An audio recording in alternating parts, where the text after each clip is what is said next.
Hello everyone, sorry, I got a little caught up and didn't put my stream live quite on time, but we are getting going. Very soon is some Starcraft 2s for the day. Big day today, we're going to do Liuli Cup, followed by some OSC Championship actions, so we've got a pretty big day of games coming through. Should be fun, looking forward to it. I'm excited to kick us off. See what's gonna go down. Awesome.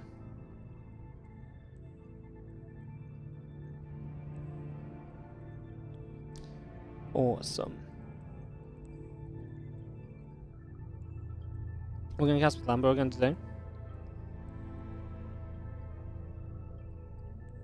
As we'll call once the lobby comes up and stuff. Go from there. Cool. Perfecto. Got a couple things open, sort myself out.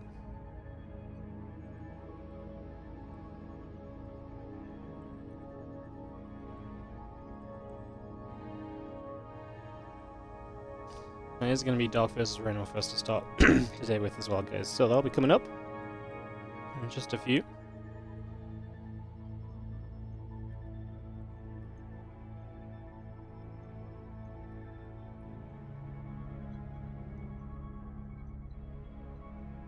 Hey, baby.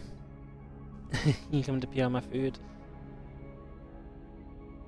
Like the best I can do.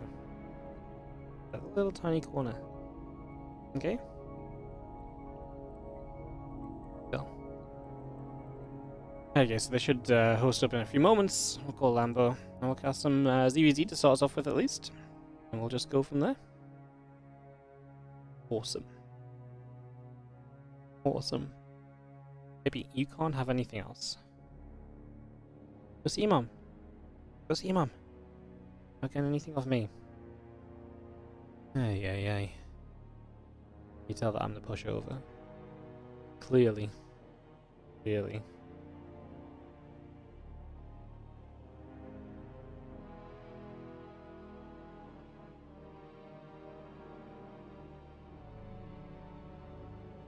Alright.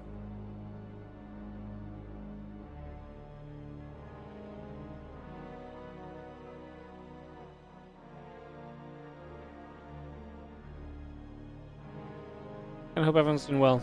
Welcome to the stream. I'm gonna kick off in just a moment. We're just waiting for videos to... Well, the videos are done. We're just waiting for them to actually start hosting some games.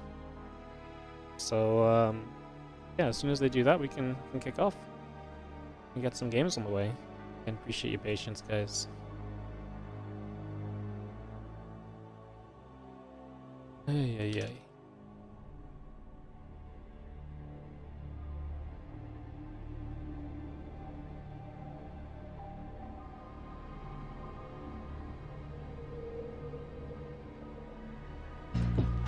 God, what's that? Freaking noise off.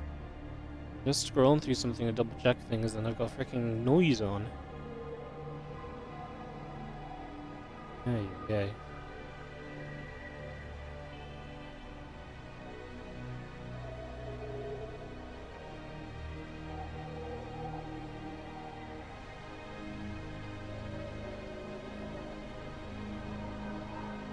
Hey, okay. Like I say, they've picked the maps out. It should be honestly underway soon. Some fun games today. Some fun games. Ali's just staring me out. Alright, if we're not going in game, I'm just gonna grab a couple bites of my lunch. And then I'll start talking again in a sec.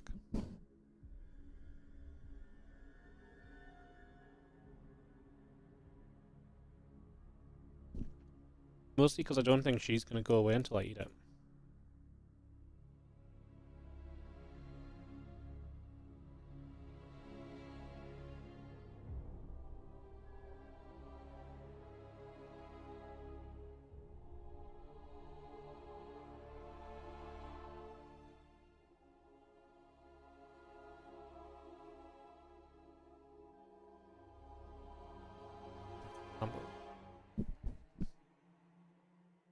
Yo.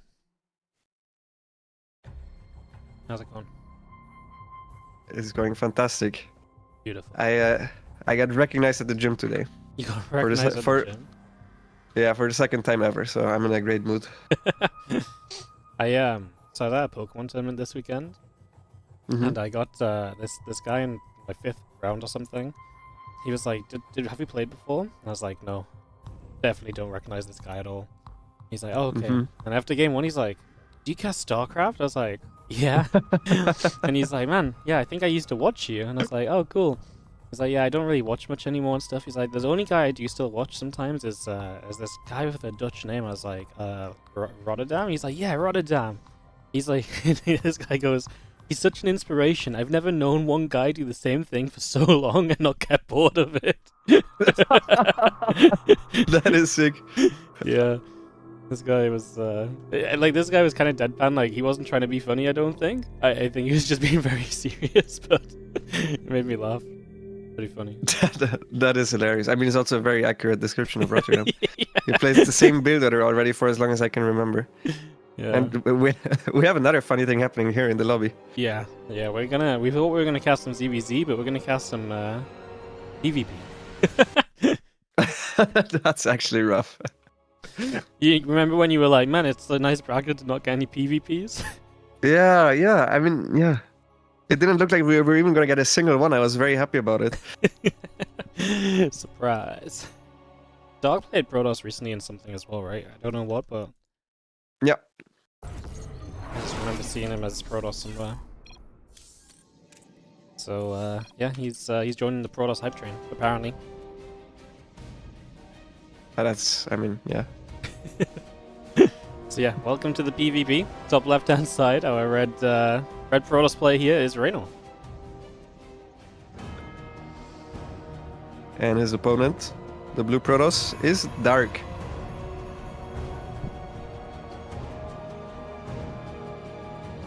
Yeah, I don't know who I'm even favoring here. I saw both of them play some Protoss against Zerg, but it's usually you just play Protoss against your own race, because that's the matchup you really know. PvP, anything can happen. I know Reynor was generally quite good with Protoss, and I know Dark also used to off-race quite a bit on the Korean ladder. So I think it might be a close one. One thing that where we can already see them deviate is that Reynor is trying to one-gate expand, whereas Dark is playing normal. And then the question is, how good is Reynor against Cheese with that one-gate expand? Because it's not the easiest map to hold one-gate expand on. It's not the worst either, but... you usually need quite some experience to make that build work. Yeah, especially this map because of the other entrance to like the side of the ramp. You make it a little bit awkward as well, so definitely is not the most, like you say, easy to one-gate expand on, so definitely makes this a little interesting right off the bat. Reynor actually went for a second gas, thinking that he was going to get blocked, and then he cancelled it. Which surprises me, because you see with the probe that the other probe is not coming. So he lost some minerals there, which was unnecessary. But other than that, he got away with his one-gate expand. And Dark's going for a late scout. The question is, does Dark actually check, or does he blindly proxy? I think blindly proxying is always a bit better. But I think he's gonna check, he's gonna see its one-gate expand, and then we'll see what his reaction is gonna be. Yep, gonna come straight across. Probe is gonna see it. And like you say, we'll see if he wants to, well, proxy, which is how he wants to approach. He's going to go all the way into the main. Yeah, that means he can't proxy anymore, because that probe will be followed. I mean, in general, if you check it, the probe can get followed, and then you can't really proxy reliably with that probe anymore. That's why I was wondering if he was going to do blindly or not. But I prefer these build orders significantly for Reynor. He even is going to get the block, and it's double adept. So you can even let that pylon finish, and Dark's early game is ruined already. Oh, he's gonna take the gold base. Okay. Okay, Dark. Employing some of his ZvP strats in the PvP, and try and get that gold base up, which obviously great if you get that, but super difficult to defend, and especially against like a Stargate. You know, your base is obviously a little bit apart. It feels as though that's gonna be kind of an awkward one to, like you say, defend against. Yeah. Let's see if Reynor even knows how to wall on this map. Okay, that is a full wall. He will lose the probe though for it. Misclick there, but gets the probe eventually. I mean, this still should be better for Reynor, but Reynor is playing super cautiously. Obviously, he knows that there is no expansion on the other side of the map. Or he thinks at least that there's no expansion on the other side of the map. So he went Oracle and he's cut workers for quite a while. So the worker count is even still, and then once the gold base comes up, should be not too bad for Dark actually. Yep. I think, like you say, he had the lead, but he's not exactly like cranking out probes. He's going to make a Phoenix quickly. Dark going to make the Oracle. I mean, I guess Reynor's Oracle's going to hit a little bit sooner as well, so maybe some potential there. There is no battery in the main base. Right now, there's no units in the main base. It's only Adepts. So that Oracle actually has a lot of potential, but Reynor's being safe with it. He's going right around the edges rather than just flying straight to a mineral line. Yeah, Dark also should have the double warp in ready to warp in Stalkers, but he really needs to do that. Dark splitting up his two Adepts, but not microing them properly. Now the Oracle's also hitting his own main base at the same time. So Dark is losing workers, Reynor is losing workers. Not the best positioning by the Adepts, they get surrounded, but so many workers are dying. From Reynor anyways. Yeah, he loses 7. One Adept still in the back here. Phoenix can lift that to deny it. And that will be the end of it, although the Oracle is still going on the other side. So Dark now loses a few more workers, and the gold base has to evacuate, so a lot of lost mining there. Feels like Reynor coming out in an okay spot. He will lose this Oracle, Dark as well. So yeah, Reynor going to come out in a very good spot. Dark's advantage is the gold base, but that's something you can definitely get towards punishing here now as Dark as well.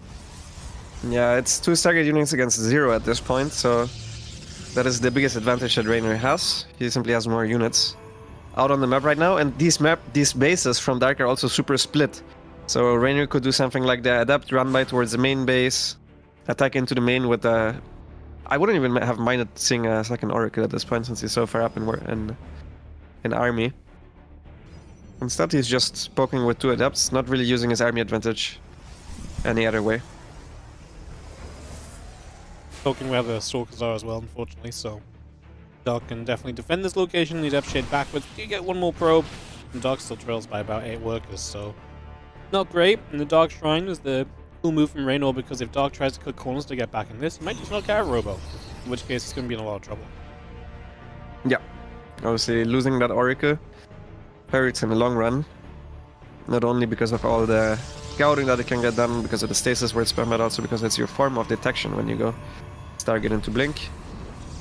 Reynor now scouts, pretty sure he knows that it's Blink. Many gateways from Dark on a very low worker count. He also completely stopped making workers at the front, so I think Dark probably wants to attack.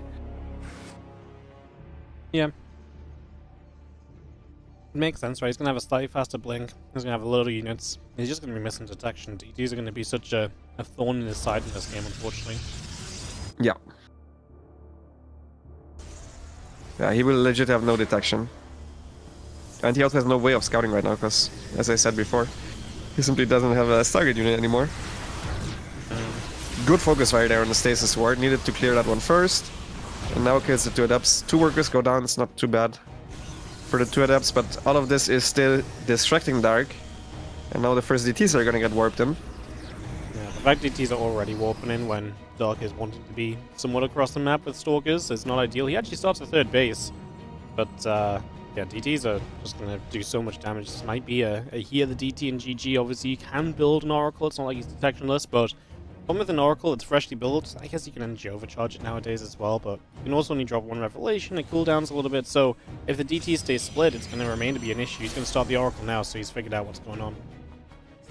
Yeah, there's no way you would want to go 6 gate and then not attack. So yeah, Dark's moving out now. This is exactly the time where the DTs hit his base, and this is very bad for him. Reynor played super safe on the back of this. He doesn't even have his own 3rd base. He now is going to take the back 3rd base, knowing how much damage he will get done here. This is the first revelation on the DT, but will it even die while it's being revelated? I mean, revelation stays for quite a while, but so far it's just running. The Stalkers took ages to turn towards him. That's going to go down just about in the end. The next one too. That's a pretty good defense against the DTs, but he got slowed down. He wanted to attack, now he doesn't get to. And yeah, that's obviously not ideal. Not ideal at all. No forge yet from either player. It's looking quite a bit better for Dark than I think it should have, because Reynor made 4 batteries expecting the all-in. I think Reynor scouted the gateway count and he was expecting the all-in. Exactly the same as what I was thinking, because I also play quite a bit of Protoss, and I legit never see someone 6 gating on 2 base and then just taking a 3rd and doing nothing. So Reynor was overly defensive. But with the damage that he dealt, he's still fine, I think. And Stalker step up, Oracle goes down. So it's actually going to be a problem for Dog, because that is still his... oh no, he has it up so for now. Apologies. So yeah, I mean, still on the front to lose an Oracle could have been nice to keep Revelation, see where those Stalkers are at. As Reynor just pulls away, maintains the worker lead. I mean, Dog is still mining off the gold, which is nice, as the probes will not deny that stasis as it goes off. Ouch. Yeah, that hurts. The probes blocked each other a little bit. I think one extra probe could have attacked and it would have been fine. But yeah, Reynor playing with a... very, very safely. I really think Reynor should have expanded forward at the very, very least. And I feel like also, if Dark was to attack him, he would have won by just sacking his third base and counter-attacking with the DTs. If Dark had detection, probably he would have been able to hold the third base. So yeah, I think Reynor playing it overly cautious, which is the only reason why Dark's still in this game. Yep. Caution's okay sometimes, but I mean, this is a case of probably not being super experienced with PvP as well, right? Where being cautious always feels better than not quite knowing if you can attack or not. Yeah.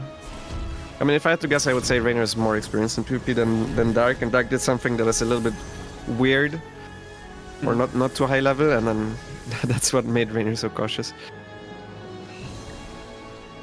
Dog even floating a whole bunch of money right now. Bunch of minerals, bunch of gas. Definitely money he wants to get spent up. I'm also surprised to see Dark take the back base, because he already has the exposed base. He might have just taken the real base in between those. Yeah, it doesn't as feel the like first big Zealot weapon comes in. Obviously, this is where the Phoenix should come in clutch. All the stasis wards. That first one was good. Second one was good as well. Yep. You can actually blink after this is Reynor, right? You can go and grab a couple units perhaps, and before he turns around, he's going to camp in front of those units and look to try and catch some of them. Trying to keep the rest of Dark's army away. Dark does lose the prism, so now Reynor can bring the rest of the Stalkers forward again. And we are going to see Dark going to be struggling supply-wise over these next few moments. Yeah, I lost a bunch of Zealots there to the stasis ward. And he's already one full upgrade behind as well. He's down a base. His gold base will run dry pretty soon as well. So it's not looking too good for Dark. He's also quite far behind in resources lost. And he simply didn't outmine Reynor, even though he had the gold base. He was so low on workers ever since the DTs that it was not like he has that much mining either. That DT still in the fourth base of Dark can go in there and deal some damage, and even though there's an observer there, it's just one Zealot to defend. Yep. Well, those DTs are going to split apart again, just issue for Dark, who doesn't really have the numbers at the front. He's got some Zealots, which makes it a bit tankier, so Reynor might not get through as quickly, but Reynor's also up an upgrade, so all these trades going very well for Reynor, plus he's the one dealing all the damage. Dark tries an aggressive blink forward. That's probably not going to do him too many favors overall. As the Zealots go down, Dark will admit defeat. Reynor PvPs his way to 1-0 lead. Incredible. I mean, yeah. Cool stuff. Cool stuff. Cool stuff. Alright, game number 2 coming up. How's it going to go to Abyssal Reef? Yeah, Dark is not playing Protoss again. I don't think so. I don't think so. That was not the best performance, I have to say. No. It was a little bit rough. You want to do the joint stream stuff, by the way? Yes. Let me try something.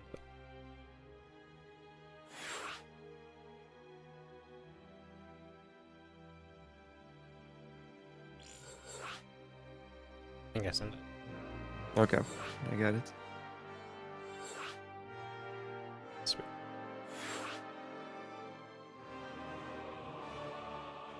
Alright, Abyssal Reef game 2. Yeah, I'd be very surprised if Dark played some more Protoss unless he's it's not a no. He switched to Protoss, man. he's committed. No way. I mean, after this performance, if I was Reynor, I would just pick Zerg against this Protoss. Yeah, I think there's like the legit zero way he's gonna lose. Yeah. Oh my god, they're going to TvP.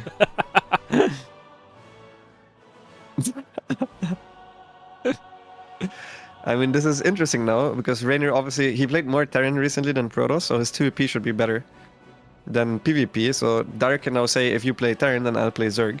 Yeah. And then Reynor is gonna be like, but if you play Zerg, I will play Protoss. The debate right now. Dark saying he doesn't know TVP.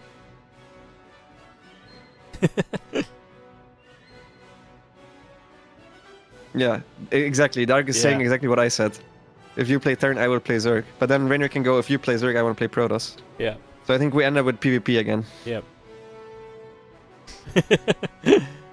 Back to PvP then. Alright. Okay, Reynor made it easy. He said he will play Protoss, and you can play whatever you want. So Dark can choose to play ZvP, or he plays Protoss himself as well. Amazing. Glad we figured this all out. I like the discussion between the two. I mean, I don't mind PvP as well. I'm somewhat of a PvP specialist myself recently. I got coached by Hirsum for his YouTube channel. I beat Maxpax in PvP. Yeah. Yeah. What build? I also win a lot. I forget it, and he won Get Expanded. No, but I love the Mass Stasis Ward Blink style. I think that one is actually hilarious to play. You just sit there, you use energy recharge and cooldown, you mess the stasis wards, and then you're on the map. Kiting into your own stasis wards, that's a lot of fun to play. Yeah. It's pretty fun. Alright, game number 2. They are continuing to play PvP. So our lower bracket as well, so it's an elimination series. As upper game in the bottom right hand corner is the red Protoss Reynor.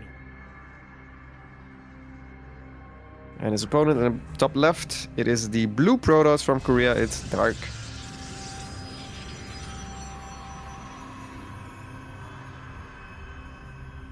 Okay, this map is somewhat similar to Neon Violet, but it's a little bit shorter, so Reynor this time around opting to go for a normal 2-gate. Yeah, again has this kind of weird setup where there's a ramp but there's also flat ground into the natural, so it's a little bit difficult to defend against some of the attacks in. So yeah, the more regular 2-gate just is kind of the expectation, to be honest. Yeah, Dark doesn't want to play against the 1-gate expand again, so he's going Gateway Scout to block it. Alright. Well, come straight across the map. We'll head into that natural, and obviously when he sees there's nothing on the low ground, he will just realize that this probe maybe didn't need to be here so soon. He's going to get up, he's going to see the double gates on the way, and there we go. Yeah, it's going to be 2-gate against 2-gate. I mean, if I was Reynor and I saw that performance, that's a funny looking wall, by the way. I would think that Dark is not that experienced in that matchup, and because of that, I think proxying anything would be quite strong. Yeah, because but he can also just simply play straight up, of course, since he looked better. Because he needs such a good response against the proxies. Yeah. So it really requires a lot more game knowledge, and then still kind of gets to test the micro and everything as well, which Reynor we know is good at, so you will see as the 2 gates come up on both sides. Dark, second gate is a little bit later, so a little bit off there. Reynor not harassing with the probe at all. There's a relatively new school thing where you block the other probe in right away and then go 1 sentry and Nexus right away. So Reynor does not want to get blocked into Dark's main base. He wants to make sure that that will not happen. And he's going sentry adapt himself. That is interesting. Yep. Well, a couple of sentries coming through. Then we seeing the adept. Sorry, the wolf gate's coming up. And a couple probes going to nibble each other. Adept sentry from Reynor means he can get the adept out on the map soon for some information gathering for a little bit. Yeah, I was about to say I think Reynor is going to go Stargate, even with a sentry. Dark used 1 force field to kill the probe. That pylon is cancelled. Dark's pylon will die. And I think it's a cool style. You get the scouting and then you get the oracles anyways. The oracle will be unexpected very often. If you see a sentry, the first thing you think it will not be is a Stargate follow-up. It's usually just what Dark is doing. More of a standard follow-up, so it's Reynor's own opening. He likes to play this, I notice. Alright, well, Oracle on the way out. We'll start on through. Hallucination already continuing to scout on forward initially as well. There's the Hallucination coming back through the main base, as we have the Oracle continuing to get Chrono boosted.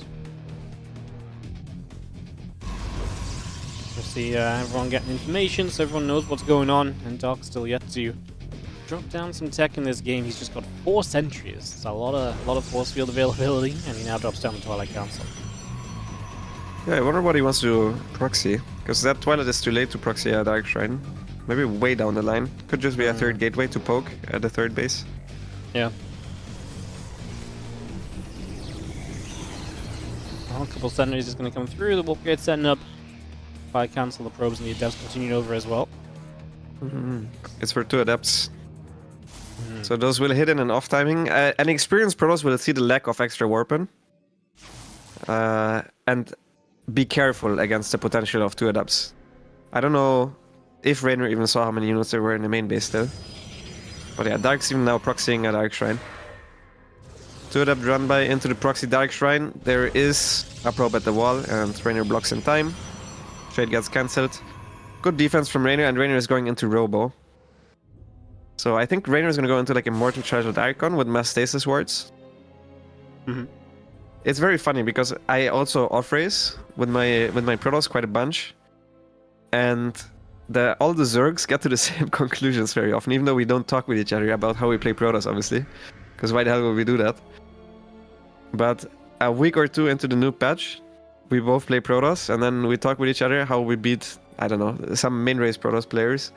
And it's mass stasis wards, and then I see how he beats the Protosses, and it's also with mass stasis wards, so... This is what's good, man.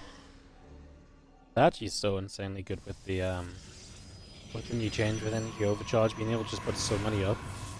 It's wild. Never really thought they'd be that good. Just yeah.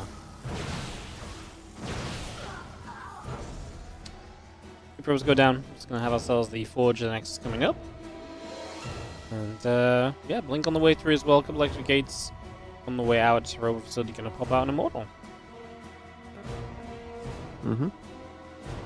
Yeah, he's simply not getting Blink, but you don't really need Blink if you have a lot of Immortals and some Stasis wards, because against the Stasis wards you have to run forward with just a couple of units, preferably. And then if a couple of units run into Immortal range, they're just gonna die, especially with Stalkers,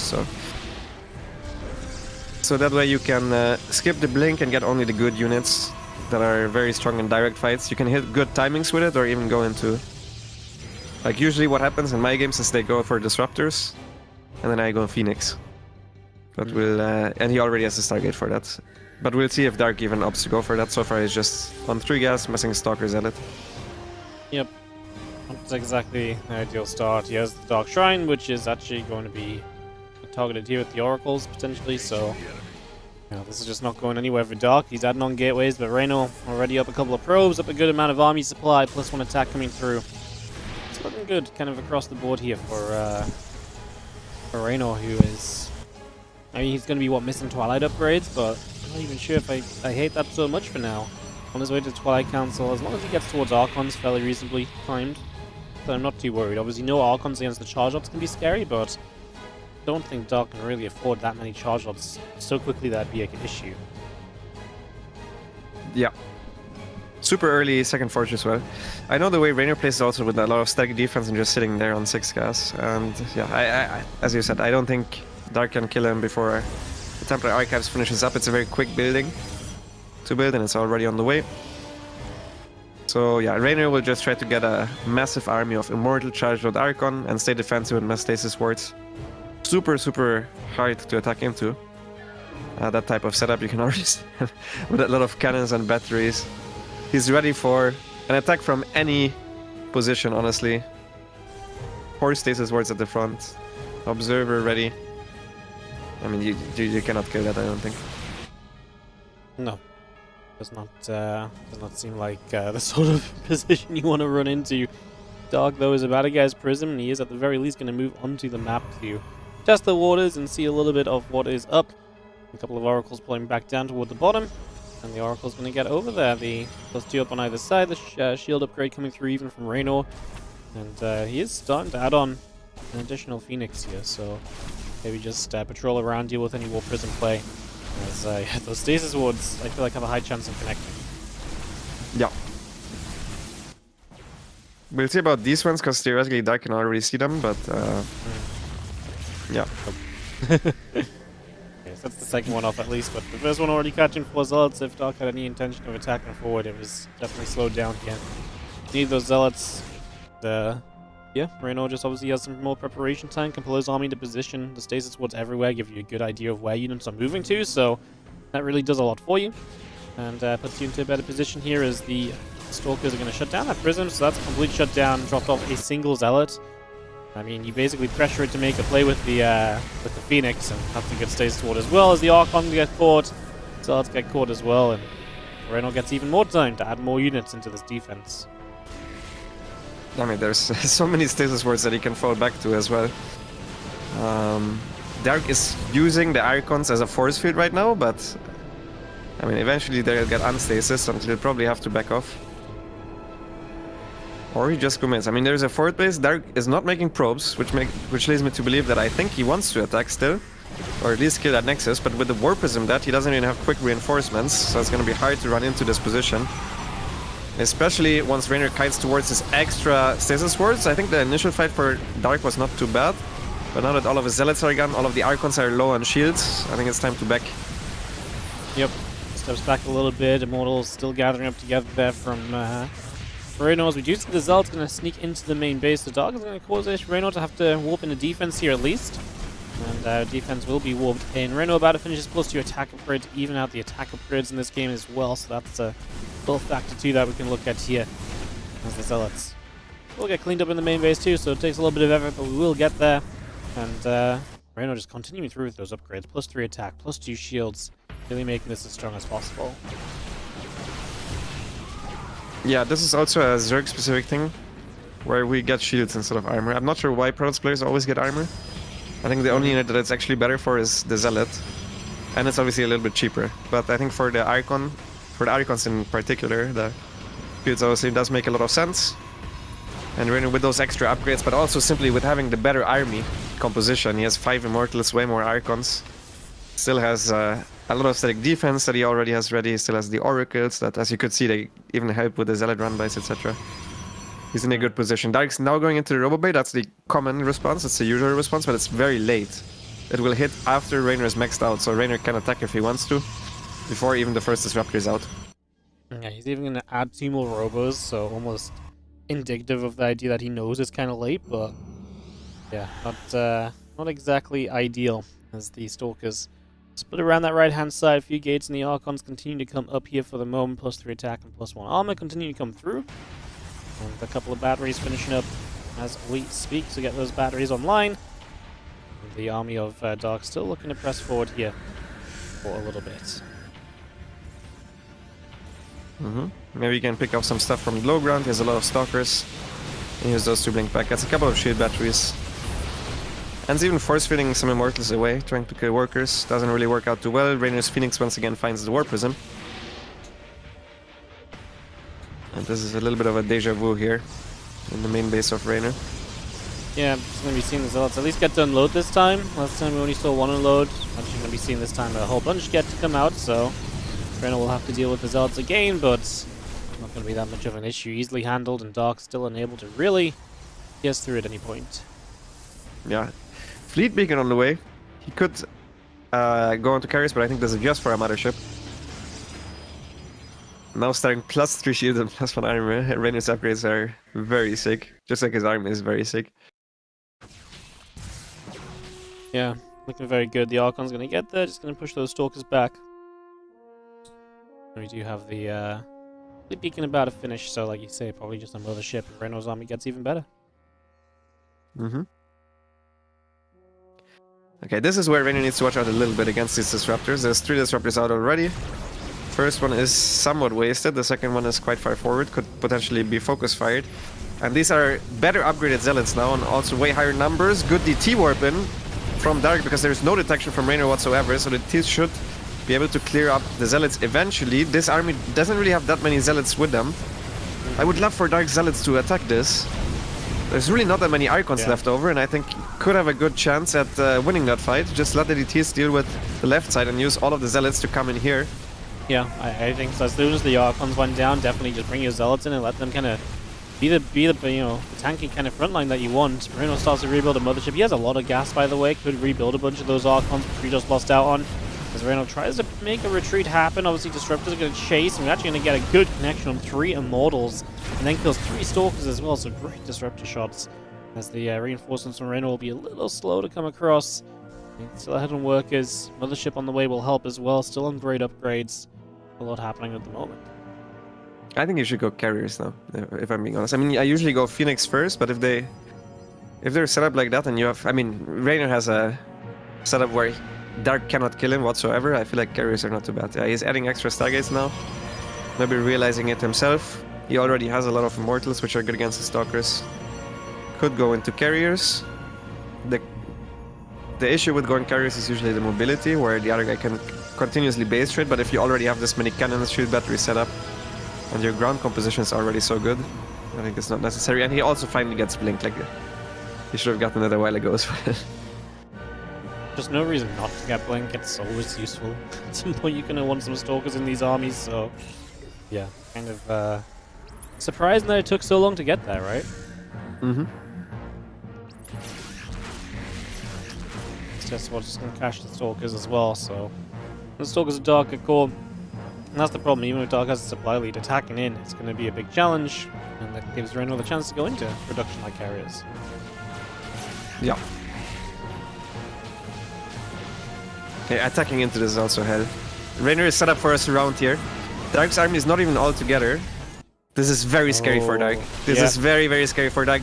Reynor coming in from both sides, cancels one of the disruptors. Dark instantly recalls, but loses a lot of the units from the recall, and a bunch of the units were missed by the recall, given that it was only Stalkers. It's difficult to get everything. Yeah, just a panic moment from Dark as the other disruptor gets lifted, so it will get caught as well. And Reynor is able to get a really good surround to clean up that force, and even easier for him to now continue through to that carrier production as Dark goes back into disruptors, but we are going to end up on an army composition here from Reynor that I just do not think Dark is going to have any sort of an answer to. It's starting to look a bit rough. Yeah, I think Reynor, before he wants to attack, still wants to trade out some of the Zealots. He wants more Archons, more Immortals. He's setting up for a recall, actually. Into Dark's natural, potentially. And Dark doesn't even know about the carriers yet. Yeah, he has no way to crap. yeah, he has no idea. Definitely going to be a little bit of a surprise for him. Just have ourselves the couple of Archons at the front getting stuck as Dark again has been really fighting those stasis the entire time. Mothership recall into the main base with a few Immortals and an Archon. Actually extremely effective force for kind of jumping through some of the structures there as they see the Zealots actually going to charge forward. They're going to get past the Disruptor shots and kind of onto the Disruptors, but the other units play cleanup, and Reynor is bleeding out units. Finally his carriers are going to start joining this fight, and it took a little while. He's got a lot of money to spend, so that's going to be a big factor here. As yeah, that force in the main base is clearly an issue. Yeah, he needs to respond to that. And I'm not sure if he has enough gateways to simply make enough units. Reynor preemptively recoils back out because he doesn't want to lose these units. The Immortals work very well together with the carriers against the Stalkers, making it hard for the Stalkers to ever go in and try to pick off a carrier. Followed up by blinking back, and Dark realizes he needs Tempest.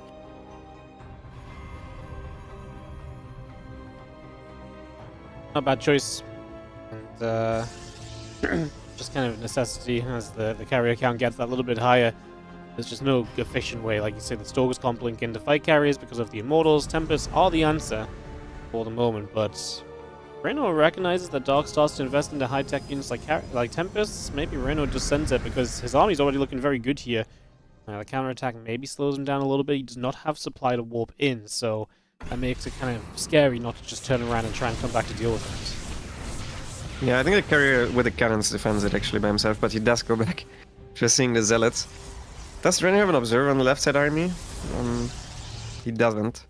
So that's a lot of supply that's practically wasted because Dark can defend it once again with simply a RDT warp in. A lot of observers revelated there. I don't think I've ever seen this many observers being revealed. Look quite funny. disruptor shots actually get through initially. Now they're going to get chased, but we actually are killing off a whole bunch of those Immortals. So very few Immortals going down as Zellers did take that chance to move through as well. Some static defense going to try and hold this up, as we are going to see the carriers really are just the problem. Tempest on the way, but I mean, these carriers are just slaughtering everything in their path. Yeah, the carrier transition was too late. Derek had no idea about the carriers. He also was way behind. Like, let's not pretend like this game was even beforehand. And Tempests show up. They're going to try to get rid of the Mothership. But if the Interceptors are already out, the Tempests are not even that good against carriers, because carrier range is almost the same as Interceptors. As Tempest range, once their Interceptors are out, because of the leash range, because of the way it works. And yeah, Reynor just pretty much A-moving through everything that Dark has, and he still has like 7k in the bank. Yep. 20-minute game, but Reynor kind of in a pretty comfortable position for the majority of this. We are actually chasing these Tempests and not having the greatest of success. It's because the carriers are now starting to get shot down. We will eventually clean up a couple more, but it looks as though the carriers may fall. That might not matter, as Reynor obviously just has, again, a huge bank. He could probably just rebuild on the ground and just swarm with gateway units, because all the disruptors are dead. Zealot Store could probably A-click through now if he wanted to, so yeah, Reynor could make that choice. We'll see what he wants to do exactly. Like I say, he's got a ton of money. Yep, he just warped in 13 High Templars, which has to be nice. Okay, GG. Dog not even going to let them see the light of day. GG's. And Reynor takes a 2-0 lead in what has so far been a PvP between these guys. Like, I would like to see Dark play Zerg. Like, Me too. his Protoss this game didn't look too bad, but yeah, it doesn't look as good as Reynor's Protoss. No, I think he's just getting behind early. Like both games, he's been behind early. He's not able to really kind of set up in a good position at all, so it's been pretty tough for him. I definitely agree. I think PvP isn't going to be the way for him. Yeah, this game nothing even really happened that brought him behind. It wasn't the crazy oracles and the adapts running by. It was just I don't know. I don't know if he's ever even seen the style that Reynor played, because so far from my games, no one ever does this against me, and it's just Reynor and me doing it. So like late oracle and then mass stasis ward, and you sit there and camp. What a game plan. I love It's a funny game plan, because most Protosses do suicide into you. I'm not sure what's happening here with the hosting. Just a few attempts to get onto King's Cove. You want to play King's Cove as Zerg if you're Dark right now? Doesn't feel great, right? No, I think you. I mean, come on. If you want to win the series, come on, please play Zerg. I don't disagree. The question is, how much does he care? Next round will be Hero or Clem, which I think Dark is not favored to win against. Let me see how much more money it would be. It would be double the money. It's not bad. Almost. Yeah. Instead of $185, $345. Dog's gonna play, so he says, GG, your number one PvP. Alright, so we're gonna see PvZ on King's Cove. Reynor is definitely not afraid to just play long games on Protoss vs Zerg, so I feel like this map could already work in his favor a little bit. So we get this game number 3 ready to go.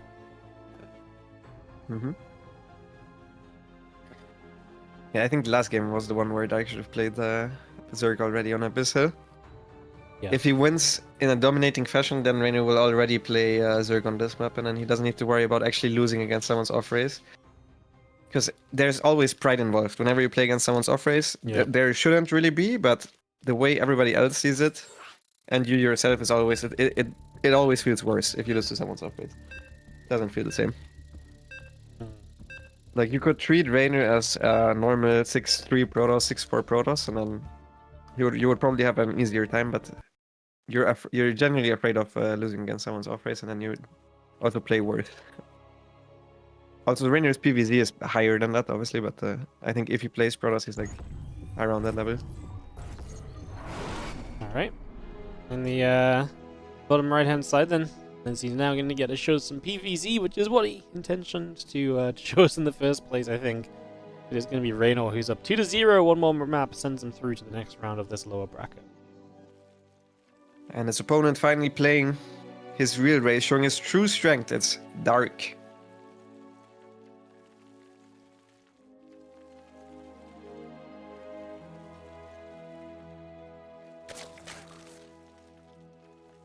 Alright. Dark Reynor, game 3 to kick this off. See what's gonna happen. Do you think Dark just plays into the standard game, or do you think he tries something fairly aggressive? I think Darius gonna try to block his base first of all. To already do something weird at the beginning of the game, and then from there I would think something aggressive at the very least. Either something with Nidus, potentially Swarm Host. Definitely not a purely standard game. I think that's the worst thing he can do, because Reynor's late game is actually really good. Yeah. That's by far is the... That's the ideal scenario, right, for Reynor, almost. Yeah. Yeah. That tree Does goes that down. block? Yeah, I think so, just. That's actually crazy he did that. I would have been so afraid that this doesn't block. To me that looks almost as if there is a Nexus that can fit there, but yeah, I think you're right, it's exactly by 1 hex. The closest of walks, as it does get it down, so Hatchery gonna be there, and Dark will begin to throw Reynor off of his initial game plan here, and away we go. Celeste and Pro both gonna go slicing and dicing through the hatch for a few moments, so it's gonna begin to work on this. So Reynor opting to go for the just the Zealot, no Probe pull or anything. I'm just gonna slowly work through this. He tried to put a Nexus down there just now. He didn't check at first. He instantly reacted with the core and the Zealot, and then he just checked there. Because he wasn't making a probe, he was waiting for 400 minerals, and then he realized, okay, he can barely not put it down. I mean, you obviously had the same idea, right? Yeah. It did look close, to be fair. Okay, so Reynor's response is similar to Maxpax's from yesterday. 1 Zealot and then Adept Chrono and straight up across the map, but it's not no 2-gate. So it's a little different here. Yep. Couple things gonna pop out, and they will start to get out. Stargate coming through, the Nexus coming up. Adept and Woke Gate continue to come about. The Adept gonna shade in toward the natural expansion. And yeah, Stargate finishes and Reynor can start to get that underway as the Adept actually gonna get fought by 5 Lings and a Queen. Good wrap around. The Adept gets caught and that gets killed off.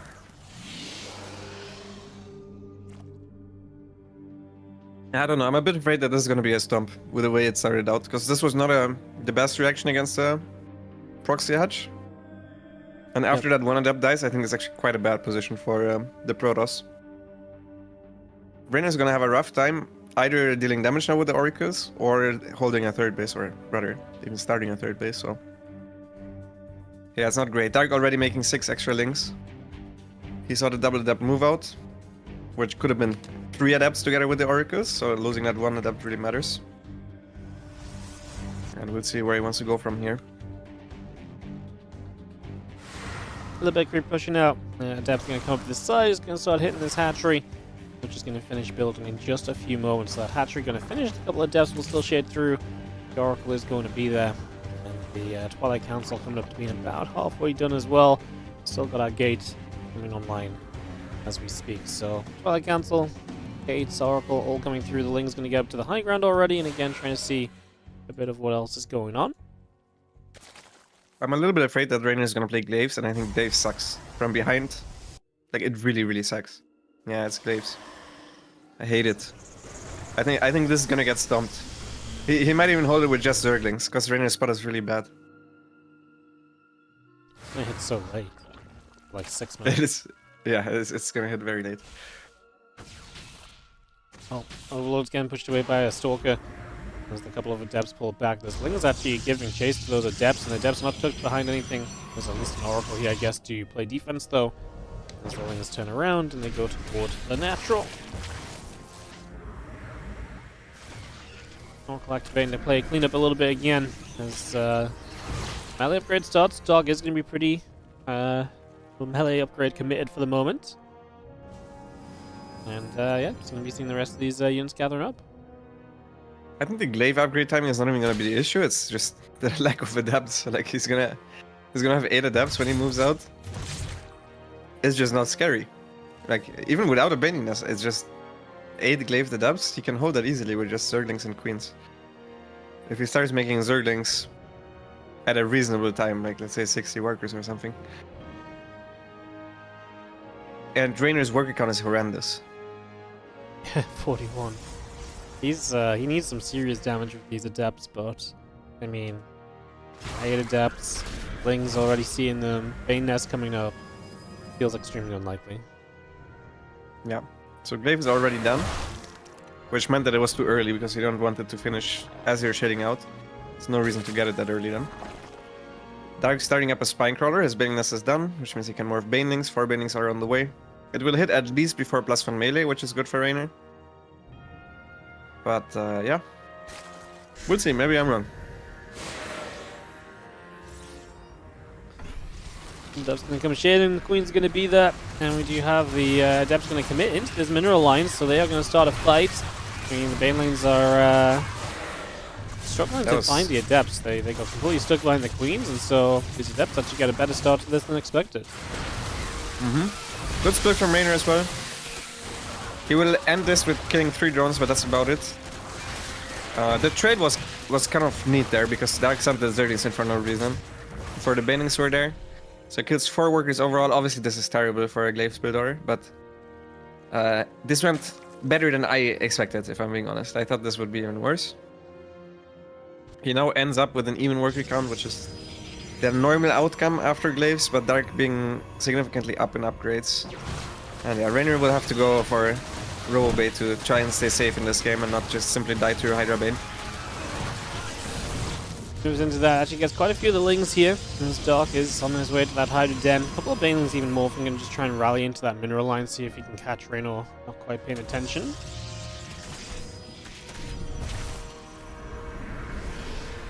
Locals gather, cannons going down, plus 2 melee, Bane speed through spines all coming up, 10 additional drones in production, so the hatchery coming through, those Banes do absolutely nothing, so probably didn't even need the force field.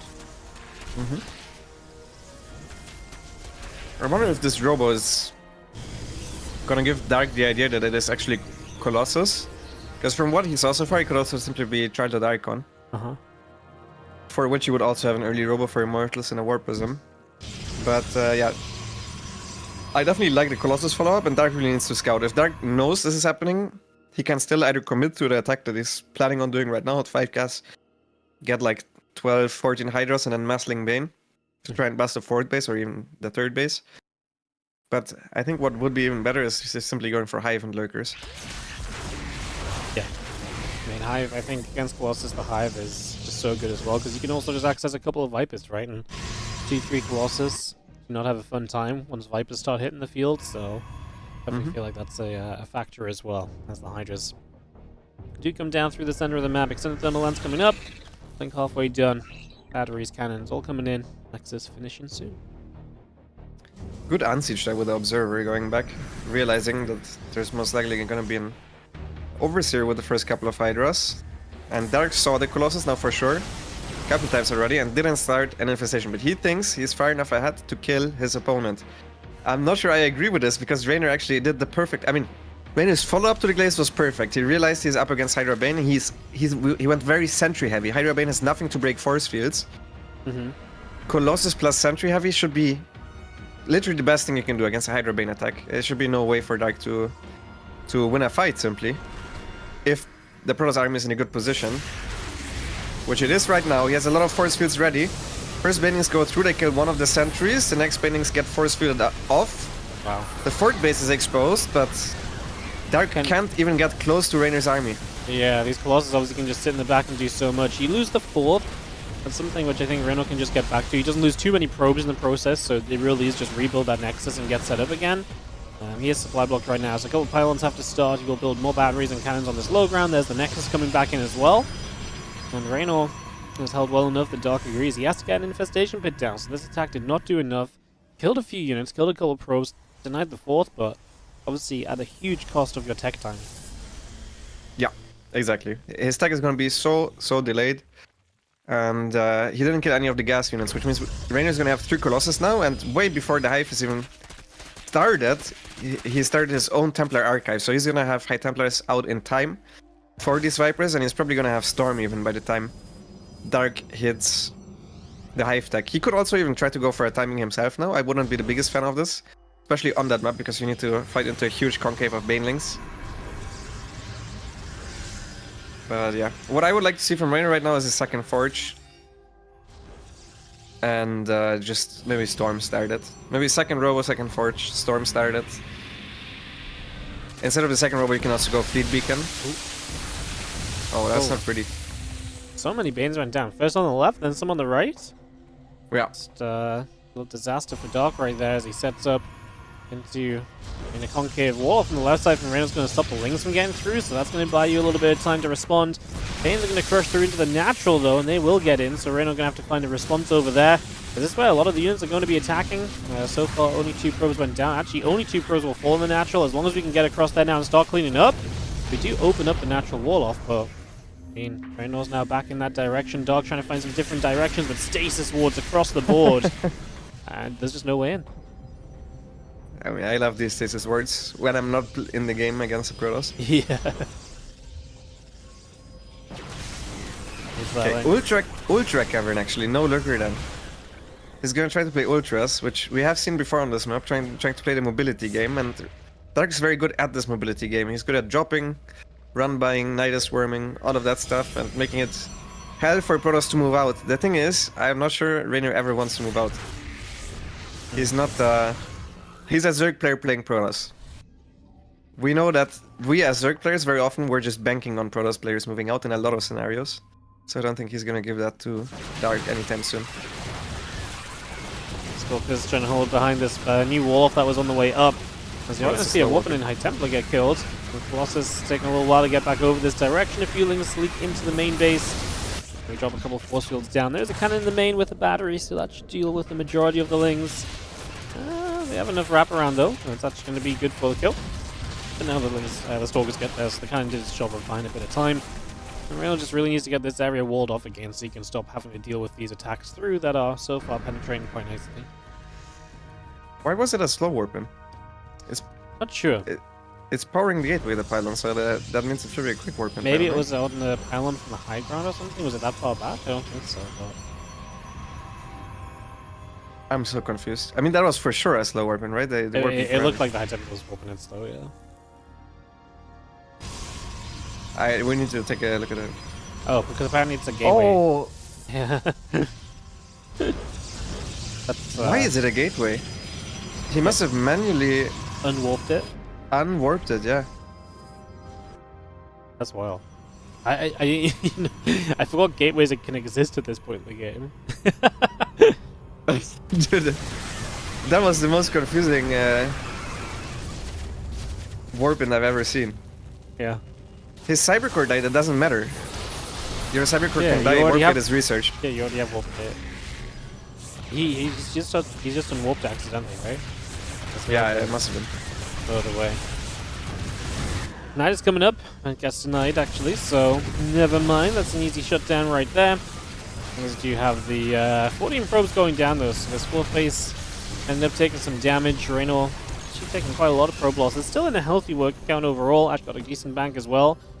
Are you worried that kind of Reynor needs to kind of get up to another base, or is this base just easy enough to hold?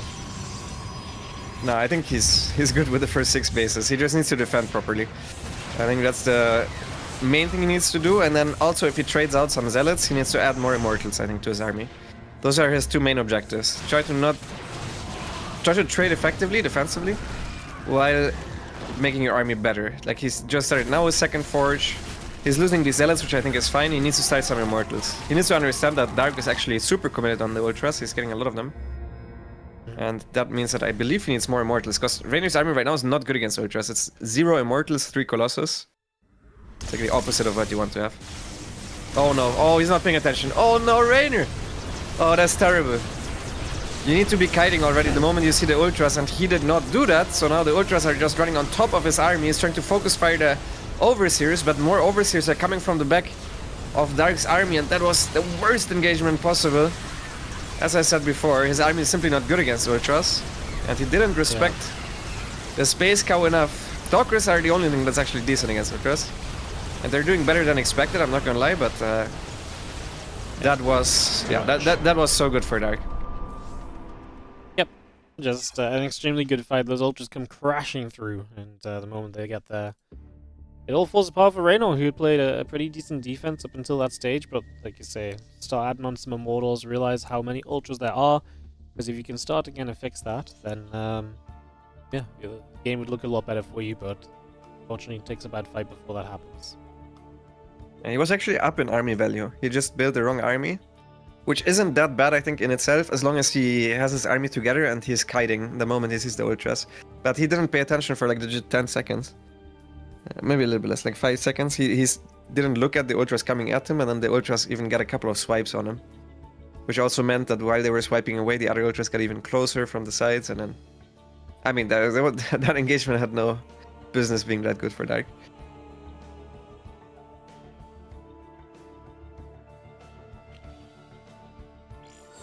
Well, we're gonna go Amygdala for map number 4. As Dark finally gets onto the scoreboard after switching away from PvPs.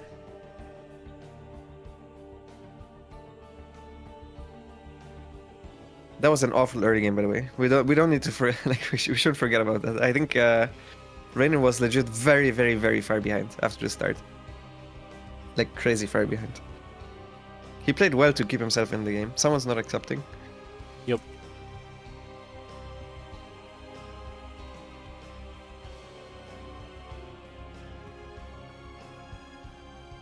Someone taking that time. They made it. Nice.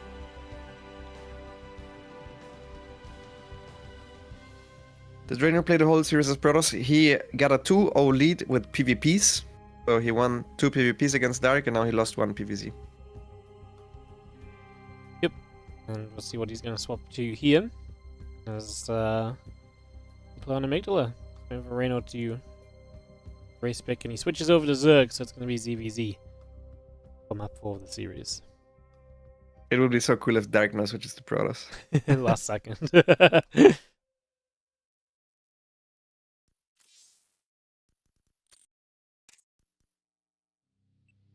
French casters are AFK again. Hey. They even got better at it. They used to be really bad in the beginning of the Open Cups. Yeah, I know. It was, it drove me crazy sometimes. Mm-hmm.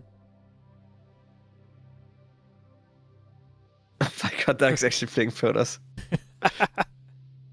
What the... After that performance, I mean, obviously his PvZ is going to be better than his PvP, because he knows what, like, you know, since you're scouting, you're playing in that matchup, you know what's good from the other race, but I cannot imagine Dark beating Reynor with his Protoss. We'll see. I'll stay open-minded here. Don't underestimate the power of other races of racing with Protoss. It's wild. Okay, Fanka finally made it.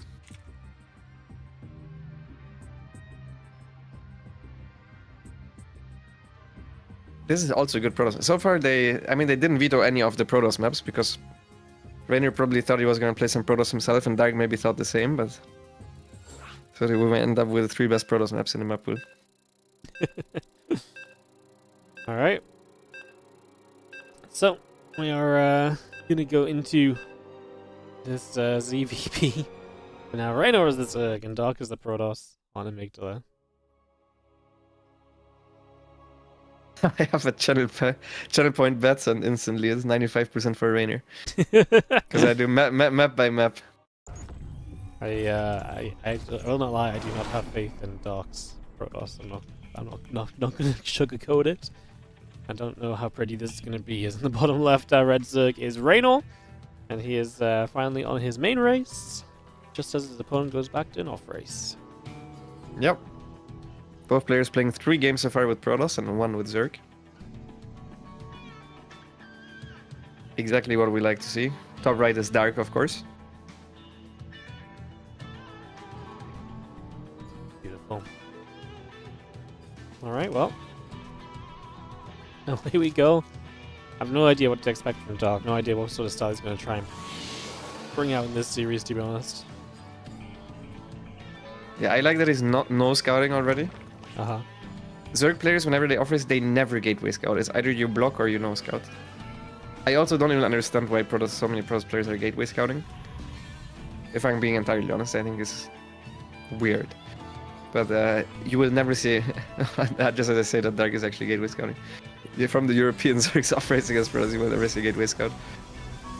As Dark is playing it safely. I mean, Dark was actually quite good at Protoss off-race when I was in Korea, and I know he has been playing some Protoss as well ever since. Mm-hmm. So he's been pretty consistent. He's around 6k, I want to say, usually. Not bad. Not bad. It's just, I mean, Reynor beat Maxpax not too long ago, and he's T2'd Skillus, I think. Like, Reynor's very good in ZvP.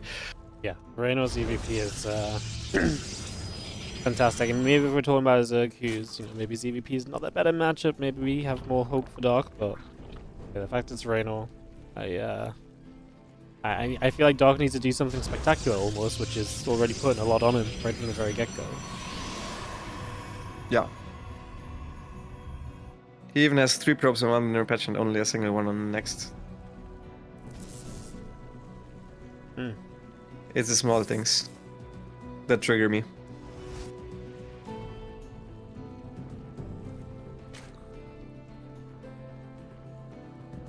Okay, we'll see what he does with the gateway. He goes Adept, no Chrono, Stargate right away. Interesting stuff. So he's I think he's just gonna try to play a defensive game. If I'm honest, I think Zerg players when they off race they tend to just want to get into the late game somehow, and then they're comfortable. Do you think Reynor lets him kind of just play that? Do you think Reynor sits back, or do you think Reynor at least tests whether you can defend something a bit more committed early on? Nah, I think Reynor's gonna try to kill him. I don't know how yet. Maybe Muta or something. Against someone's off race, you always want to try to throw them off. Yeah. One way or another, you want to do something aggressive. Sitting back and doing nothing is the worst thing you can do. Okay, well, see how it pans out as we just have ourselves the Stargate coming up, Lynxby coming through, Queen is on the way out, a few drones in production as well, and yeah, for the Void Drake or the Warp Gate, all building for the moment. So that Void Drake coming up, and a couple of probes in the gateway coming up as well. So let's wait and see what everyone will get up to.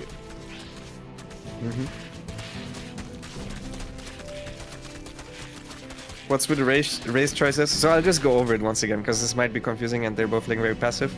They started off in the lobby with Dark wanted to play Protoss and Reynor wanted to play Protoss. I think both of them went into the series and they wanted to play Protoss against the other guy's Zerg. Then they were okay, let's play PvP. So they played 2 PvPs. Then Dark realized he has no chance in PvP, because Reynor's better in that matchup. So Dark then went Zerg.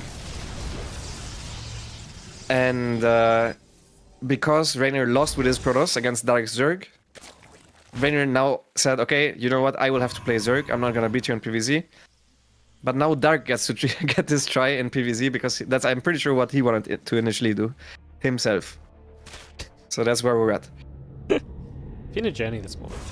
It's been a bit of a journey, to say the least. As our Void Ray is going to activate, and actually we'll get this Overlord, so nice grabs as Dark just denies some of the information and position of Reynor around the map with those Overlords. Going into his Twilight Council and Forge, just trying to make himself, or get himself into a very comfortable place. Super passive so far from him. Just very standard opener. Twilight Forge, couple extra gateways.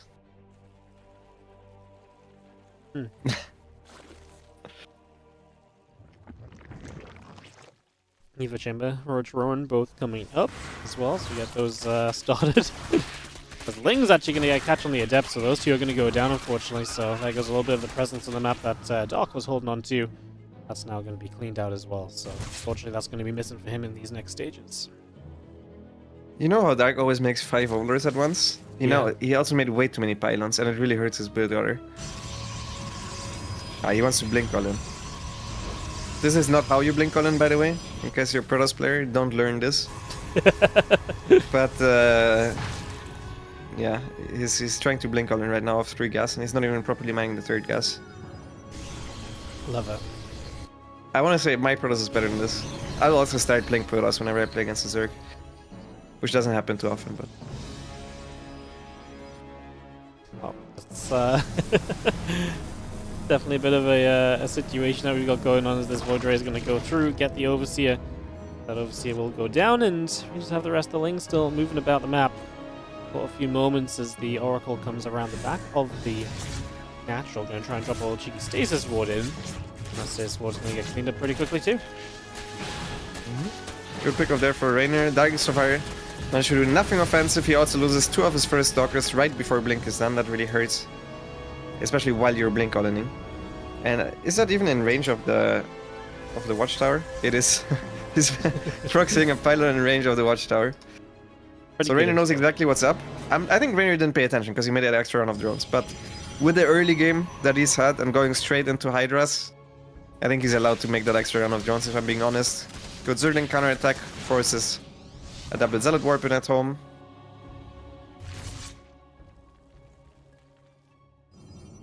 Extra Stalkers get warped in. I mean, we already have so much Ling Hydra on the map.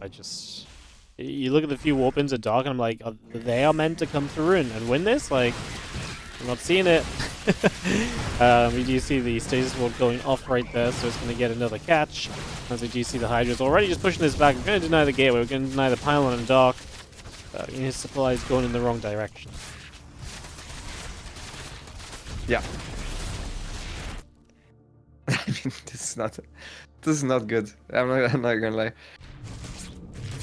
Yeah, there's not really much else to add on to this one. I don't think it's going pretty poorly. We're going to try and build probes now. Templar Archives +2 out of gas. I mean, these are all way too late for the initial expectation. Reynor at the point where he can probably just send it. Drop Lords are going to start up. I was going to say he's building up that Overlord speed, so he could get a little bit aggressive here in the next few moments to kind of capitalize on the fact that Dark has been setting up to, you know, do this, right? Just to try and attack, but now it's been shut down. So now Reynor can say, cool, my chance to come back across the map and to make something happen here. Let's go for it. Yeah, his army is so much stronger than Dark's army right now. Banelings would be the only thing that I think would make it even more one-sided, the current position, because Dark will be very Zealot heavy as he's trying to transition into a Templar Archives. And yeah, Reynor is going to try to style a little bit on Dark here. He's going to try to multi-prong with a big drop. If that drop actually gets spotted by the Stalkers, that's the one way he can lose. Yeah, if he loses a whole bunch of stuff. He still wouldn't lose, but you know what I mean.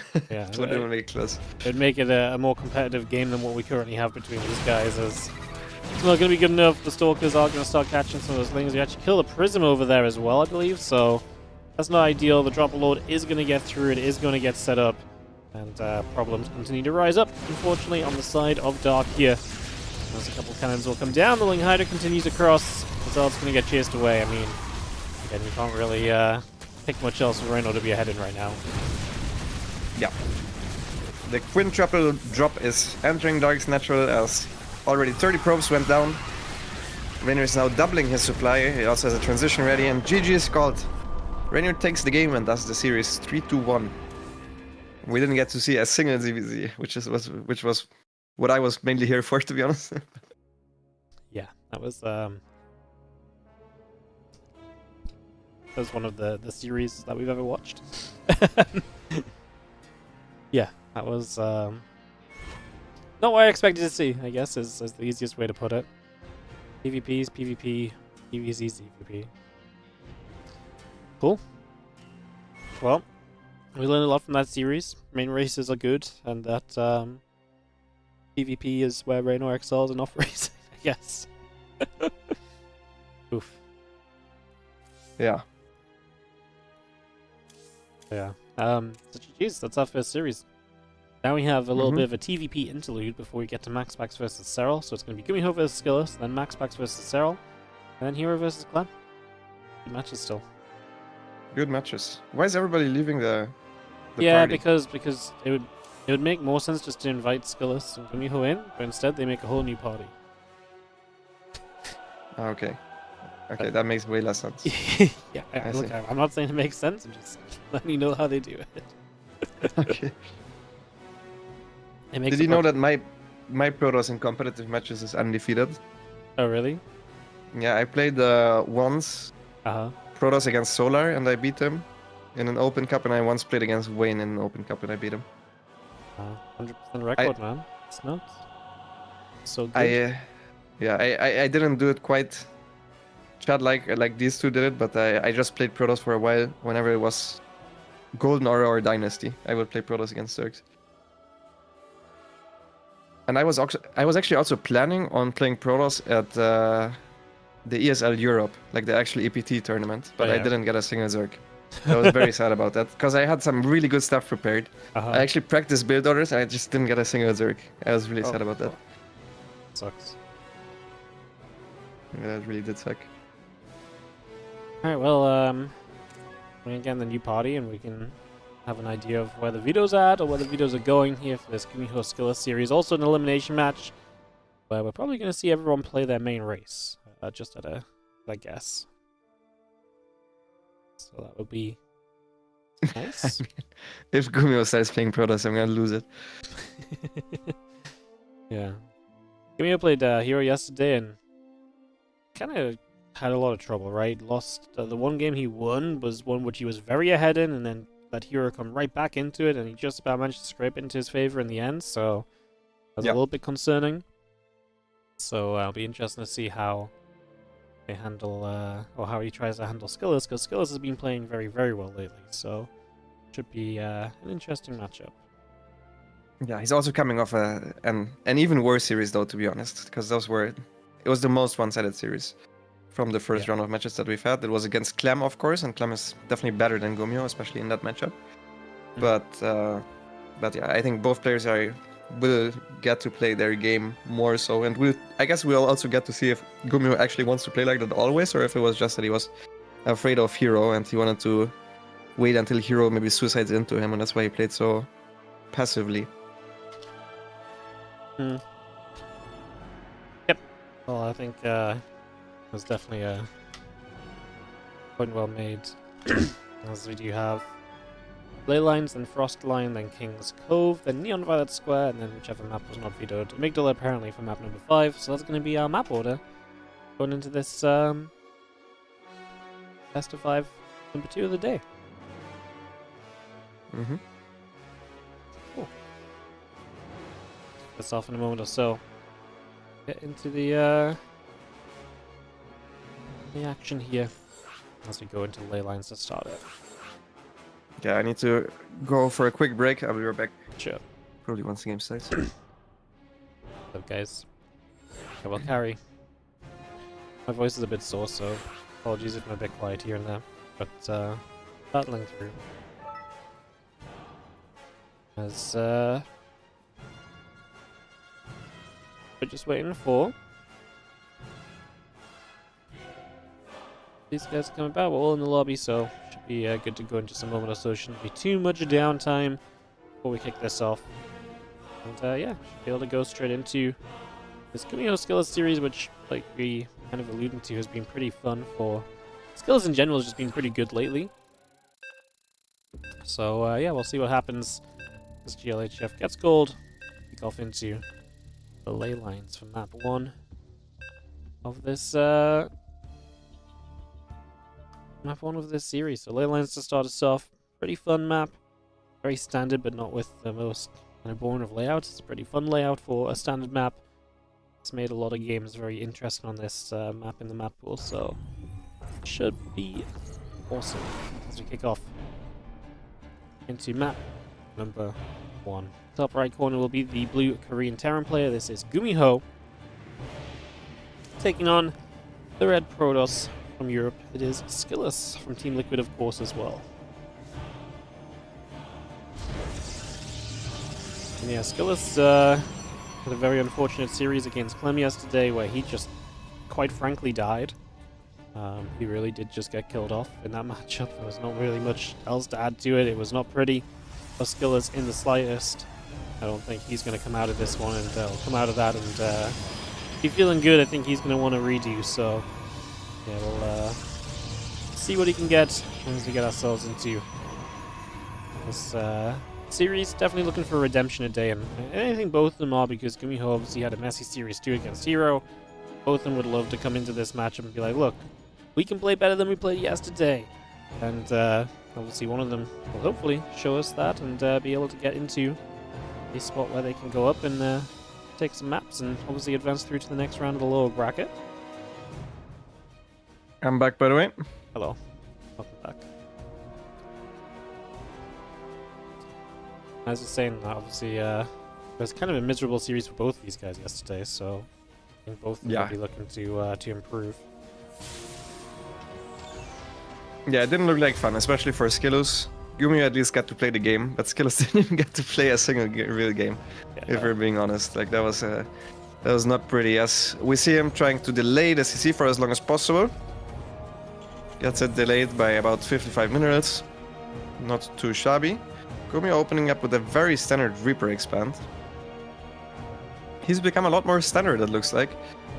He played a lot of weird builds, or at least that's the Gumi that I'm used to knowing and playing against, where he makes his own build orders and he has his own off timings. He has like super weird builds, even against Zerg, where most builds kind of work very similarly, where he would just add a random early second barracks for stim. Stuff like that is what I think of if I think of Hero's playstyle, but he's played a little bit more standard against Hero.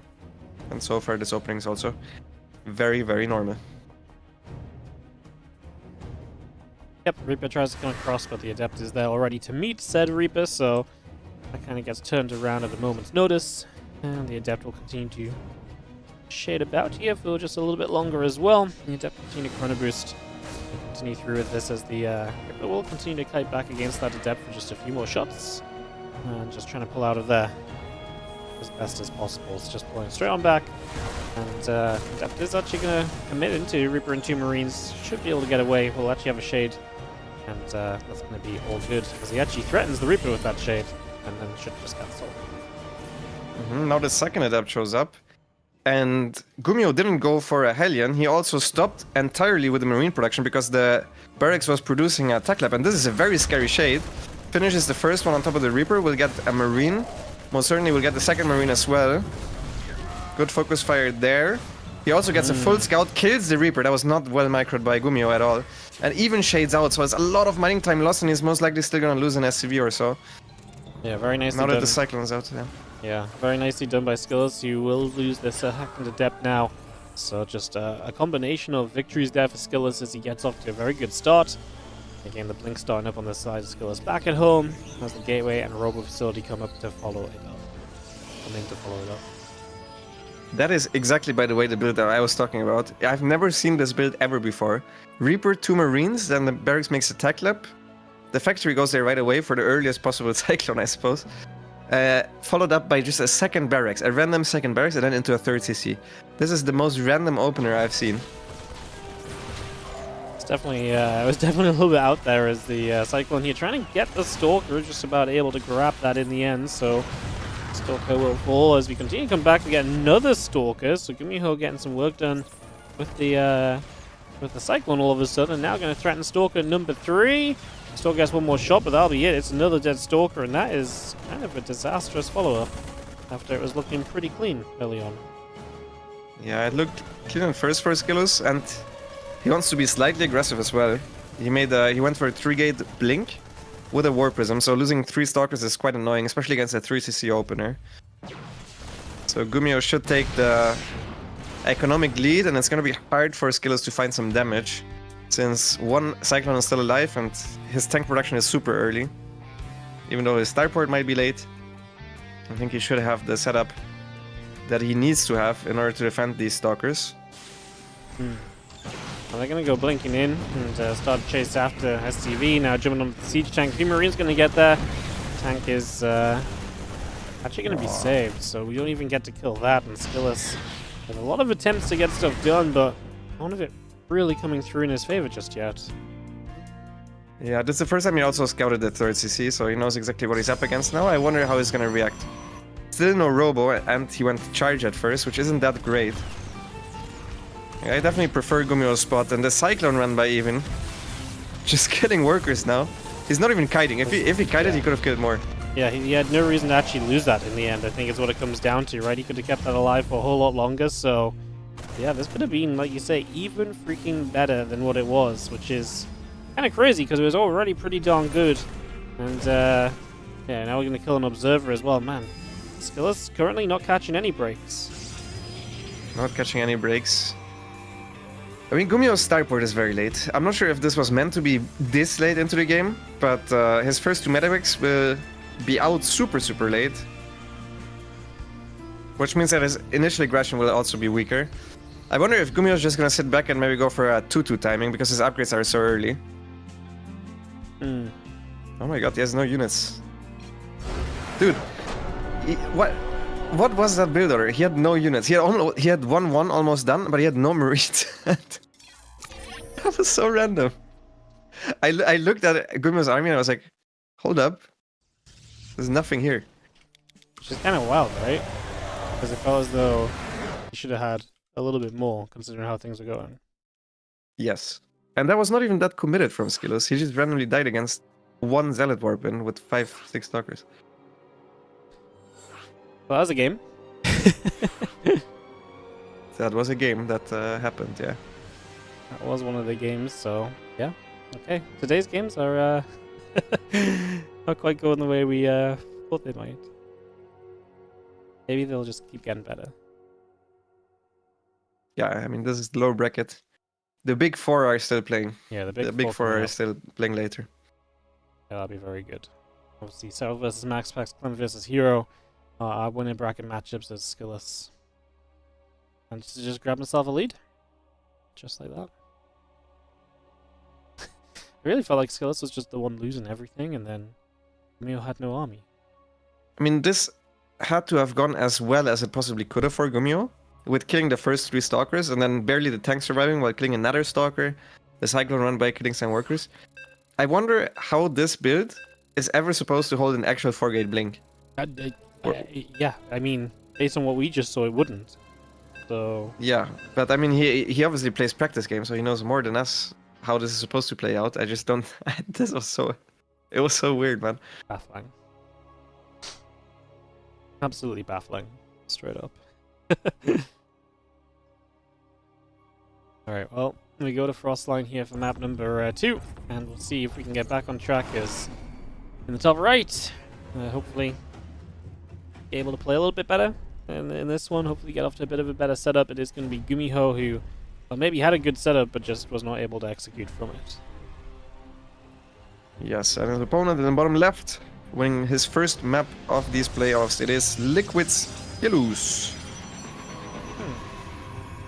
Nice to get a map on the board, actually, because obviously we did have a map win at least from Gumiho yesterday. It wasn't pretty, but it was a map win still. So nice for Skillus to at least get a flavor of victory and definitely build his confidence a little bit building into this matchup now. Yeah, it was on this very map as well, where Gumio had a great early game against Hero, and then the game was still close, but he just wanted to make it exciting for us. He was just playing around with his food a bit. Okay, he was never worried there. He was, never worried. Yes. Yeah. I'm sure. I'm sure he was feeling great at every point of that game. Yeah. All right. Well, away we go as we head off into game number 2, and we'll see what Skillus is going to get up to here. This second map. I honestly was so excited when I saw Gumio's build as well, because I've never seen this. And then whenever, I mean, sometimes I watch these Diamond League replays or even Master League replays, and they start building their own stuff, like they start with their own build order that they came up with themselves, which I always like, because I think that's a very fun part of Starcraft. But usually there's a reason why this is so far from the standard, and then their builds are bad. But Gumio makes their own openings, makes his own openings, and they tend to work quite well. This one really just fell flat on its face, so I got very excited there just seeing the initial setup and his production, and then it just didn't work at all. I wonder if maybe the eBays were a bit too much, because he couldn't even have had the money, I think, to start an armory and then 2-2 right away, but yeah, it's... I don't know. We'll see what he has in store for us this game. It already looks more standard as he put the factory in an anti-blink location, so it's not going to go to where the barracks is right now.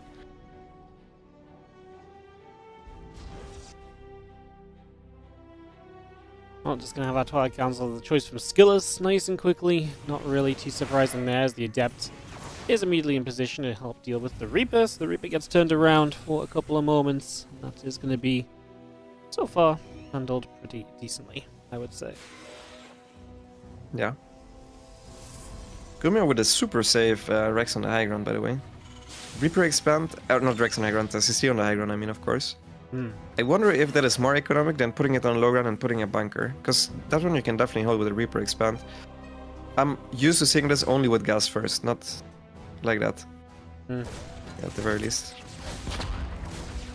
And you have our Stalker going to ping away at the Reaper for a couple of moments, so get some shots off toward that. And we now have the Link and the Warp Gate continue to move around as well, so just going to keep all of that on the move for the next few moments. And yeah, the Orbital Command is going to slowly make its way over to this natural and setup. Liberator first from the starboard and tackle up right away on the factory. So he'll probably want to go for a Sun Aggression at the very least. He's opening up with a Cyclone first. Once again, very early second barracks. This is very Gumio-esque. Usually Terran players open up 1-1-1, similar to how he did it. Maybe go for a Widowmine drop. Don't necessarily need to go, can also go Cyclone into tank. But then they add a second barracks and then a third, relatively close to each other. But Gumio went for a super early second barracks that is making its own tech lab. This is the part which is not common. He always has like these off timings with slightly earlier stim, where he can hit a timing that is... Yeah, it's just hitting a little bit earlier than what you're used to, and this is what can make the difference in high-level Starcraft. Well, the Cyclone, Reaper, and Hellion just going to begin to make their way down across the map, so they're going to get moving immediately. And that's going to be able to grab the Adept there already as well, so nice catch. Skills just got some third up, but we'll have to defend against the Liberator that makes its way through. And he's actually just moving out. Okay, a couple Stalkers are left behind, so they will be able to start coming over and trying to ensure that this Liberator does not do too much. That lip position is pretty sick. Is that one broken, actually? I mean, you can hit it from the main base, I think. Oh my god, the Hellion and Cyclone are coming in to where the probes were pulled. Skillers didn't pay attention, instantly lost 5 workers. Yep. And now he's trying to go at the front, but he doesn't have high ground vision yet, so he needs to blink away. Yep. Yeah, that Liberator is still there. Definitely creating an issue for him as the Marines now pushing back the Stalkers, and Skiller's definitely getting just on the bad end of the multitasking here. Still struggling. He can definitely hit it from the main base. He's finally going to move up here and do that, but that took him a long time to figure out. Yes. I think A pretty sick spot, nonetheless. I think we saw this spot yesterday. We saw it yesterday, so yeah, you would think he Yeah. knew. I was gonna say, like, because it was from Gumio as well. yeah, we literally saw this in Gumio versus Hero, and yeah, he gets kind of a little bit, feels like a bit caught off guard, and just things kind of tumbling, right? Once one thing, you know, is a few seconds late in your kind of defense, everything else just starts to be a few seconds late, like you get out of rhythm, and that's a very real thing in Starcraft too. Gumio now starting combat shields. His stim is done, his stim is early. This reminds me a lot of the Hero game, really. Gumio is up in workers. Once again, it's a very good position. Initially, at least, and Skillers should struggle with dealing extra damage. He sees the tank move forward. Does he commit on top of it? He's trying to. Ooh. Blinks back the first Stalker well, loses 2, no, just one Stalker, I want to say. Just the one. A lot of hull damage, though, as well on the Stalkers, which is not to be underestimated. Makes it harder to kite back towards your own side, and the Stalkers in a direct fight will be quite a bit worse later on. Cyclone actually lock onto that Prism. We're going to lose the Prism, which obviously takes away some potential of reinforcing and also some micro potential as well. So a little bit unfortunate there as the Marines come back through, hit back a little bit. We do see a chunk more gateways now coming up as well. Gumio made one massive mistake, and that's that he didn't delay extra SCVs. He's 57 SCVs on 2 base. That is not on purpose. Like, that's a massive mistake, honestly. That's one of the things that you learn if you're off-racing as Terran, is that you need to stop at around 50 SCVs maximum to then get an earlier extra CC and an earlier extra barracks. He's way oversaturated, like it's not even funny, and that third CC is way too late. So even though you would think he's miles ahead because of simply the worker count of it, he's like up 10 workers against a Protoss. His third CC is super late, so if he can't do much with the push, I think Skillers still is in a playable position. Yep, having the fast CC doesn't matter if your CC is... having a fast work count doesn't matter if your CC is late, right? We've got nowhere to send those workers. As Skillers just kind of forced to lift up and pull back behind those force fields. Miho's push getting slowed a little bit, and his skills gets more zealots up. I think Gumiho is right to kind of back away here and to fall back towards that later third base. As now skills already sets up an attack in the main base as well, so he's going to immediately come swinging through with these zealots as they come forward, and they're going to jump straight into that mineral line. Good positioning by the Marauder, but it's still gonna die against that one zealot there, and that War Prism will buy Skillos some time. I think Gumiho wanted to back off either way, but still it's not doing too poorly for Skillos, and Skillos now feels like he can finally move out on the map. Skillos was super careful with droning up because he was obviously behind, so he just played to survive. Which means that once again the strategy of Gumiho by just sitting back is working out quite well for him. Yeah, Gumiho just sent up this third base, but actually we're going to see Skillos just going to go straight into it here. High ground siege tank should help you a lot defensively. The other tank is in a very defensive position, man. It just feels like these zealots are taking forever to do anything. What they are doing is shredding the entire third base mineral line. The SCVs did not even attempt to pull away, so they just sit there. All of those go down. Now we're going to be seeing a tank in the main base maybe getting dropped on top of. I think like he could have had a decent go at making that happen, but tank on siege as we pull back. The Prism will just stay there with zealots inside waiting to strike, and massive win for Skillos in terms of just getting rid of a lot of workers. And that could be big for him, kind of continuing through, as this Prism will still threaten for the next few moments. Needs to be careful. Losing shields only is fine, but don't let it go further than that. I mean, Gumiho is he's up in army by quite a bit. I was about to say, if he's not gonna attack now, I really don't know anymore, because he has been so passive against Hero yesterday.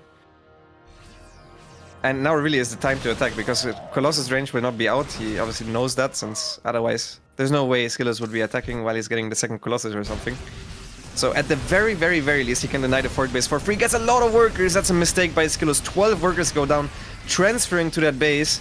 He was looking at his stalkers and thus not paying attention to those workers coming in. And now, oh, more zealots are just rallying in. What is happening? Just disaster from Skillos. He's letting this kind of fall away from him as we see some zealots going to get in on the other side. But yeah, definitely some damage dealt there. That was probably not meant to be done the way it was. I mean, Skillos is now in danger of losing that base. His counterattack's doing okay, but he needs to survive right here and now. And his army supply, as you already mentioned, at first was not great coming into this. And the fights he's taken beyond this have definitely not helped him to stay alive in this position either. Yeah, finally a decisive attack from Gumiho. He realized Skillos lost a lot of zealots, and I really do mean a lot of zealots, in exchange for one entire mineral line, which can be okay if you have enough at home to survive. But at the very least, if you then attack as Tyrant, you should be able to get a good trade out of it. He doesn't only get a good trade, he gets the game, as Skillos GG's. Gumiho ties up the series. GG. Gumiho ties this 1-1. We are going to go to a game 3 with everything to play for, so a little bit of a more back and forth one here as Gumiho gets it done. And we will go to, as mentioned, a final map between these guys. Not a final map, a tied up situation between these guys heading to map 3.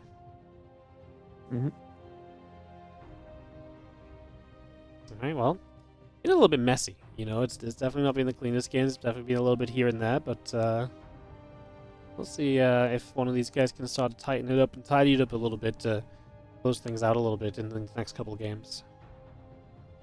I mean, that Liberator defense was just as bad as Heroes. But he actually had time to prepare, and he probably watched the series of yesterday. And Hero was attacking at the same time. Skillos wasn't actually attacking at the same time. He just struggled at dealing with it. So, yeah. I mean, that's...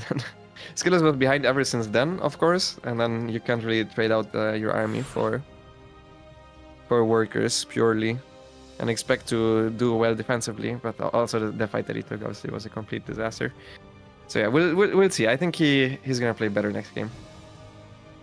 Yeah, I think so too. All right, we are gonna go and get into King's Cove. So map number 3 will be on big map. Big opportunity here. Maybe get something done.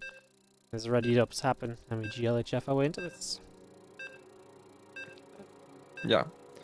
Cool Liberator spot, by the way. Definitely something that you guys can copy if you're a Tyrant player watching for your later games, because there is no space to go behind the minerals on the natural. So if you try to defend it in a normal way, and you haven't seen this before, you're just going to lose your stalkers.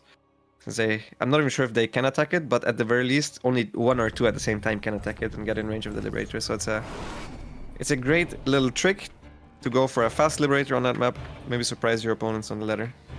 Got some cheeky free ones, just like Gumio has gotten. And those are not normal ladder opponents. He's beaten Gillus and Hero with his. So yeah. Not bad. We take those. We take those. Alright, Gumio in the top left is our blue Terran player. Bringing it back and tying us up 1-1 in this series. And his opponent in the bottom right, representing Team Liquid, it is Skillus. Let's go with the big map. And we'll see what the approach is from both players as we set up over the next few moments and see what our initial builds look like. And see if anyone wants to try and take the aggression onto this big map or if everyone's happy to play into the macro. I'm surprised to not see this map being vetoed from Gumiho. I think they have the normal best of 5 veto system, so you can veto twice before you pick something. For sure he vetoed Neon. I wonder what his second veto was. I can probably tell you. Oh, I can tell you after the game. I have the chat. But yeah, King's Cove coming through.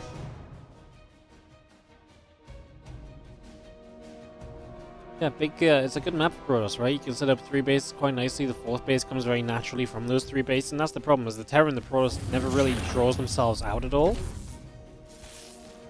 You know? It's always like, you know, they just stay in the same clump of bases, basically, even as they take base 4, base 5, so... I mean, it's an interesting situation, because I know from talking to Skillus that he thinks Terran is way better than Protoss in late game, like to the point where it's almost unwinnable. I know some other Protosses also are struggling more so in the later stages of this matchup, rather in the early and mid game. So maybe it's a decent map for Terran to be a little bit more defensive and play legitimately for that late game. Get up Liberator range, get up +2 Liberators, get 3/3 bio, and then trade that way. Have sensor towers everywhere. Go like that, but usually Terran players don't like to have that as their plan A. Their plan A is usually something aggressive. Some harass, and then later on a tank push, Naya forward base, being active on the map. And for that type of stuff, King's Cove is not the best.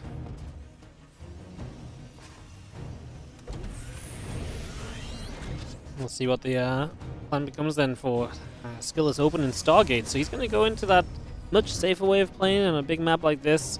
Maybe just feels like he can get away with, you know, nothing's going to come and punish the Stargates. Then you get to play a very defensive style. That is very good at kind of just taking it to the mid and later stages. You can be very good at denying drops and stuff. That might try and expand on the fact that the map is a little bit wide. So, yeah, going to open Stargate here. We'll see if he goes to Phoenix at all, or if he's just going to stop by an Oracle.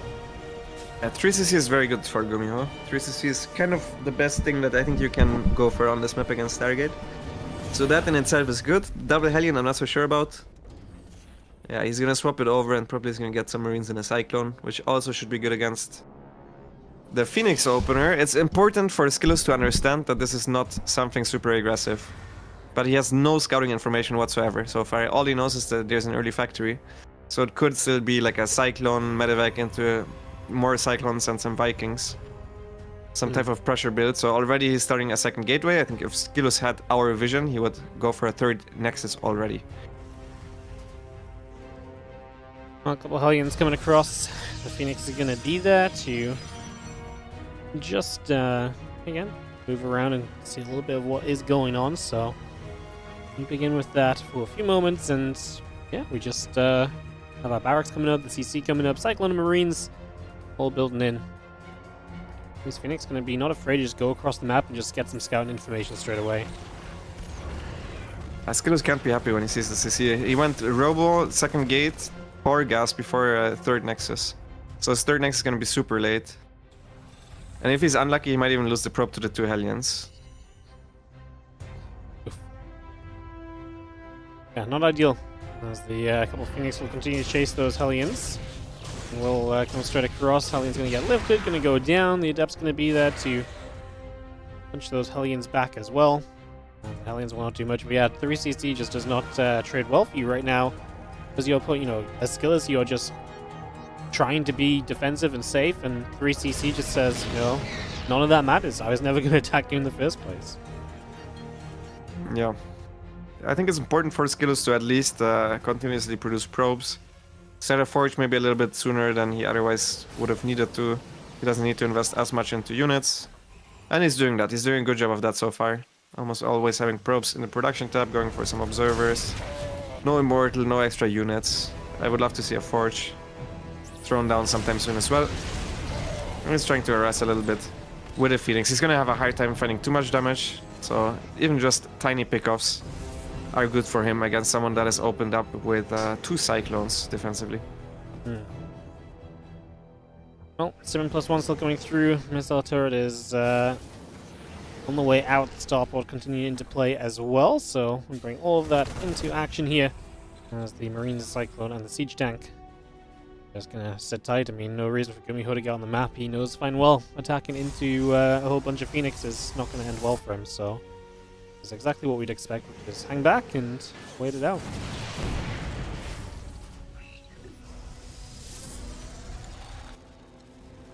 I mean, this is shaping up to be a very, very long macro game. Yeah. I think Gumiho's first big timing where he should have an advantage should be around like 180 supply or something when he has a lot of bio. We'll see what style he likes to play against this.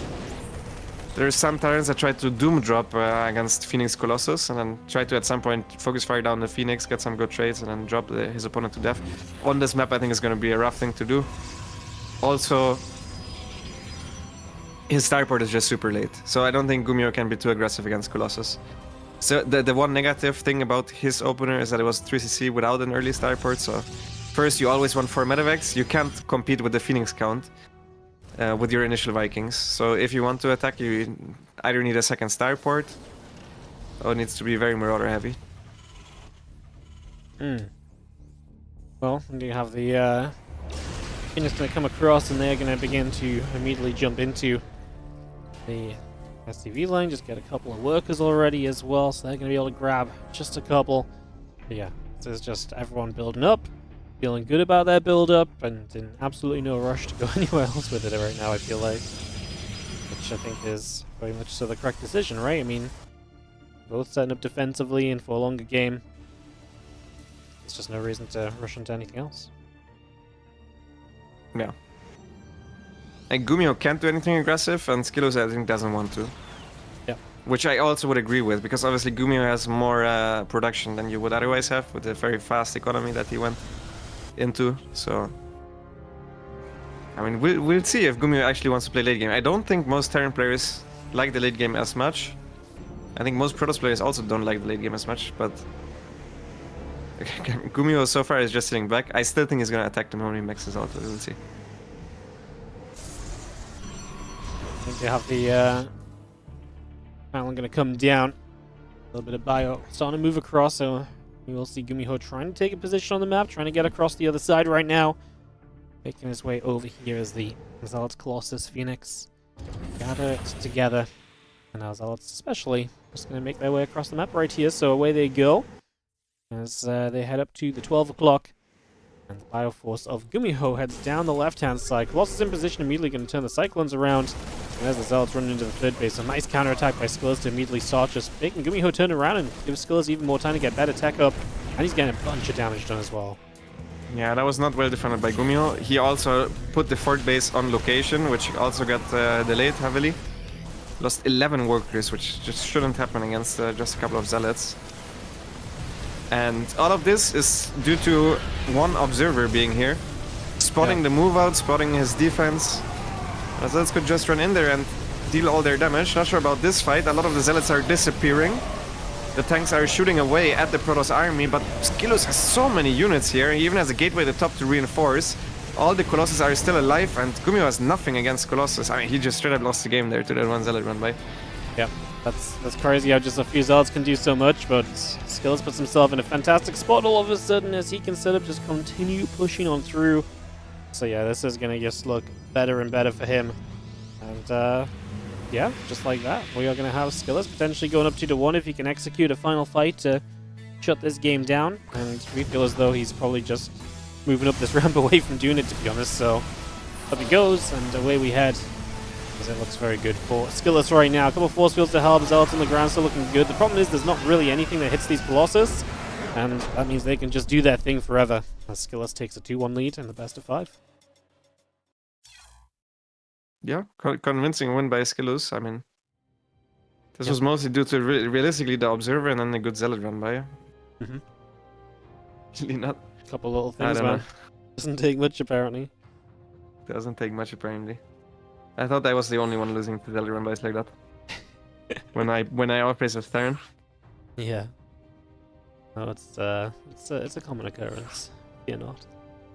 I really think that Terran players need to get better at just making sensor towers. They are so damn cheap, you can just put them forward, like way forward, to spot the Zealot run bys.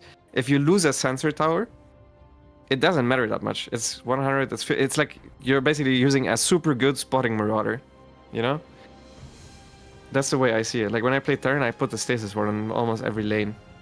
I just keep remaking them so I don't die against that type of stuff, because otherwise moving out is just a pain in the ass. Go from one big map to the next, from King's Cove to Neon Violet Square, so... Do you think Skillers kind of continues with like a Phoenix play here, or do you think this one way just goes back to Blink and tries to utilize that Blink? Yeah, I wouldn't really see why he wouldn't go for another Phoenix build order. That was realistically one of the worst case scenarios. Like it would maybe be a little bit worse if it was 3CC without even a factory, but not even by that much. Like I think it doesn't really get much worse build otherwise for him if he goes for the Phoenix, as long as he's safe, of course. Like aggressive stuff on short maps would be worse for Phoenix, where you're most of the time just straight up dead or at the very least contained.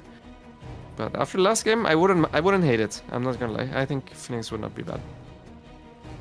Alright, well, in the top left-hand side, our blue Terran player down a game, looking to turn it around again. Second time he's down in the series to see if he can find another leveling up, or leveling score.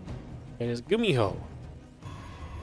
Our opponent in the bottom right, it is Liquid's Skillus. Only a map away from advancing. Map away. Beautiful. Yeah, would be cool to see him in that round 2. It's not going to be easy in that round 2, right? Because the losers from the winner bracket are going to start dropping down, and that's going to get very scary. But, yeah, I mean, you said you double up your money for winning this series, right? So, yeah, definitely eyes on gonna win. It's directly a little bit less, but yeah, sure. I think you can think about it. How much in the way of simply doubling it up? I think it's awkward amounts. It's like 185 to 345, yeah. something like it's that. In it's Chinese. Yeah, they do in Chinese. Yeah.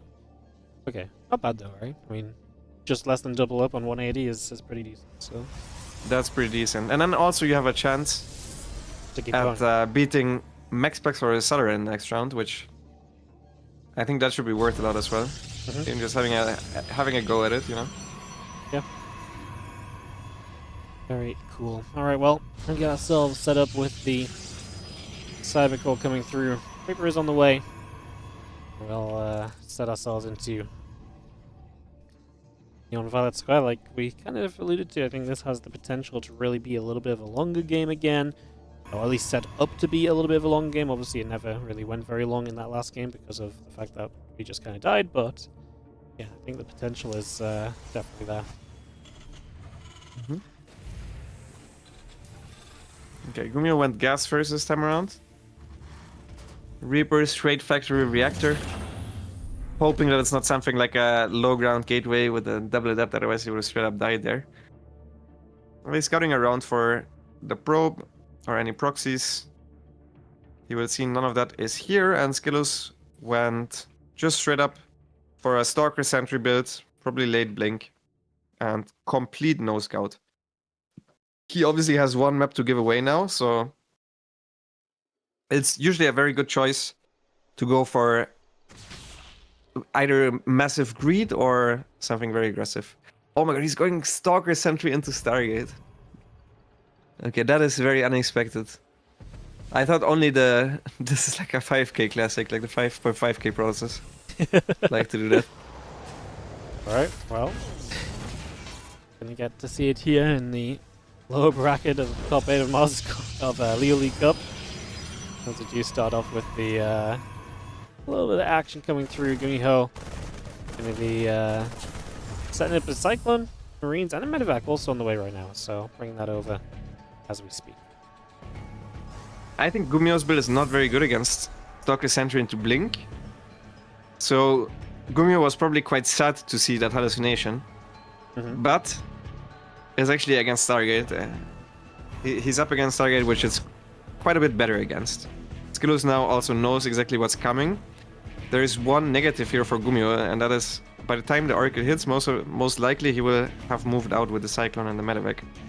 So that Oracle has some potential to deal damage.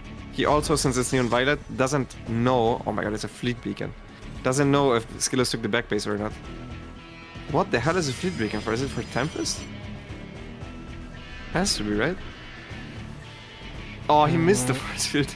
Oh. That's sad. Quiver's gonna get the probe. But yeah, Fleet Beacon. Maybe, yeah, we just rush up into some Tempest early. I mean, unless you just straight up Mothership rush. Right now we've got Marines in the main base though, and Skillus has to warp in a couple Stalkers here, loses a couple probes so far. As we continue across and we'll actually lose a couple more probes. Stalker's struggling to clean that up. He doesn't really kill much of it, even when he does push it back. I mean, there was a Cyclone naturally dealing some damage as well, and the Fleet Beacon gets spotted. And let's see how much the Oracle can get done. Gets 3 SCVs already. There's 4 Marines, which is enough to force the Oracle to go back. I think the biggest deal here is that he scouted the Tempest.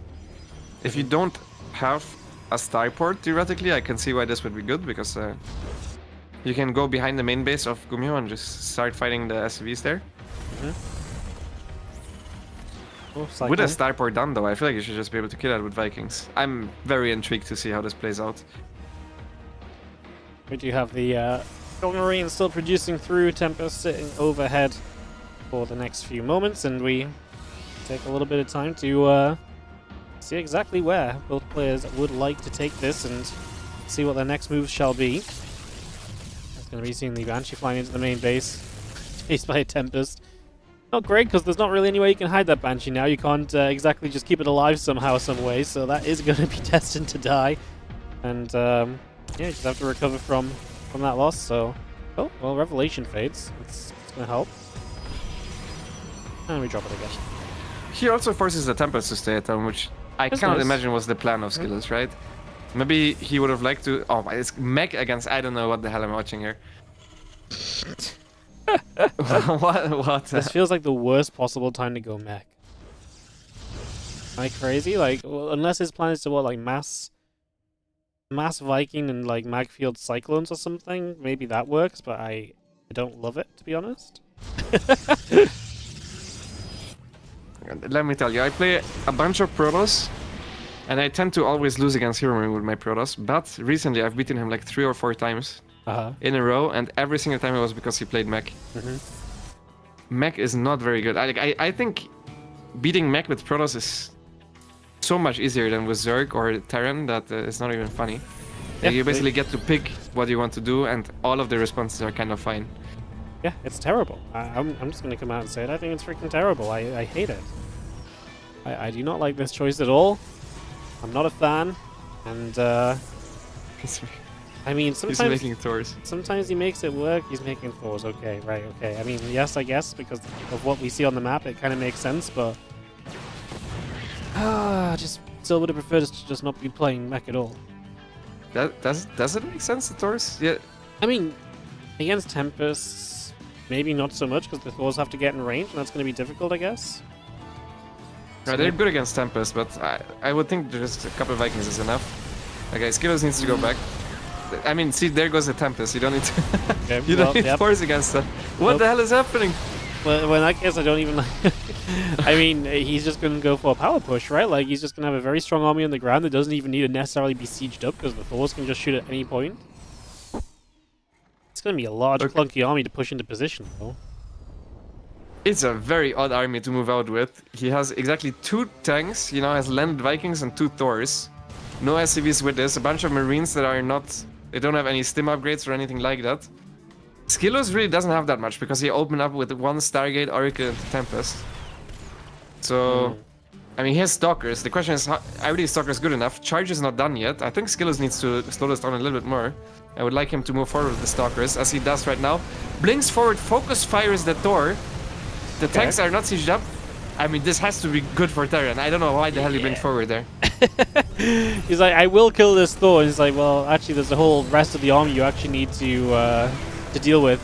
Gonna blink forward again, get rid of the tank. The problem is even those Vikings are doing so much damage in a situation like this, right? So the Vikings alone do their thing, and that's gonna be painful, and you gotta deal with that. And I mean, like I say, very difficult to justify that blink in. It's going to turn out to be pretty darn horrible at the end of it all. The Sorga's going to sit here and fight. Stasis Ward is going to go off, catching a few units as well. I really think we are at our at the tail end of this game 4, right? Because I mean, I guess it's mech, right? So you might not actually be able to end the game for a long time, but like, it feels like it's been a terrible start. I guess I will stand by my my usual kind of stance then, in that doesn't matter if it looks like you're winning with mech, you're still in danger of losing the game because it's mech. So maybe that will save Skillus a little bit right now. Very awkward blink forward. I mean, if he would have gotten the 2 tanks, then for the rest of the fight he can just poke and blink back. But there was a medevac, and the tanks weren't even sieged, so yeah, I think he could have just poked, and the moment they siege, he blinks forward and kills the 2 tanks. And then maybe tries to disengage and kite back from there. I think that would have been a better way of doing things. But yeah, Skillus has survived, and now trying to move out with mech is going to be hell. Because Skillus has a way more mobile army than what the Terran has. So whenever the Terran moves out, the Protoss can counterattack. So yeah, Skillus can simply try to out-expand the Terran now, and then always rely on counterattacks until he has a better army. Which either is Immortal Archon or Carriers. There's a bunch of units you can make that are all decent. Even just messing Stalkers is honestly not that bad against mech. Like, there's no mech unit that is that good against Stalkers.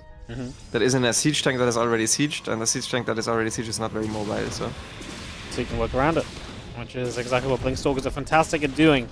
So you have an answer there as well. As this Banshee shows up, a few probes going down to make up some of the SCV losses that have been coming through recently. So that Banshee will be taking a few more shots of damage, and we just have ourselves Cyclones locking in there again. That's going to be a blink back again off the Stalkers. So they also have to fall back and away from there. Just pull it back, like I say, reset a little bit for the next few moments. Let's just have the Stalkers still going, chasing some Banshees down. Doesn't actually get the Banshee. I mean, if you just look at the numbers, it should be good for the Terran. I think if he had Bio with this setup, I would give him the huge advantage. He already has a 4th base with a planetary, a 5th base that's morphing into a planetary, 2 extra CCs. He's up in supply. He's gonna have 2-1 against 3-0 upgrades in a little bit. But the question still remains: the moment he plays mech, how does he leave his base? Has to be in a big blob, because mech units are not good at splitting up. Like, half a mech army is so easy to kill with just Charge of the Icon, Immortal Stalker. Yeah, that moving out is usually the issue. Any sort of a flank on a half committed mech army is going to be rough. So yeah, you are going to have to be having a plan as Gumiho in terms of, like you say, how do you get across the map? How do you make this now work for you? I think it's some very good questions you're asking as Gumiho obviously sits back, has a lot of his bases set up still, so you can, for the moment at least, rely on just sitting on those, but he's giving Skillus all the time, and now he's going to add on 2 more Stargates as well, and I do think if Skillus gets towards a later Stargate setup, then I think this really becomes a challenge again for Gumiho, because fighting against like a massive Sky Toss with mech is not exactly simply done either. Like, Thors can do well, but I do think the Sky Toss kind of outmasses you as the Terran.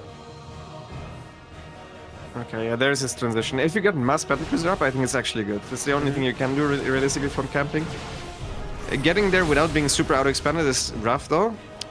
Skillus stayed on a relatively low worker count, however, and he didn't expand too rapidly. He also didn't take any of the Terran side bases. So maybe just trying to get up battlecruisers eventually might not be too bad. Skillus already has Tempest, obviously, but I'm not sure. I'm not too used to seeing these games play out. Usually Terrans also add Ghosts first, which he hasn't done. Well, you just see the units from Skillus already pushing back. We are going to have the rest of the army moving about a little bit as well. A couple of Banshees getting pushed away. There's the Cyclones over here.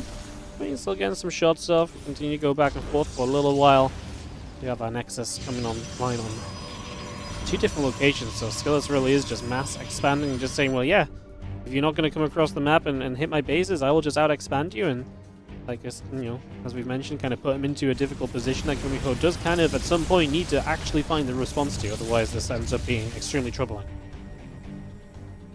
Yeah, one thing that I would have much preferred is if he took the bases more offensively. To force Gumiho to show his hand. Similar to how Zergs usually play against there instead of just sit there and do nothing. Because the way the game is being played out right now, Gumiho is actually outmining Skillus, because he simply went for a higher worker count. So he has a little bit more to work with than Skillus.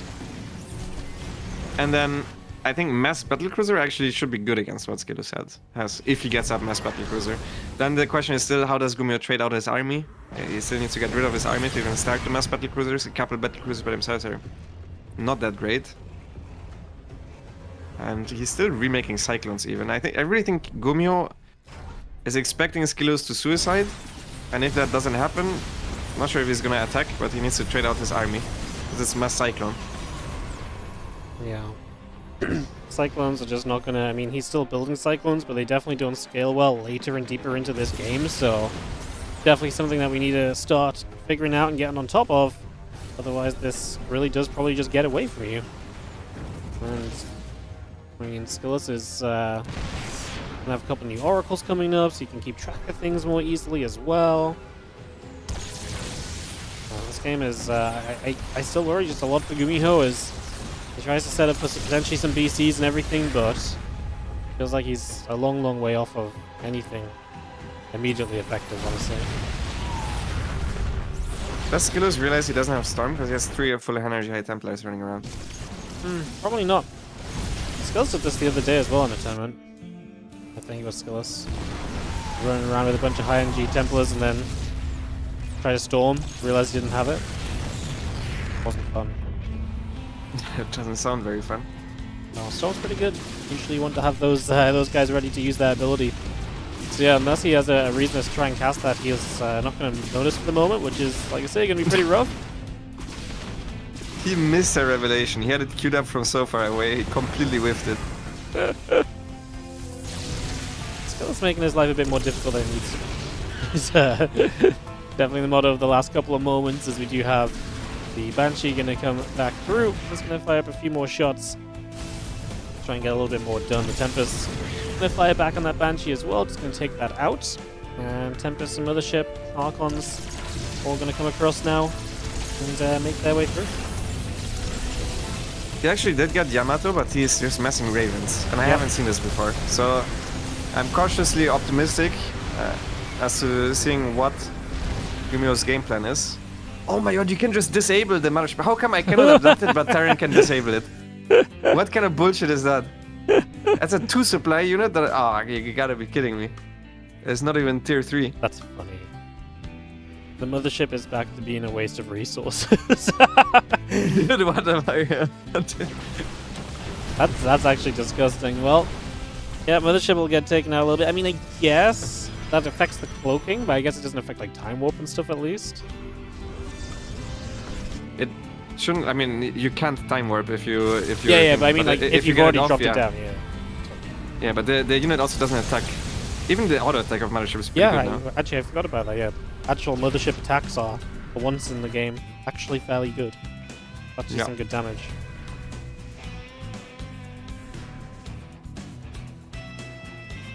Well, couple of Thors stuck in the main base as well, by the way, so that's not exactly a fun addition. Unfortunately, on the side of Gumiho, who is definitely in a little bit of a weird spot right now. Just going to be having the Stalkers going to get there, Cyclones, and some Hellions going to get cleaned out, so they're going to get pushed away also. So that gets pushed back out, and we do have ourselves the army of Skillus is still very much so just sat here and looking for opportunities to make something happen. Has been doing this for quite a while at this point. I'm very surprised to not see Mass Battlecruiser, because he definitely had the time to get out the Max Battlecruiser army, and I thought that one was actually good. Like, he set up to do it, and just, like you say, he just didn't. I think I'm with you. Like, I feel like that actually would have been a pretty reasonable move to play, or to make. Okay, yeah, well, he has something else in mind, so I really wonder how this is going to pan out either way. Skillus is adding a couple of extra Tempests, and he's making massive outposts on the map. I think he should make one more in the top right. Potentially even with a Nexus, so you can recall towards it. Is something that I would like to see. Like exactly what he has here. I think you should also make it a top, and then try to starve Gumiho to death. Like shoot, kill his building slowly with your Tempests. Kill 2 Thors that move forward like that with your Stalkers and Immortals. He finds a couple of tanks exposed. Slows their attack speed with a Time Warp. Yep, just going to be working his way up into the center here. Storm's coming down, so starting to hit some of those units and starting to chip away at them. Obviously, you can pick away some of the setup here as well, taking down some orbitals. It's always going to have a long-term effect at the very least. As you have the planetary itself going to fall as well. Can't save that. So planetary goes down. I mean, Skill's doing a great job of just denying positions on the map here from Gumiho. Now, obviously, there's a ton of money available to both players, so just denying bases for now is not going to do it, but it's definitely a step in the right direction for Skills being able to close this game out in his favor, because you're starting to make it so that it's more limited the amount of resources that Gumiho has access to, and Gumiho is yet to show us what he's going to do about this. He's still letting this happen. He's kind of attacking through the center, which is actually going to go very well for him, and that's something that now Skills should turn his attention to. Yeah. I'm not sure. I think Skills can maybe just ignore this time. He has so many bases on the outside. Yeah, just go. Yeah, just keep going and trading for free. He's killing a lot of stuff from Gumiho that actually matters. Like, he killed one of the bases that was still happily mining. And then all of your extra warpins can go towards the right side and trying to deny the right side base. Needs to pay attention this time. Even storms and tries to retreat, has one more storm, uses it as well. And now he's flanking with the left side army. I mean, this is just the strength of Protoss in late game. Their army is very mobile. You can split it up however you want, and you can shift the way you have split your army up as well. Very often, no feedbacks here. He still could have feedbacked, I feel like. Mass interference None Matrix. of the Protoss units are shooting. Yeah, no, he's not dealing any damage at all. The Cyclones are going to do a lot, as we are just going to stand here and eventually the units come out of those interference matrices, but Skillis loses so much, and now rebuilding that army is going to be expensive and will take a moment as well. So he drops a lot of supply right there. He absolutely gets crushed by interference matrix, and apparently that's going to be the play. Potentially send this to a game 5. Wow. Okay, I mean, first of all, he had enough feedbacks to feedback every single one of those Ravens. Second of all, how does he not recall? None of his units were shooting. He had it on cooldown, I checked. Damn. Well, that's a great question. Yeah, that's okay. Unfortunate. I mean, he will kill all of this anyways. I don't think mech works, guys. I had to break it to you. It just doesn't work. Wow. He killed everything Mass for basically free, and then just yeah, to Stalkers. Does Stalkers do enough now? I guess they do. I mean, he's still way out mining him, right? So Gumiho didn't actually. He wanted to go for the throat. Yeah. Still has 2 Thors stuck here. I don't think this is really what changes the outcome of the game. That's ridiculous. This is why I never believe in, like, I let myself believe, like, I feel like Mech finally gets me convinced that it's going to win the game, and then the reality of it is I just shouldn't have believed stuff. Like, I should have still believed that Mech sucks. Because it never actually wins. God damn it. That's crazy. Let's see. I mean, Skillos' bank is actually depleted, and now we're having the battle cruisers. There's also a lot of DTs. Yeah, I just feel like at this point, Gumiho actually is kind of also depleted, right? And Skillos still has a lot of bases to get more income back from. He's getting outmined a little bit mineral-wise, but I imagine that's just a few mules even right now. I guess we'll see. As obviously Stalkers can be very mobile and move around a lot as well. Going to knock down that planetary. I think that's a great call. However, we are going to lose some of these Stalkers. We actually blink through. He's going to try and make something of it. A Time Warp comes down, slowing the Hellions. A Liberator gets shot down too. These Stalkers, just in the end, a few of them will blink away. As the Mothership will make a getaway too. Not a lot of anti-air available right now, so that will not come to fruition. Dude, the Mothership is going ham. Yeah. It's only a single Cyclone shooting it. Those Hellions obviously not really super useful as well. Like, they're good tanky units in terms of just like absorbing some damage, but like I don't think they're going to be the game changers, you know? I don't think they're going to do too much at the end of the day. They shouldn't. Yeah. I mean, they can block the Stalkers. They actually can help the Cyclones catch the Stalkers. Gumiho blinked the BCs to the other side, and now he's just waiting to get his blink off cooldown, so that he can then show the BCs safely kill a base and then still get out. Potentially even 2. But Gumiho is struggling. He needs a new base. He's mined out on the bases that he has right now. And the only realistic base that he can take is the one where all these stalkers are at. The Blink GTs now also show up. He's gonna kill this planetary, and it's gonna be almost impossible for him to expand once again. Yep. I mean, just has no income, realistically, so all Skillers has to do is work his way through an army one time. Skillers is mining so much more, and even if you have to take a couple moments here, I really believe in Skillers as well, because, you know, even if he has to back away, like, it'll take Gumiho forever to clean up all of the mining bases that Skillers currently has access to. That's the issue. That was an awful blink with the DTs. This game is getting way closer than it should be. He just gave up like 10 DTs for a tank. Not the greatest. EC is actually knocking down gateways as well, which is annoying, right? Just depowering them, forcing a response. I'm actually going to recall into the main base to come and deal with this, so that's actually going to be a little bit of frustration as well as the Temple Archives goes down. Wait, what did he recall? Did he recall 5 Stalkers against 4 Battle Cruiser? That was not it. That was not the recall. Can't quite believe that was the recall, but it was, so there you have it. Genuinely a little bit shocked. He's maxing out with Stalker only. The Battle Cruisers are quite tanky, I have to say. Yeah, I mean they're very good at surviving, especially when they've got upgrades. And obviously right now they've got some very good upgrades, right? So upgrades go a very long way in these situations. Definitely helps. I think it's time to go for Gumiho. Yeah, enough time sitting around, time to just send it. Yeah, I think you attack either into the battery at the bottom with everything and then you take that base at the same time. No, I think that's actually the only play, yes. Or you go for the throw, but I think going for the throw doesn't work. You're just gonna lose the base trade. He's remaking SEC. He really needs a new base. Like, every single minute that's going by is quite bad for Gumiho. You could say that he's just trying to max out, but by the time he's maxed out, Skillos can have 2 remaxes, so I think now would have been the best time to move out. He at least is trying to be active a bit with the Hellions.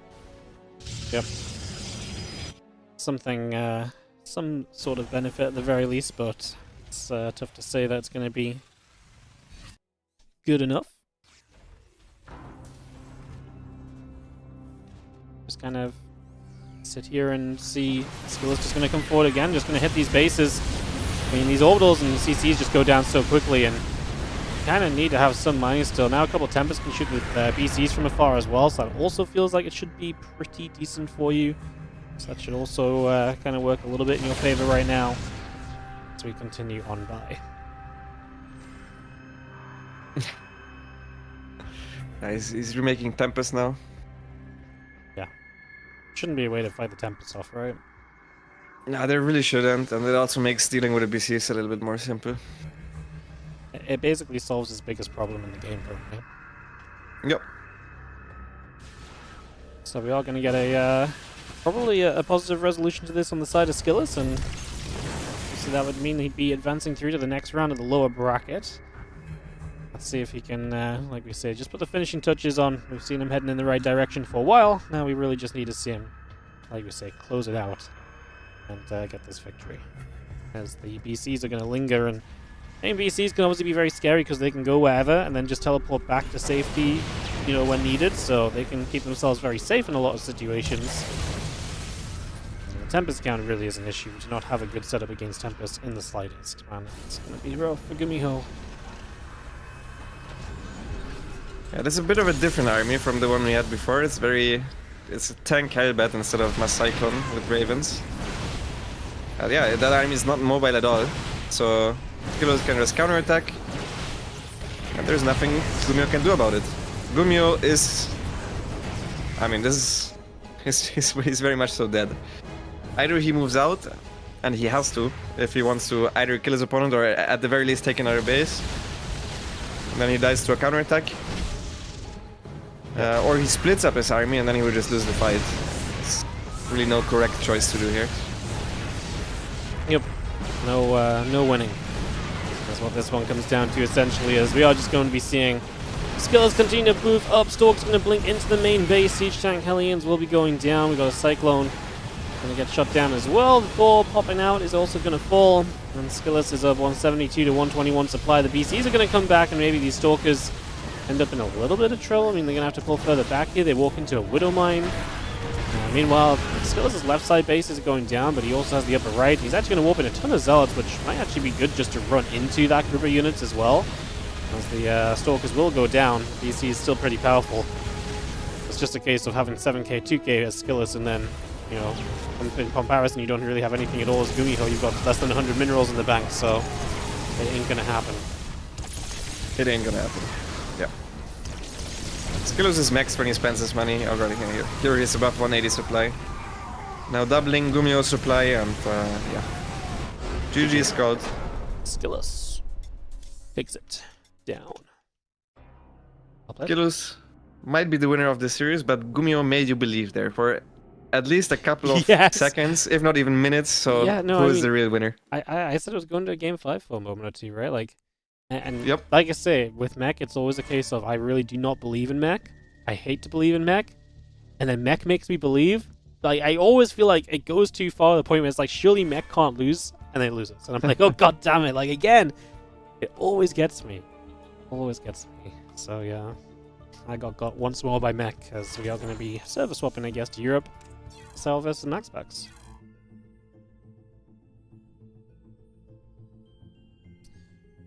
Very fun. Next series coming up. So Serral Maxpax, third time they've played recently? Are they 3? Or they play one more time? I think they played 3 times. Once in the Basilisk Big Brain bout, then twice in Masters Colosseum. Yeah, they played twice in MCOL, yeah. Yeah, that's what I was struggling with. I got confused because I only watched half of Masters Colosseum. Yeah. So yeah, they played 3 times recently. Maxpax is 2-1 in those recent meetings, so we'll see what happens going into these next games. I'm gonna BRB just a moment while they inevitably veto for a minute or two.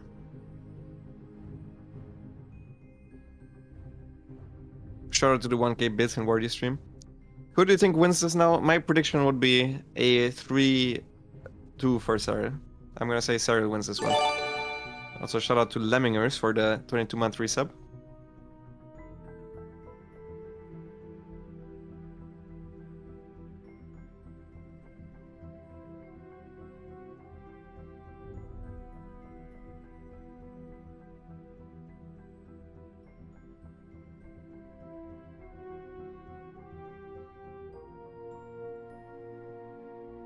Yeah, this is the series that I was most excited for today. Because these two don't play each other very often. They didn't play each other within like a year or so. Before the first time they played each other recently, and then they played each other now 4 times in a row. Over the span of maybe a month. So it's interesting to see who profits more from these frequent meetings that they have, because Serral doesn't really play against the pros of the caliber of Maxpax. But I would think that it helps Maxpax even more so, because there is no Zerg that simply practices with him, whereas Serral still gets a lot of games with Skillus if he wants to.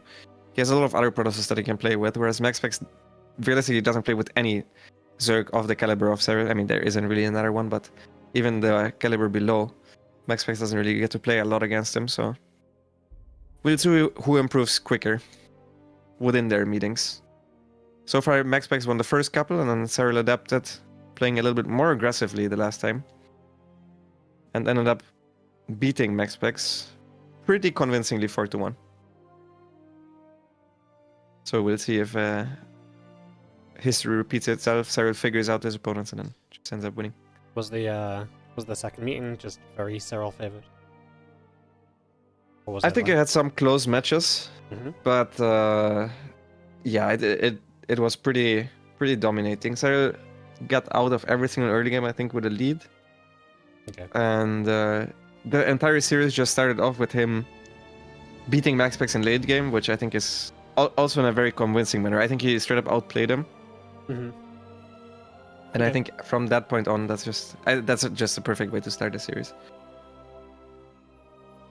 Yeah, definitely that kind of factor of just, I think as I caught the end of it, just Serral is so good at adapting to who he's playing against, and he's very good at figuring out the game, so the more he plays against Maxpax in some of these tournaments, the more likely it's going to be that he really does have the answers, and Maxpax is going to start looking a little bit more like, oh, I don't really know what to do anymore until he changes it up completely again. Yeah, we'll see if that's the case, because I think now Protoss is actually good in a standard late game, as in actually better than Zerg. So I think Maxpax can, like, I think theoretically, if they were to practice every day, eventually the matchup will tilt more in Maxpax's favor than Serral's favor. I think this would be better for Maxpax. Okay. Just with a very small amount of games that they play, I think initially it will be better for Serral, because he can figure out, okay, this is how you like to approach a series. I'm not going to blind counter and get ahead in the early game.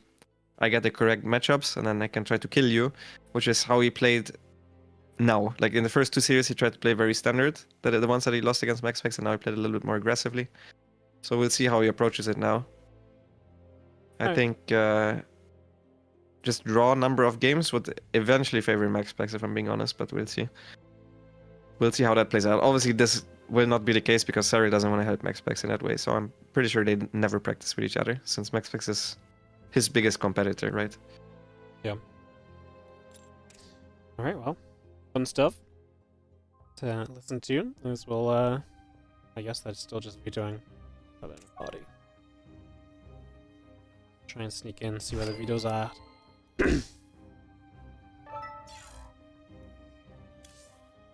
And yeah, so Maxpax for the 4th time in a couple of weeks. Really don't get this very often. Yeah, we didn't get it for like a year straight.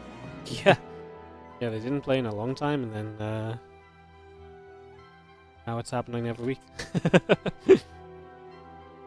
But yeah, probably the last time we see them play each other for a little while as well, most likely. Because even if other stuff comes around, it's not likely they're going to be in the same group or anything, and obviously still got to see each other in the playoffs and so on, so yeah. A little bit until we see it one more time. So let's see. I mean, I guess they could meet later in this tournament as well if loser comes all the way back through the lower bracket, or if the winner gets knocked down in the winner bracket finals. It's obviously very possible too. That is the way it happened in Masters Colosseum, and I think, especially, I believe Serral is the slight favorite here, and then I believe Clem would be the slight favorite against Serral. So there's actually not too low of a chance of this actually happening. Yeah. It's a very reasonable outlook. Someone asked me why I'm not playing in that tournament. I was actually on vacation while these qualifiers happened. They kind of came But out. I also usually don't make it into the top 6 of these events, if I'm being honest. So. I was gonna say the tournament kind of came out of nowhere too. Yeah. Just suddenly was, hey look, we're gonna run a big tournament, and everyone's like, okay, thank you, appreciate it. Had to reschedule about 4 different things, but can't complain because more Starcraft is good Starcraft. So we're pretty much done with vetoes, so I didn't see what map 1 is, but 2nd and 3rd maps will be El Dorado and Leylines, 4th map Ultra Love. Not sure what the 5th map is because I missed the vetoes too, but should be pretty much getting to the point of hosting the game up. It's the most important thing, seeing the vetoes come to a close, so should be able to get that underway very soon.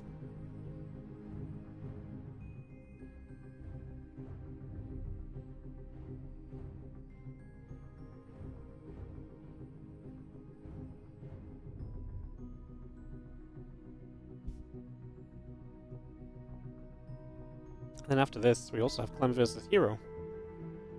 Yeah, another banger. Yeah, banger after banger. I think this is the real banger. I think Clem Hero is usually very good, but I think so. Maxpax actually has more games where I'm like, you got to go catch up on that, you know? Yes, I genuinely think that it's way more exciting because Serral also doesn't play in these weekly cups. Yeah. Like we see Hero against Clem a million times. Yeah. Just like Clem against Maxpax. Maxpax against Serral, and Serral versus Clem is just way more exciting because Serral doesn't play in the weekly cups. Yep. Yeah, it makes a big difference. Very nice.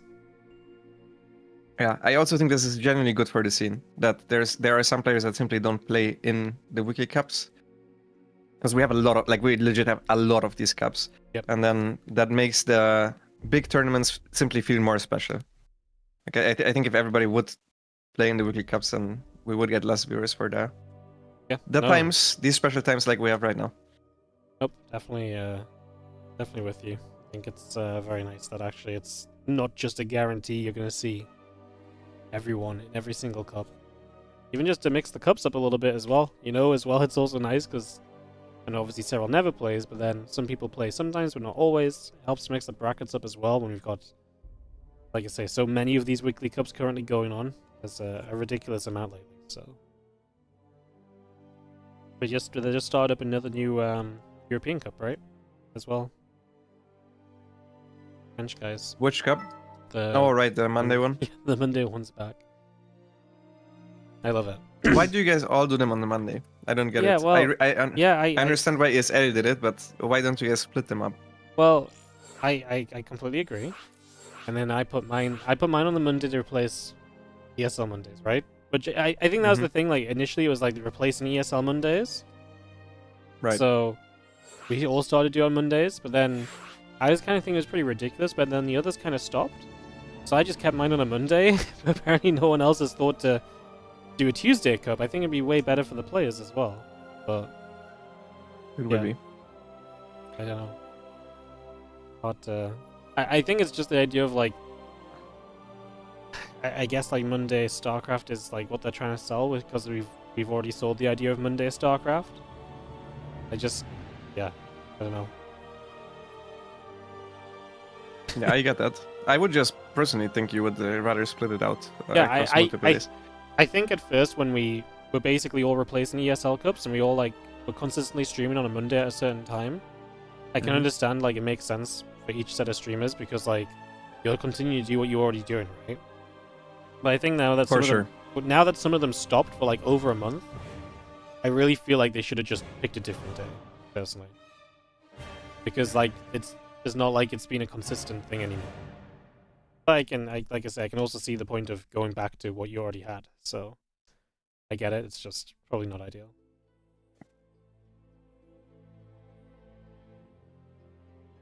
And I'm too stubborn to rename mine to WardiTV Tuesdays. Actually, the best part of Monday is also that, like, I think Mondays is kind of like a universal day that other tournaments don't touch right now. So if you're trying to run something weekly, Monday is actually a pretty good day for it. Because the other tournaments, that is true. Other tournaments generally don't go in the way. If, like, the closer to the weekend you get, the more likely something just overruns. So, yeah.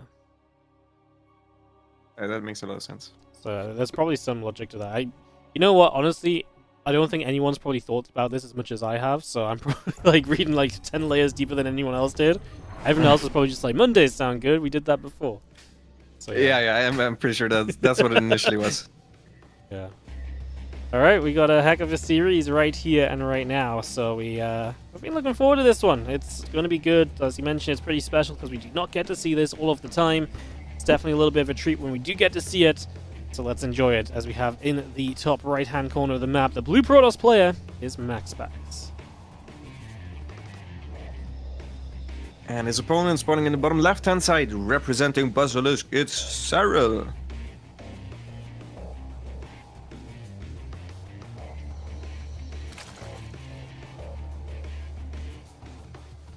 Alright. Well, so what do you think? How much does Serral get aggressive? Do you think Serral wants to end up in those longer games? Do you think he's going to do anything he can to end the games before then? Or is Maxpax going to make it too difficult to kind of do that? What's the vibe for this series going into it, based on what we've seen from these guys recently? My expectation is that Serral is going to try to mix it up in the mid-game. Just try to get a very, very solid early game without any drone losses. And then, yeah, bring his advantage towards the Protoss side of the map. Either go for a Spire, go for a Swarm Host, go for quick Hydra Bane timings, maybe go for Roach Hollins with Queen drops, go for, I don't know, Ravager Bane whenever there's no Stargate around. That type of stuff. I think he's going to try to preferably kill his opponent, and if not, at least pummel his economy a little bit, deny fort bases, try to kill some workers, try to multi-prong, that type of stuff. That's what I'm expecting from Serral. There might be a game where he goes straight to late game, but I don't think it will be his plan A in most of the maps. Yeah, that's seems pretty reasonable. Yeah, I think it's right now, especially you mentioned like the later game is, pretty nice for Protoss as well, right? And Serral's obviously extremely good there. But if that is leaning a little bit towards Protoss, we probably don't want to play towards that purposefully every single time.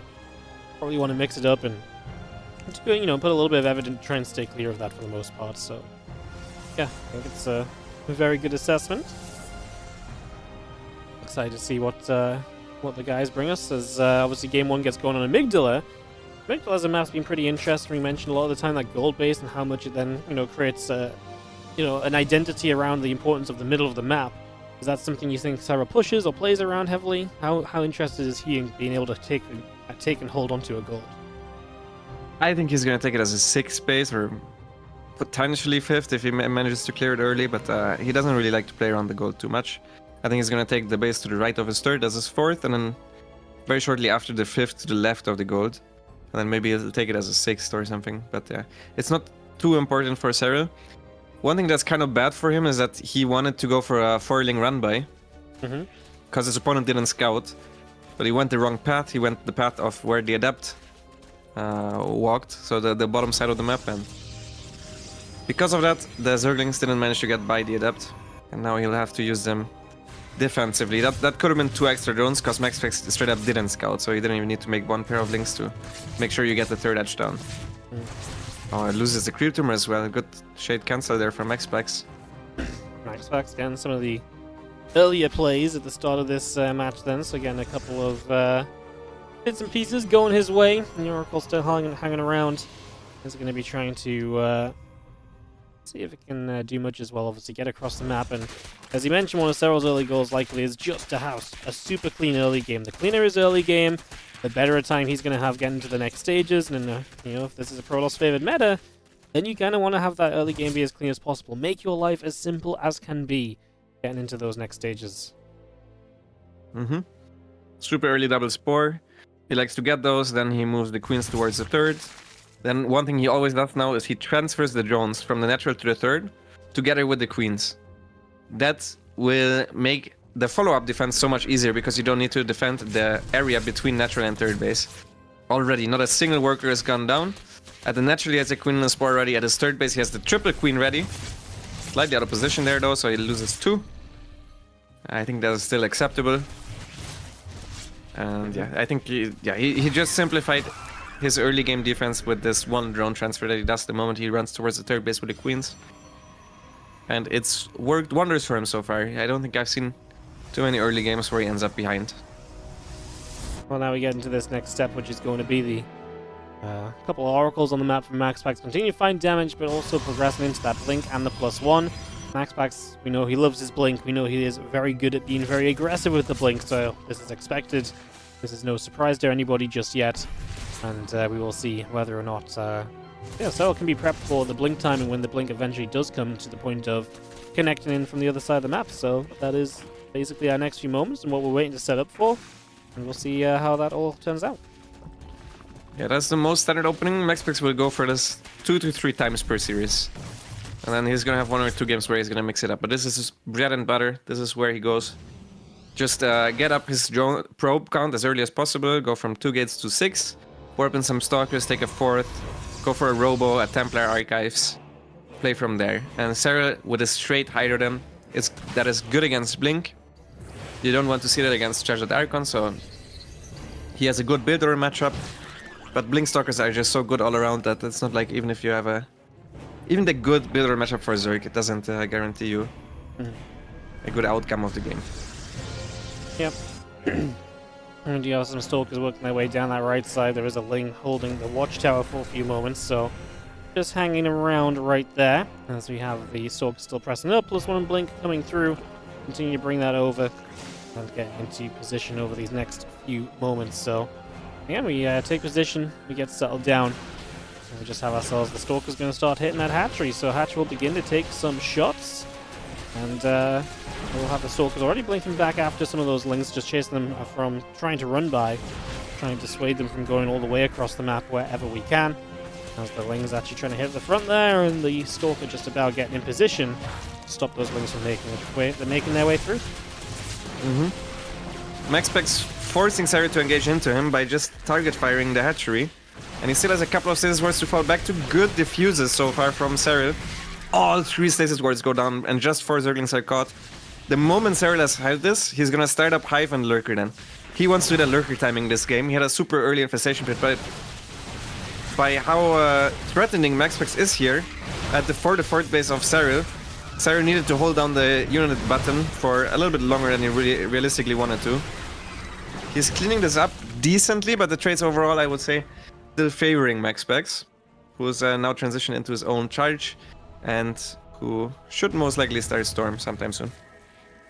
Yeah, get that Storm, and obviously begin to prep for a later stage of this game where you're going to need some splash damage. Storm is one of the easier ways to get into splash damage from this position. There it is, starts up right now, so Maxpax gets that queued, and Serral does begin to move his way into the hive, which, as we mentioned, obviously leads towards most likely that lurker style of play. For the next step of this, you get those lurkers up, you play from there. As you do see, the Fieldling is going to gas around on his Zealot, so that gets taken out as well. Another nice grab for the moment. Good run by. I mean, this will force Maxpax to go back, I think. With the 4 Hydras as well, that means the Oracles can't defend it by themselves. Maxpax still trying to be active here with the Stalkers, but he will have to cancel this 4th base if he doesn't recall. I think it's gone. Great counterattack there from Serral. First big move here of the series, and he recalled the wrong base, I think, as well. Yep, that's rough. That's just a 4th base going down. Great, like you say, great counterattack. I love the mix-in, like you mentioned, of the Hydras, just to make it so that you don't just get to be like, aha, well, I brought an Oracle, and that's that. Obviously, that's not the case at all in that scenario, so that's actually really nice to see. Enjoyed that one. And now we step into the next step of this game, which is going to be what? I mean, Stalker's going to try and come to the right side, and actually going to take a 4th base over here instead, so just completely changing the direction of this this expansion pattern now, and just instead of taking the 12 o'clock, taking the 3 o'clock. That is going to allow him to attack more aggressively towards Serral's 4th base, but it also more freely gives Serral a chance to get the 5th base up to the top, but maybe Zealot run-bys can make some efforts there as this game progresses. Yeah, I'm not sure how much I like this, because Serral wants to kill Maxpax with a lurker timing. He has lurkers out quite early, and these bases are very, very close to each other. Serral still needs to defend his 5th base, where there's a very odd-looking run-by with 5 Zealots and 3 Eye Templars and a couple of extra Zealot Warpins that go for a good blink forward, catches a morphing lurker and cancels it. But that's... I mean, this is an awkward army to engage, but Maxpax is not paying attention. Lost 1 High Templar without storming. Still 2 storms left in that run-by. No Fleet Beacon. Oh no, never mind, the Fleet Beacon is done. Mothership started just now. I think he needs Tempest production relatively soon, rather sooner than later. These Zealots actually going to get a decent trade against these Hydras. There's a lot of Hydras going down before any reinforcements show up, so we are able to net ourselves a whole bunch of damage right there. That is amazing. We are going to be loving that one, so that's going to be nice for Maxpax getting some of those trades. As, yeah, Tempest on the way up, Mothership as well. The Lurkers continue to build, though, and that should kind of put this game on a little bit of a halt for Maxpax, right? Once Lurkers are out, he does not have necessarily the tools to truly fight into those for the moment. Man, I don't know why he made 2 Vipers. It confuses me a little bit, to be honest, because I don't even know what he wants to abduct against Stalker Storm. And it slows down his lurkers a little bit. I think Serral will have a hard time moving out against this setup. There's 2 stasis wards, and there's a lot of range units, so it's difficult to commit into this. Which means that if Serral wants to move forward, he either needs to counterattack or run into stasis wards. So you would, I would think usually you prefer to go for the counterattack path. Yeah, running into stasis wards doesn't seem smart. No, it's not great. It usually doesn't go great for the Zerg. Yeah, now he's splitting off some units towards the top side. That I very much so like. I think he needs to distract the Protoss in order to move forward and advance in the bottom side of the map.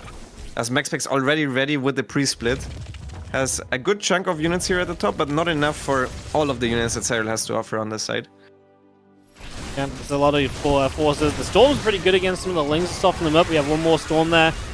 So we'll just get rid of a pylon and we'll see if he wants to advance further forwards. Of course, the Lurker is going to be great at bullying your way into position to take further advantage, and looks like that is kind of the idea. Maxpax threatens the idea of a attack from the bottom right-hand side, so threatening that idea, but not going to pull it off just yet. And we settle down once more. That was crazy risky by Maxpax, because he gave Serral time to advance in the bottom. He went there with everything, and then also he didn't go for it. He could have just A-moved that army with everything, together with a time warp. Now instead he's struggling in the bottom. Oh, that was poorly microed from Protoss. That was awful. He blinked forward and tried to split, but the damage was done already by the Lurker Spines. And I mean, this army, he can also A-move this army, honestly. If he micros it correctly, this shouldn't be an issue. It's 7 Lurkers by themselves. You can legitimately force all the lurker spines onto one zealot and then just A-move it. But Maxpax maybe giving Serral a little bit too much respect here. Yep. So he's finally going to get the Tempest out and start pushing this back, but a bad slew of trades kind of building up to this obviously does him absolutely no favors. Hydra's and Lurkers, a few of them still on the top side as well. Serral also taking the chance to make some Corruptors to get ready to answer the Tempest, and then immediately with the Greatest Spider as well says, cool, if I'm going to make Corruptors, I'm going to make sure I have a way to use these Corruptors in the next stage of the game as well. And that will be with the Broodlords, so just continuing to advance his tech and his setup as we move along. I think Maxpax should be the one poking right now. I don't like the way he's being passive, because he should be standing on the edge of creep, constantly firing with the Tempest. And when Serral approaches him, then retreat with Storm. Worst case, you get Fanged and you recall out. Yeah. But I really think he should use the Tempest a little bit more aggressively. He made so many of them as well, 7 Tempest, that if you just sit there and then you let the Zerg get control, yeah, it will become a lot harder to play. Well, yeah, this is what I like. Now you should just keep shooting with the Tempest. See there, two dead Hydras right there. Yep, just pick up free damage. Dead Zerglings. Exactly, yeah. Oh, good abducts here. The High Templars were out of position. He gets 1 Tempest. Actually loses some Corruptors for that, so... Wasn't completely free, but... Good ideas. Yeah. I mean, if you can get the... if the High Templars are not there to feedback, right, then you want to take advantage of that. That's where you're going to be able to get in with those Vipers, and obviously Vipers create very efficient trades for you, which is basically at this point what we're hunting for. Exactly. I mean, even that trade, if you lose 2 Corruptors for a Tempest, that's a good trade for Protoss. Tempests are not that expensive. So... yeah, I like these pokes. Just have some Archons, some High Templars, and let the Tempest shoot. Let the Tempest do their thing. He tried to poke at the top, it didn't quite work out. He especially struggled a bit with the detection there on the top, trying to get past these Spore Crawlers with just his observers. But yeah, I think he should be a little bit more active. We have the Stormers coming off once again, the army of Serral taking the center of the map. Maxpax is going to rotate back around the upper side with this portion that's accompanied by the mothership. We do have our +2 air weapons on the way, which will help him as well. Serral still threatening the idea of pushing forward, trying to open up some rocks and trying to open up some more positions once more. Well, if you give those Tempests a chance, though, they are absolutely going to come through, connect, and deal a bunch more damage. Yeah, good trades by the Tempest. The one late game they played in the last series, Maxpax went for carriers at some point, at which point he like straight up... the game from before he made the carries was fine, and then the game after he made the carries was terrible for him, so I hope he doesn't make that same mistake again. He's also a bit too slow in expanding. I think those are the things that he can still improve upon, because you can see Serral is turtling, he's sitting behind Spore Crawlers. Maxpax should be trying to take the corner bases, in my opinion. The gold base might be hard to mine from with the lurkers, but trying to take the corner bases forces Zerg to run into him, and then the Tempest can once again shine, and he doesn't even need to go on creep, which seems to be the main thing that he's worried about, if I had to guess, because he's so passive with his Tempest that he must be afraid of something. I would guess it's just running on creep. Well, he is just going to try and poke away from the bottom side. That Stasis Ward going to get a catch up to the top area as well, so just going to try and position there, as we now have the mothership coming through, and we're going to go for the center, and just going to try and deny this gold. Maxpax testing to see if Serral can reposition and rotate into location effectively enough with that army. And going to hit the gold base a little bit. The drones have to pull away. Serral, with 3 Corruptors gathering around, is going to hit a fungal, but there's no real follow-up to that at the moment. So just a fungal, like I said, that doesn't really go anywhere for the moment. Keep fighting there. What is he going back for? Serral's not doing anything to push him back, right? Like, he drops 1 fungal but has no follow-up. To me, that screams like, we can stand here, we can trade. There's no need to, you know, like you say, run back. You know, the main army was in a good position. You had a position that refuses to take advantage of it. I really don't get it. I mean, he should have at least killed the gold base. There's 2 Tempest volleys to kill that gold base. Now he's trying to get back out on the map. He went back with his entire army for 3 lurker, which could have just been cleared up by a single Oracle and maybe some zealots. As Serral is now transitioning into the Broodlords, Maxpax once again going for the army split, which I don't mind. It's important that he has a bunch of High Templars on the Tempest side with energy. So far that's not the case. Yeah, I mean the bank is looking good for Maxpax, but the army that Serral is making is more expensive and better in the long run. So I think Maxpax really needs to be a little bit more active on the map. I think it's every second where the Tempest is not firing at the Zerg army, I think it's a bit of a missed opportunity. Gonna come through and have a couple of shots fired. Once again, it's actually going to be a split of army from Maxpax, as Serral's going to have Fungals available. He's going to lose one Tempest quickly. Sorry, not one Tempest, one Festa quickly. He's going to drop a couple Fungals, tries to follow up with the Broodlords, but he just was too far away. And Maxpax now recall and cooldown at least as we come around the left-hand side, we commit over here. And we will once again have this gold under fire. This should absolutely get denied, as you said you would have liked to have seen beforehand. This time it should actually take place. Yeah, it's like legit 2 bodies from Tempest. If all of them shoot. The gold base goes down and Serral is back on his original 5 bases. It's very, very difficult on this map to expand as a Zerg. He's trying to get the bottom right-hand side base, which is Maxpax's right now, so... that just goes to show off. No matter which base Serral takes now, it's a pain to defend. He would need to go off creep to defend it. Unless it's the gold base, in which case he would need to fight over the minerals, you know? Yeah. Well, we're going to see a big fight breaking out here as Fungals come down. Storms cover the Corruptors. Corruptor count doesn't look as though it's going to be good enough to get rid of a lot of the air army, which leaves Serral in a position where he has to absolutely back away from this. He cannot continue to fight through when you're out of anti-air. So he's going to have to fall back, and this fight comes to a close right now. And we have ourselves a Maxpax army that stays very much so standing, even after Serral decided he wanted to commit on in. Yeah, this is the biggest strength of those Protoss armies, that it's impossible to engage into. I think you need to out-multitask it, you need to force it back, you need to work with counterattacks. If you just run at it, the army will kite and storm. And that's always a bad fight for you, especially if Time Warp is active as well. He needs to watch out a little bit, as a lot of his units are low on HP and he's completely out of storms. The Archons need to stand there, focus fire the Corruptors if he wants to have a chance at taking a decent engagement. Warp in the Stalkers, exactly. That's a good choice here from Maxpax. The Broodlords are very far back, still distracted by the Archons that are warping in. A lot of Corruptors are going down, and this is very bad for Serral. This is the last army that he can make of this caliber in this game. I don't think, even with the resources that he has left, he can make too many more of these Broodlord armies. So, yeah, as long as Maxpax trades the way he's been doing, I think there's not much that Zerg can do. Yep, running out of options, and running out of options quickly, as you mentioned. It's a Serral who is not mining off of a ton of bases, right? He is very much so limited to the base he has. It's not like he's got no bases, just not a lot, and the bank is not there any longer. It does feel as though, as you've mentioned, that he's starting to just die out. He's got a little bit of money, but the problem is his army is not really getting any better, right? So it's not like, you know, if he couldn't deal with his Protoss army in the first place, what's going to change to make him be able to deal with it now? But if Maxpax flanks, Serral is straight up dead. If he goes down there with just the Broodlords, the Stalkers alone will kill these Broodlords. Okay, Maxpax stays active in the middle of the map. I love the army split. He can now deny the gold base mining once again. Yep. That storm I'm not the biggest fan of, because that was the last storm he had in that army. But yeah, now he can start being active again. He doesn't even need to now anymore though, because now he got the bottom right and Serral needs to do something. So yeah, Serral trying to deny the gold base. That's good. Let's see Maxpax moving out again with the Tempest side of his army.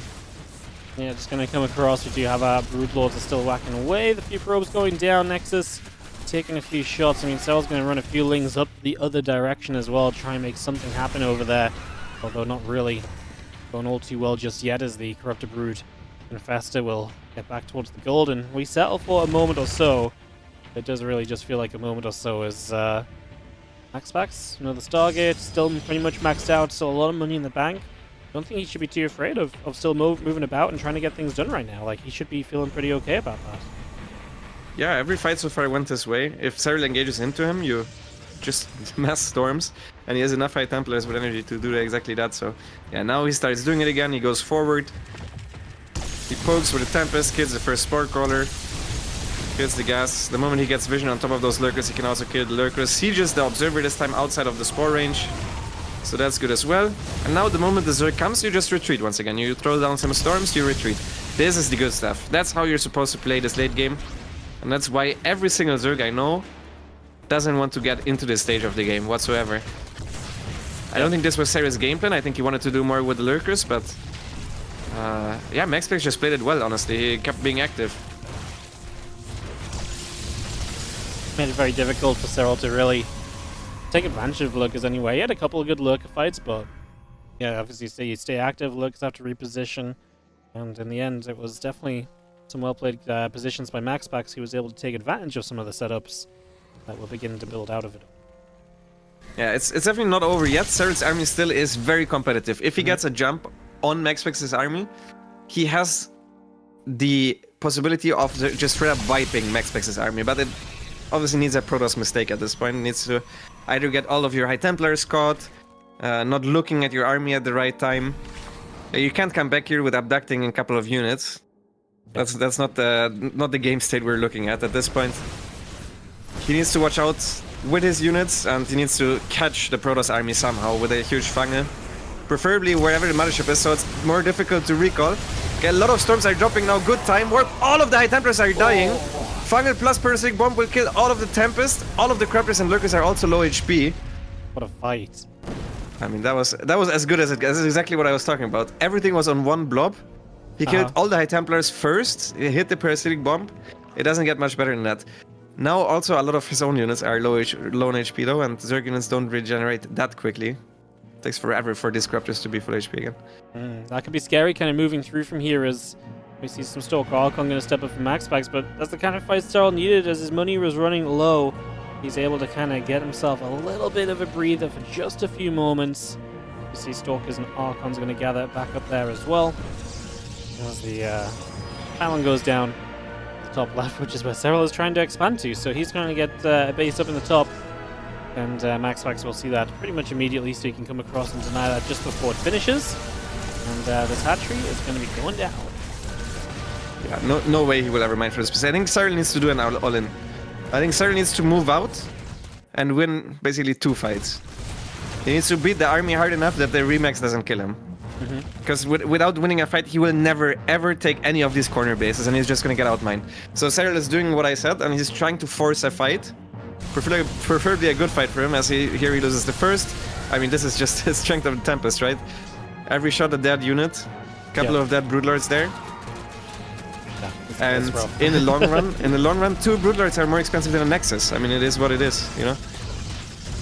Oh, that's a slow warp, and that was really, really efficient for Serral. He not only killed the Nexus, but also the entire Zealot warp in with just a couple of Zerglings. So that was quite good for him. Let's get burrowed up on the bottom side again. Gonna scare that Protoss army off for just a little while here, so able to chase that away for the moment. As we have got ourselves the Infestors, the Broods, the Corruptors all gathering together right now.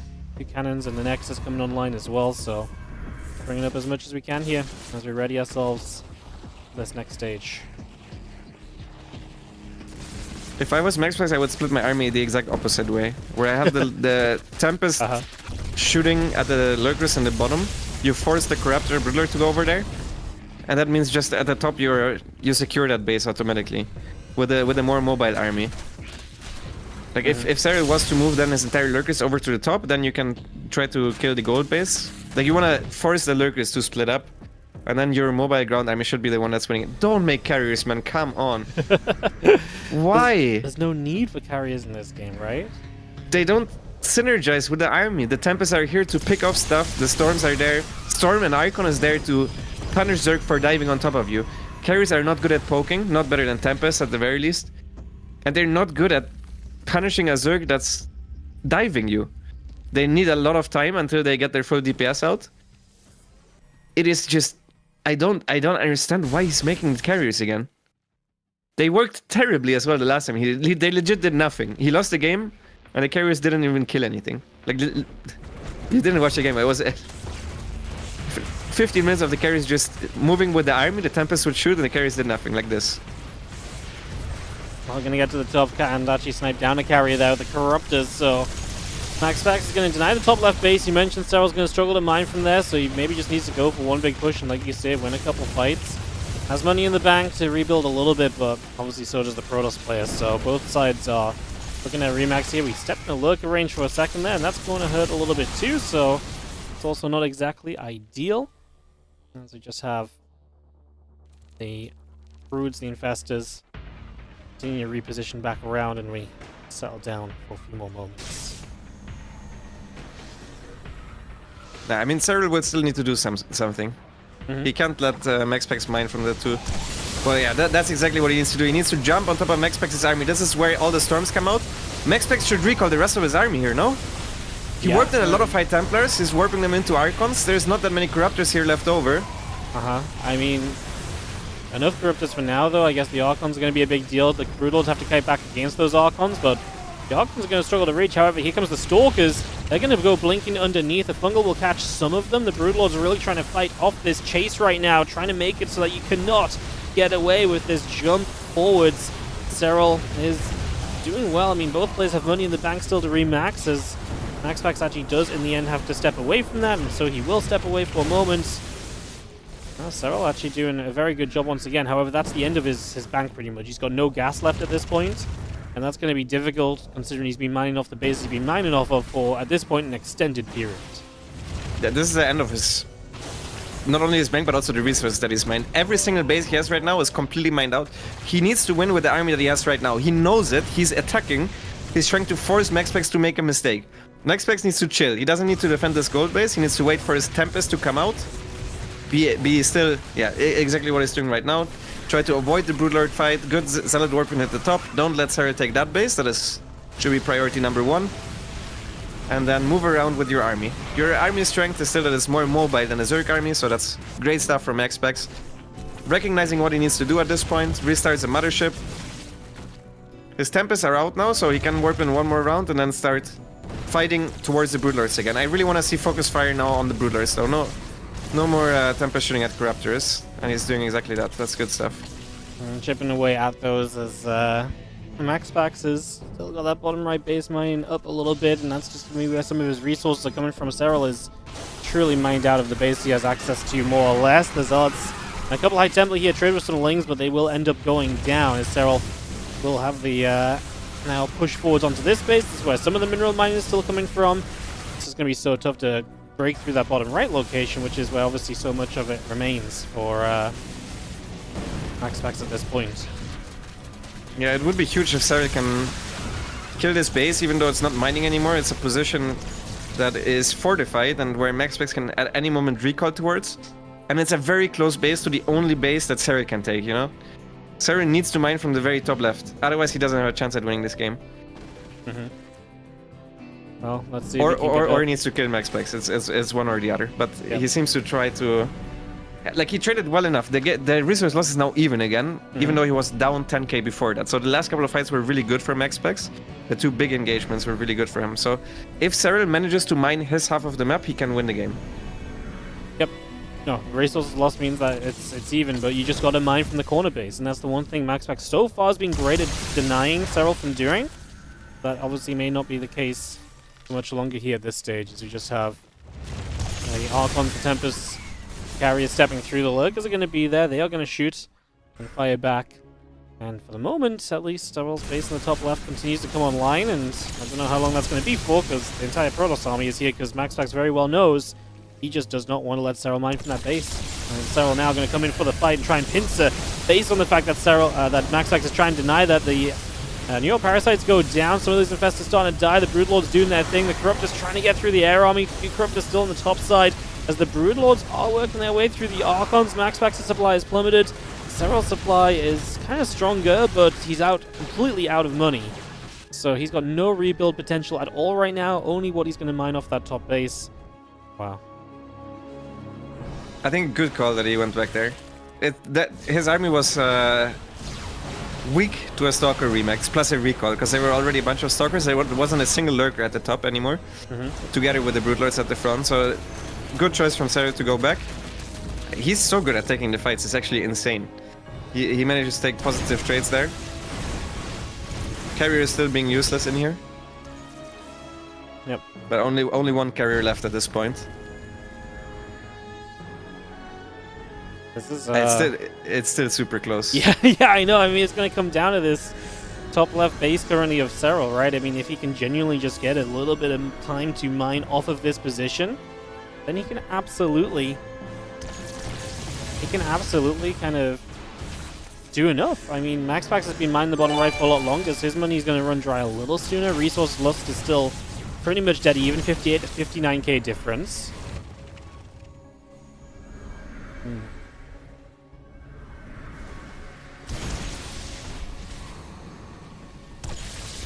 Yeah, Maxpax feels like he will have to go. I mean, I agree with it. I think Maxpax should try to go towards the top and engage there slowly but surely. Don't try to force the issue too hard. Maybe wait for all the tempests that you have on the way and then start poking at his opponent. Try to have like a concave set up off ground on the high ground and then go like that. I think these 4 lurkers should be forfeit. I don't think you want to fight for that. Nope. We'll see if Serral disagrees. He's setting up. Well, he saves 3 out of 4. That ain't bad. Oh, that's pretty good. That's pretty good. Take that. Oh, he wants to go. He wants to go. The 3 Tempests are still in production, so this might not be a bad way to go about it. He kills 1 Eye Templar and 2 Oracles right away in exchange for just a couple of Corruptors. Good trade here once again for Serral. The Oracles are also very expensive at this point. They cost almost as much gas as a Tempest, or even the same amount of gas, and 25 less. So Oracles, rebuilding those at this point, Maxpax can't do that for long anymore. He's very limited on gas. I think only the gases at the gold and at the bottom are still running. Yeah, it's getting very expensive for Maxpax, so he is also running into some of the economy issues where you've just spent a lot of that money, you've already used up a lot of that gas into your army, and now there is just not a lot of it left at all. As the army maneuvers around here from Maxpax, going to take a step towards the center. Army supplies 145 to 148 currently as well, just to keep this as close as possible. I wonder who's going to be the one to actually attack, because both of them are right now just happy mining their resources. I think best case for Maxpax is he waits for a little bit longer, because he's mining 2 bases right now, so his rate of income is higher. And then he goes once his bases run out, because Serral's top left base will run out last. So that should be where his biggest advantage is. If I'm Maxpax, I would try to even put some batteries, as Serral once again finds a couple of almost free pickoffs. They're never quite free as long as the Tempests are shooting, but the Tempests were shooting at Broodlings quite often there, so... Okay, Fungal gets a single Tempest, 1 Queen dies. Infestor dies as well. All of this army is bunched up. Parasitic Bomb hits. Not that many Corruptors are left over. Storms are blanketing the army. As the Zealots are running in from the sides, the Tempests have to run. There's not that much anti-air left from Serral. Maxpax has a remix, but what does he even remix on? I think it's important that Tempests keep firing. Good fight from Serral again. Holy shit. Good fight, but he just needs enough anti-air to actually see this through, right? Because if he runs out of anti-air, the Tempest can eventually just play cleanup. So it doesn't matter how well you do if you run out of one of the main parts of what you need, basically. So that is the current situation of this, where Serral just needs to make sure he's got enough anti-air. He can actually engage into these Tempests and actually knock those down. He's going to knock down a couple. We're actually going to rebuild Void Rays, which might just be the call. If you're recognizing your opponent's running low on anti-air, you can get Void Rays up fairly quickly. Maybe that's good enough for you. Now we have to buy time for those Voids to come online, though. He's even going to start getting the Flux Veins upgrade as well for them. I think he lost too many Tempests, because the Void Rays alone are going to lose against the Queens. He needs a Tempest to force the Corruptors to run into his army, and then the Void Rays can shine, but he lost too many Tempests. He was a little bit too happy to stay here and fight, and it was not the play. As the Lurkers go forward, they kill the base, they kill 14 workers. Maxpax says it's now or never. He's trying to go forward, he's almost mined out. It will be never, because the Queens are here. They're transfusing all the Corruptors. It will barely not be enough for Maxpax to get through the anti-air of Serral, and Serral does fulfills the comeback, honestly. I think this game was looking quite grim for him. But with continuous great fights, brings it back and takes the first map of a honestly crazy map. Crazy map one. Absolutely ridiculous opening game. And that was just the opening game, as that is going to be the first map going to Serral. And I think you're right, like there's so many moments in here where it just looked as though Serral was not going to have enough stuff. He wasn't going to be able to power through well enough. But he was just able to kind of keep at it. He took some very good fights as well. You mentioned he caught back up in resources lost as well, which is not easily done at that stage. Crazy. What a game. Oh. That was good. Serral is insane. I think Maxpax, the one part where he was gonna improve infinitely, because he doesn't play this unit composition in the other matchups, is poking with the Tempest and having high Templars where the Tempests are at. Yeah. Because he very often gets fanged. He's comparatively to other Protoss players, he's not as good in going forward with single high Templars to spot for the Tempest, for the Infestors, right? He gets fanged a little bit more often than the other Protoss players without getting the feedbacks on the Infestors. I think he will improve the more he plays against Serral, because there ain't no other Zerg that's playing a late game against him, so he needs these types of games, and he's gonna improve at that. Yeah, needs to get the reps in. It's a difficult army to hotkey. You need a separate hotkey for Oracles. You need a separate hotkey for Tempest. Then you have a separate hotkey for Mothership, or most Protoss players have it on follow command. And then preferably you would have one hotkey where you just have high Templars as well. And then obviously one hotkey where everything else is. So Zerg players are used to using this many hotkeys, but Protoss players that are used to playing without split armies especially, I don't think have that many army hotkeys usually, so they need to click a little bit more and actually select things manually. I think Maxpax did have everything on a separate hotkey, so I think it's just a matter of getting used to using all of these different control groups, because it's actually very, very difficult. Even the best of the best are not perfect at using 5+ army control groups. Well, let's see if Maxpax can bring it back, because that is a little bit of a rough start to the series, because it feels like you're doing well, and then Serral brings it all the way back, takes some amazing fights in the later game, and is able to call himself to a 1-0 lead in this best of 5. He starts off in the bottom right-hand corner of El Dorado for this game 2 of the series. And his opponent in the bottom left is Scythe Storm's Maxpax. Wild. Actually wild. That's what we mean when, like, I feel like when Clem and Hero play later, we're not going to quite see the games, which is like that, you know? Just to clarify, when we were talking earlier about the idea of, you know, this is going to be the banger series. It is a banger series. I think a lot of Clem vs Hero will be decided in the early stages. It's still also going to be a banger, but just a little bit less. Different manner, I guess. Different way of being great. Oh, alright, well, we can breathe and get ourselves into this game, number 2, as we do have Maxpax blocking the hatch just to start us off for the first few moments of the Nexus. The hatch just for the first few moments, and slowing that down for a couple of seconds in the early stages.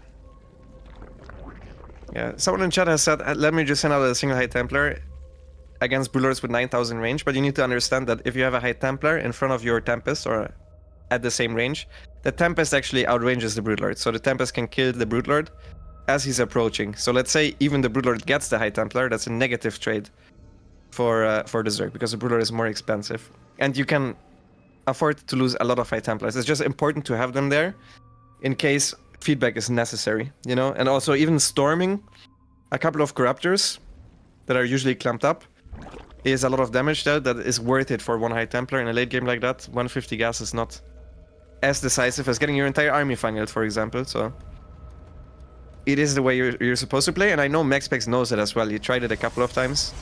It's just, as I said, it's a thing of practice, and I'm sure he will get better the more he plays these late games. The last late game looked a lot better than the one he played in the lower bracket of Masters Colosseum. So I definitely see the improvement curve there.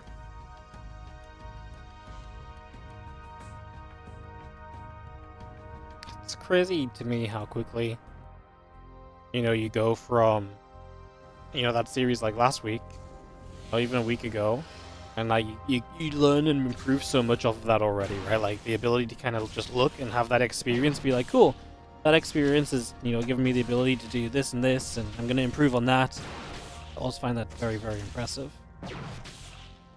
Yeah, it is interesting because I believe the best way to improve is trying to do something that is challenging for yourself, something that's not impossible, but challenging. And for these players, there's only a very select few players that are truly challenging matchups for them, where they think they are maybe even the underdog. So I think they improve the most within these games and throughout these series. And they never really play custom games against each other, because they would specifically practice for their opponent, right? And very often that favors one race over the other, so the one race that is like the one race that needs to surprise their opponents a little bit more, does not want to be the one that gives them that practice. That currently is Zerg, so I'm pretty sure if Maxpax was to ask Serral, Serral would say no. And likewise, if Clem asks Serral, maybe Clem would say no, because that would be the best practice for Serral, and in that matchup, Zerg is the purely reactive race. So yeah, it's interesting how that works out.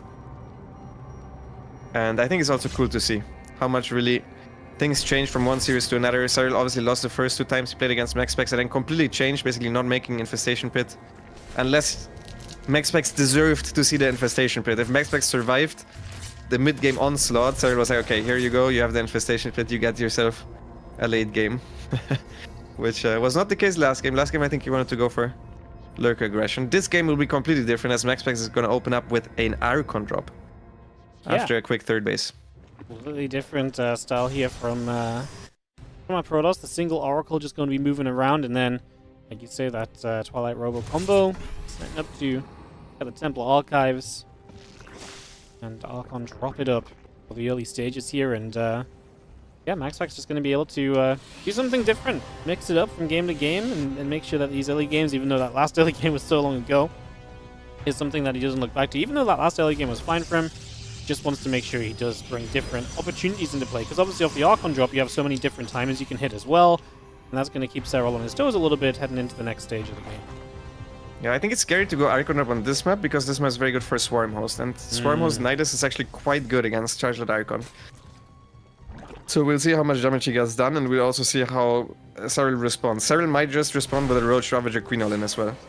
The last time Maxpax played this build, first of all, this was a build that Mana played against Serral, and Mana actually won a map against Serral with this build.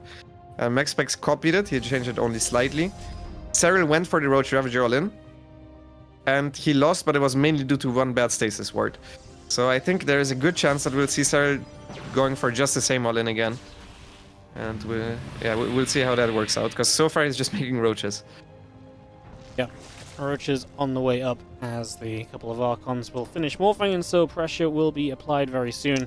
The Prism will take its step forward and will take its chance to try and deal some damage here. So Prism drops across those gold minerals, drops those Archons off, and they're just going to go and grab the Overlord. As the few Roaches and the Queens continue to move about, the Prism gets turned around immediately, and just has to pull back there as the +1 and the charge continue to come through. Oh, Maxpax saw the lack of a gas there, right? Yeah, that's huge. That is huge. He should know right now that this is an all-in. There's no way a Zerg of Serral's caliber, who lost 0 drones, doesn't have 6 gas right now if he's not all-inning. When he's going Roaches as well. I'm not sure how good Maxpax knows this type of stuff, because he doesn't offer it as much as Zerg. But to me, it is super obvious that this has to be... I mean, he sees the amount of Roaches. He knows, right? Yeah. Yeah, he knows. That's a lot of Roaches wandering your way, and that doesn't usually happen for no reason, so across the map we go. As we do see the couple of Lings there initially going to be taking some shots. The Zelts come back around, and we just have the Roaches now starting to arrive towards the left-hand side. So here we go with the Ling Roach Ravager attack here from Serral, who is going to be looking to try and just break through this and get off to a very good quick start right now. The Stasis Sword catching a couple of Lings. The Roach is going to actually start diving into the natural, but a good force field there. Only 2 Ravagers, so we don't have a lot of force field breaking abilities right now as Serral. So you've got to be pretty careful with where you pick and choose to utilize that, as he is going to go pretty heavy toward the natural. Really wants to break in here, and he is going to get a few more Roaches in this time, although another Sentry is going to show up, and he's still trying to just hold the Archons off on the low ground as well. Yeah, he even started an extra robo, which will not come into play, and he's using all of the Oracle energy for just a couple of Stasis Swords, which I don't like. I think the Oracle should have been used mainly in the natural. Still, most of his robos are alive. I think Serral missed a little bit of an opportunity killing that one pylon, powering the 2 gateways, which would help him in his attack. Most of the gas units of Maxpax are still alive, and it's looking like a hold so far. The supplies are getting closer and closer. Good Warp Prism micro so far. He needs one more Warpin at the very least. He also will have energy recharge soon again. Yep. He just doesn't have the Nexus energy right now, and that means more shield battery energy and more survivability for the units that Maxpax has. It's very important that he doesn't lose a single one of those Immortals, and as long as he doesn't, he should be fine. Yeah, it looks as though he is going to be able to just about get the hold here. I mean, Serral obviously still full force sending it. He's going to start an Evo Chamber behind this, but realistically, he needs more than this, right? Because if a Protoss army survives at this caliber, it's going to be well upgraded, it's going to have a lot of power units in. Serral is still just going to be on Roaches and Ravages for such a long time here, and that just does not trade well. The deeper this game goes, the more tech units come out for the Protoss player. It just gets worse and worse for you, quite frankly, so this is not looking pretty at all for Serral, who I think is absolutely finding himself on a timer here to, like I say, still try and force the issue. Even if he's getting an upgrade, there's no sign of droning, there's no sign of real longevity in this game. Just trying to get it done right here with this attack still. Yeah, Maxpax even starting to dodge the volleys of the Roaches and the Ravagers mid-air with the War Prism. That was not the prettiest fight, he just had to disengage there. I think he should wait until Serral fully commits onto the third base, then go out with all of the units and then fight with all of the Zealots as well.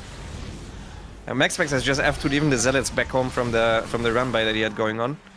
He's trying to corner the army, now realizes it's not possible and then sends the Zealots back across. Yep. Looks as though this one is going to be getting a little bit shut down, as we still just have, obviously, Serral will do his best to keep Maxpax as busy as possible, even going to try and integrate Burrow into play right now, so going to do everything possible to just try and edge something out of this still. But it's obviously not looking great, especially as Maxpax just says, cool, I'm safe enough to start Storm. That's when you know the Protoss player is going to be feeling good about this one. Yeah. He also only needs to kill this one Overlord, and then the creep advantage will be gone on this side, which Serral has used to his advantage to trade a little bit better than he was supposed to. Massive Zealot counterattack gets spotted, now runs back. Very indecisive there from Maxpax, who's now also supply blocked. Okay, yeah. He goes for it. If I'm Serral, I run it down now. I see there's so many Zealots missing, I try to kill him at this very moment and just hold with the reinforcements. I think that's what he's going to try to do as well. He's still just messing Roaches, so Maxpax doesn't necessarily need to go for these Zealot run-bys, but the Zealots don't really work well in tandem with his Immortal War Prism force, where he just tries to keep all of his units alive. His War Prism pickups are just so good. He's just not using any units. The only stuff he loses are a couple of Archons, and I think that's acceptable. Yeah, acceptable losses. You really can replace Archons a little bit more easily than Immortals, right? And Immortal count just growing and growing is so good for you. The Archons are there to kind of tank, because they're going to be the ones that need to get a little bit closer as well, so as long as those Immortals are staying strong, which he hasn't lost a single Immortal all game, then yeah, this becomes more and more impossible for Serral, who is still just sending units. He's really not got some kind of cool master plan behind this. He's just spamming units, he's just sending them across the map. He can deny the fourth base, he starts with +2 missiles even, but like I say, the work count's not going anywhere to suggest that this game is going long for Serral. He's just trying to outmass his opponent, which, now that Storm is up, is going to be even more difficult to do. Trying to regenerate up his Roaches a little bit there with the Burrow. Doesn't have Burrow movement though, so it takes a while and they can't move while all of this is going on. He spots the Zealot run by. I mean, yeah, it's just not getting better for him. It's just not getting better for him. Resources lost is pretty even, but we have to keep in mind that Maxpax is the one that went to a higher worker count than Serral from the very early stages of this game, which means that now we have an army that will be almost invincible once Maxpax reaches the 200 supply mark. Yeah, it's looking pretty dire, honestly. It's not getting any better for you at any point here. And I do think that we are kind of walking towards a victory screen for Maxpax to tie up this series. Supplies are getting closer and closer, and again, Serral's army has not really improved. Like, it's getting a couple of upgrades, but it's not like those are upgrades which are not being matched by Maxpax either, right? So Maxpax is really truly just in a very comfortable spot. Not much else to say. I mean, the only issue is getting the fourth base, but eventually he's going to have enough to just hold out at the front and take that fourth base much more comfortably anyway. Yeah, can't take corrosive bites like that. That's the only way he's going to lose this game. If corrosive bites like that keep hitting, and obviously with this Ravager amount, Serral is making it very difficult for Maxpax. But now that the War Prism enters Serral's main base, I think this is the real, the real final pin where Serral now needs to go back. That buys Maxpax time to A, take a forward base, and B, he can also now move across the map for free without the Ravagers being constantly annoying with the corrosive bites. Yeah, that's it's going to be pretty tough to undo at this stage, as we just have ourselves the army quite clearly looking pretty comfortable. The Ravagers will pull back. I mean, the fact that Maxpax even comes across the map just tells you the sort of situation this is. But Maxpax is extremely comfortable with where this game has gone to, and he is feeling as though he can just come through and pretty much close this one out. It's going to be a couple storms onto some Ravagers. So they're going to take some damage as well. More Zealots into the base as well, so the main is under fire once again. Just going to have to go and respect that and deal with it, and again, just problem after problem basically continues to arise right now. So you get a few more corrosive bars to try and ward that army off, but this just is not going anywhere. A few roaches, Unburr on the other side. They're going to try and maybe hit the fourth. Maybe they want to go elsewhere, take a pick, but again, hard to really see it coming out victorious for Serral. Okay. I mean, usually I'm a massive fan of army splits, but this is pushing it a little bit as Serral is still all in. Yeah. And he has way more army supply. He's going to kill more than half of the Immortals there with his Roach Ravager force. He might lose a base because of it, but I think that's the best chance that Serral had all game at killing any of these Immortals. Honestly, I think those are the first Immortals that went down, and it was 6 of them. It's still awful for Serral, don't get me wrong, but maybe don't do that. Maybe don't do that again. Don't do it, yeah. I mean, fine to do once maybe, because you were in such a good position. I mean, supplies are still even for you with a very teched up army in comparison. But yeah, let's not make a habit out of it, as it's a very Ravager heavy army as well, so pretty flimsy if Serral does kind of get jumped on. Because Ravagers die quickly, and they're all very expensive units too. He's basically forced to play high Ravager count because A, he's got nothing else to spend gas on, and B, he kind of just needs that amount of corrosive biles to dissuade Maxpax from attacking in. And you said it before, you know, eating too many corrosive biles might be one way in which Serral finds himself back in this if Maxpax does eat a few too many corrosive biles. It could go badly. Yeah, the 4th base will finally go down. And that means we have a 4-base Protoss against a 3-base Zerg that is still a Roach Ravager all inning. I mean, that's the one good news for Serral, is that he doesn't have enough drones anyways to mine necessarily off all of those bases, but he's trying to force the engagement now in the middle of the map. Maxpax just doesn't seem to be running out of storms, and now that the storms are all depleted, he has more than enough left over to beat Serral's army, and he ties up the series 1-1. Yeah. Funny, even when Serral all ends, still ends up a 60-minute game just because he's refuses to give up easily. Obviously, he will not die until his opponent has shown that he will not make enough mistakes. Serral plays for every possible advantage and every possible out, but doesn't find it there. That means we are tied up after that long game to start us off. Maxpax finds his way back in with the defense, and now it's 1-1, tied up, going to ley lines for map number 3. Okay, I'll be right back. Sure. I'll be back in like a minute. Some long games in this series, guys. There's obviously Serral versus Maxpax, Clem versus Hero. We have on my stream some OSC Championship to cover later as well. I'm gonna double check on when we're starting that because today's Liuli Cup is going a little bit long, so I'm gonna go double check on that one a little bit at some point. Figure that out as well. So yeah, we'll check on that, but see where that is as we get to Serral Maxpax. Game 3 will be on ley lines, so pretty fun map for the 3rd meeting here. As it's all tied up. Wonder if this gets onto match point, which is very exciting too.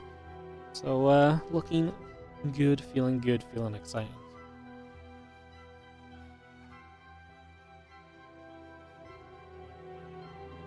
Very, very cool.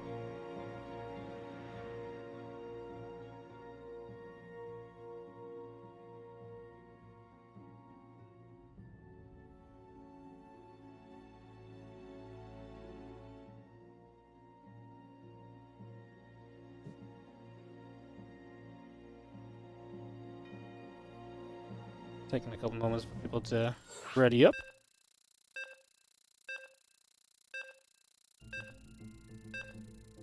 But we're going to be underway now.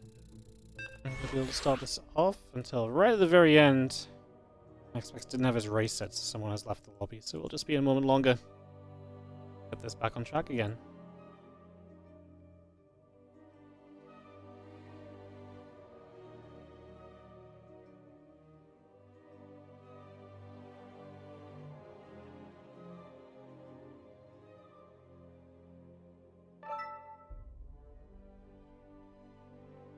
Perfect. Alright, guys. Serral Maxpax ley lines coming up. Get this underway. And see who is going to take this one down.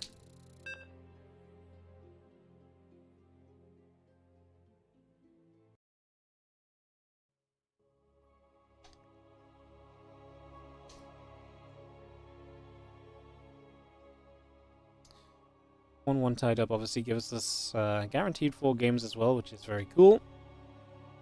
So, definitely not feeling comfortable in this series. I mean, had to go long in that first game, and even then was forced to kind of fight back into the game. Could have been a 2-0 on Maxpax's side with some different micros, so we get into it. Bottom left-hand side, our blue Protoss player is going to be Maxpax, and he takes on, of course, the red Zerg. In the top right, it is Serral. He was just going to distract trick his way to a 15 Overlord. And, yeah, Serral not going to be caught off guard on the 15 Overlord tech. He's going to go right into it as we have figured out the correct way to do in this day and age of playing Zerg openings. So, even going to get the Hatcher on the low ground because Maxpax chooses to send no probe across the map this game. So, he's going to be able to go gateway, no scout, and yeah, just going to be leaving this to set up without any information. Doesn't necessarily need too much info. Usually if you're going across, you're mostly just looking to block that hatchery and to send some timings off. This will give Maxpax a little bit more mineral mining for a few moments and so on, so potentially a little bit more money to be a little bit greedier on his build. But of course the Zerg gets off to a more comfortable start as well. Alright, I'm back. Hello. I'm back. You missed nothing. Nice. Not even a scout from Maxpax. I suppose that is something that I missed. Yeah. I missed the lack of a scout. Missed the lack of a scout, yeah. Oh, you forgot to know? Oh, yeah. Cybercore's good.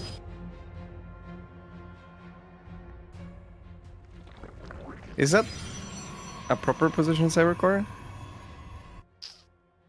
Like, is that just a 1 gap or that looks like a big gap? Maybe it's fine. I think it's one of those positions where it looks worse than it is. Okay. I mean, that tech though is Cybercore is now 7 seconds or 5 seconds at least. It is late. He tried to build it. He thought he built it already. Sent the probe back, and I had to go back to build it. Mm-hmm. Yeah, I mean, a So little yeah, bit of delay adds up. Stargate is going to be a little bit delayed, and he doesn't go for Chrono now at all, which I understand. Once again, Cybercore was a little bit late for no reason. And so it just runs in. This is something that you can mix in. It's bad against Stalker first, but Maxpax I don't think went Stalker first even a single time in their previous series, and I don't think he has done it so far today either, so it's a fine gamble to take, and the Overlord will be safer wherever it's going than it will be on the high ground against a Stalker and an Oracle. Well, Lynx be coming up. Queen on the way, Hatch coming through. We just wait for the Stargate to get active. Obviously, Maxpax playing a couple different things so far off the Stargate so far. You know, his favorite is kind of +1 and Blink, but the Archon drop worked very well for him in that last game as well, so giving himself options right now.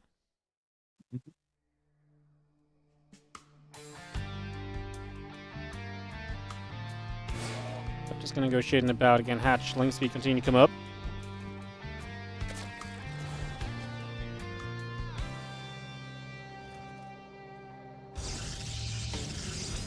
Quick third base again.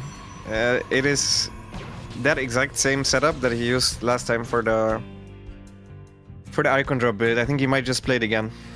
A single Oracle, then he overcharges the Oracle. Quick third base, Stalker chases away the Overlord. I think it's the exact same build again. So we will see a Robo then now, and a Templar Archives. Not well, Twilight first, but.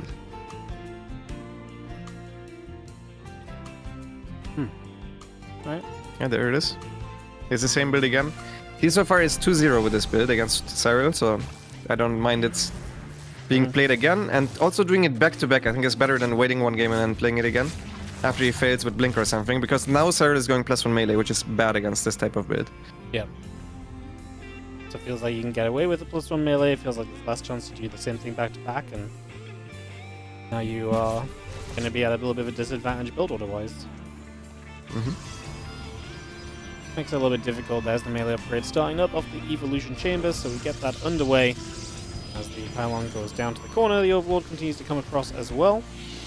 And we just have the Rotaro and the drones, the Lings, continuing to build in for the moment as our Prism starts, and Well, we know exactly where this is going, so we saw in the last game, so we know exactly what Maxpax is going to be doing. No surprises right now as the Oracle just gets away. Disaster averted. I mean, I have to be critical there, obviously of Maxpax because I just wasn't looking at the Oracle, but if Serral stepped forward one more time, earlier on, to the Queen's firing, he would have gotten that Oracle. So that's a mistake from Serral, and characteristic, because usually he's very good at that Queen movement type stuff.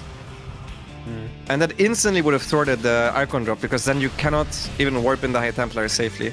Usually you need the Oracle to be there. Protect the... in order to... Yeah, the morphing Archons. Well, just going to see the couple of Archons morphing in. The feeling's going to get there. Queens are just going to be sitting tight as the Oracle showing its power, able to make sure that everything gets warped in safely. Love to see that, as we now have the Archons able to start moving around and harassing, although we are going to have Queens getting a couple shots off initially. Now they have to run as the Archons start to fight them. It's trying to bypass the Queens to run into the main base, where there's only a single Queen. And important to note is that you don't have creep on the edge of your base here, so you can't re-burrow the Spore Crawler to help the Queens out here against the War Prism. Catches one Queen, that's a good pick-off. I feel like that's more than what. Oh my god, where's the War Prism? It's so far away, and we're going to lose an Archon immediately. The Queen even getting some more shots on the Prism as it has to come in from afar to save the other Archon. Disaster. Dude, he's doing the same all in again, isn't he? and this time around, he already killed one Archon. That's a lot of extra HP that your units don't need to go through. Yeah, these builds, these timings are pretty tight. As the Oracle will drop a Revelation down on a few roaches, and the creep team is +1 missiles, the roach speed coming up, Overlord speed coming through as well. All those additional roaches still coming through as the +1 attack, and Storm building. Storm is a massive mistake. He doesn't need Storm. Just too early, right? He saw the amount of roaches that were there. There's no way he doesn't understand. Okay, now he starts the cannons. These cannons... I'm also not even sure if these cannons are gonna finish in time. And he's floating money. He's trying to counterattack with his... This is a worse setup than last game, because he has one less Archon due to his own mistake from earlier. But also he just didn't realize early enough, so... The aesthetic defense is all a little bit last second and might not finish in time. And he even started Storm. I don't know what the Storm is for. Alright, let's see, as we do have our units coming around from the top side. Serral going to get a few of his Lings caught in a stasis. We do have one Ling activating a stasis ward in the natural already, so that's nice. Drain that Oracle energy as best you can. If he's able to counterattack, but Serral had roaches mostly in position to deal with it. A couple of warning biles already, as he is now going to start working his way through the Cyber Core and just into the natural. There's double Robo in that natural. If you break through into that position and hit those Robos, that would be huge, but we're a little ways away from realistically making that play. As the Roach Ravager Queen sets up at the front and is seeing if it's going to be enough. Serral almost maxed out already as he now decides to put some effort into breaking down this third base as well. And let's see if he has energy recharge. He just warped in the extra High Templars, so I think he should just morph them into Archons. Okay, one Storm is landing here on top of the Ravagers. That was a good Storm. Decent stasis ward there with 5 roaches. He hasn't lost one Immortal yet, but the supply is looking much worse than last game around. Yeah. You're right. Even just that little bit of extra Archon buff might make the difference. He has now roaches come in from the other side. It's going to be difficult to save everything here, even with the Prism. Microing all of this correctly is going to be very tough. And if nothing else, you even have position right on top of this base. That's something Serral never got in the last game. So now he's going to force his opponent to kind of run across onto these units. And yeah, he can then decide whether he wants to come back across and jump onto them himself. The Prism's not quite close, so we lose an Immortal already. You can just see the defense is falling apart a little bit more compared to what we saw last time around. Yeah, he just didn't realize early enough. I think he had all the information he needed. Because you never make this amount of roaches if you don't want to all in. Like, there's absolutely no reason for him to make... Like, he saw at least 16 roaches with the Oracle poke. So yeah, the static defense was a bit too late. And that combined with already losing an Archon for completely free is not great. And even this hold was very close to working out, you know? He still has some units alive, the 4 Immortals are still here. Yeah, maybe even just if he didn't get Storm, it would have been fine, but he's dead this game. He has a 1 HP War Prism with a bunch of low HP Immortals that he's still microing around, but he's also out of workers. Not sure why all of these workers are mining here, but Maxpax taps out and Serral takes a 2-1 advantage. Alright, well, just like that, just as quickly as, well, even faster than you lose game 2, you win game 3. And Serral retakes the lead in the series, so series speeding up after that game 1, and Serral, like you say, hitting the same all-in, just in a situation where Maxpax started off in a bit of a worse way. That obviously came to bite him a little bit in the end as well. Yes. It's a worse start, and I'm not realizing it is, I think, the biggest thing, because also being mentally a little bit more prepared for what is happening, not throwing down as many stake defense as you can last second helps, and then also having the clear mind to say there's no way a storm or 2 will help me here. Let me cancel storm and get in extra units. Would have been huge there. I also think another thing that you can improve upon is using less stasis swords that is natural, because these didn't do anything ever. They only ever got like a couple of zerglings. And keeping the Oracle higher energy, because then he needs to split less towards his natural. Whenever roaches run into that, they're out of range of the queens, so then the Oracle can actually get a lot of DPS onto the Zerg army. So if he plays that build again, I would like to see him use a little bit less stasis wards and keep the Oracle higher energy. Never F2 the Oracle as well. At some point, Protoss players always they're like, okay, now I just need to F2 in. Just keep the Oracle alive. It's the truth. Like over time, that bad boy gets so much done. It's actually crazy. Because the queens can't be everywhere, obviously. And with this build, you want to poke between third and natural. So wherever the queens are not, you should have the Oracle positioned. Yeah. Alright, very cool stuff as we go to Ultra Love for this potentially final map. If Serral gets another win, we'll see if Maxpax can tie it up once more as we head into this one. We're going to be starting off in the bottom left side with a blue Protoss player who obviously is down in game and must win to stay in the winner bracket of the Liuli Cup. It is Maxpax. And his opponent 1 map away from getting into the winner's bracket final. It is Serral.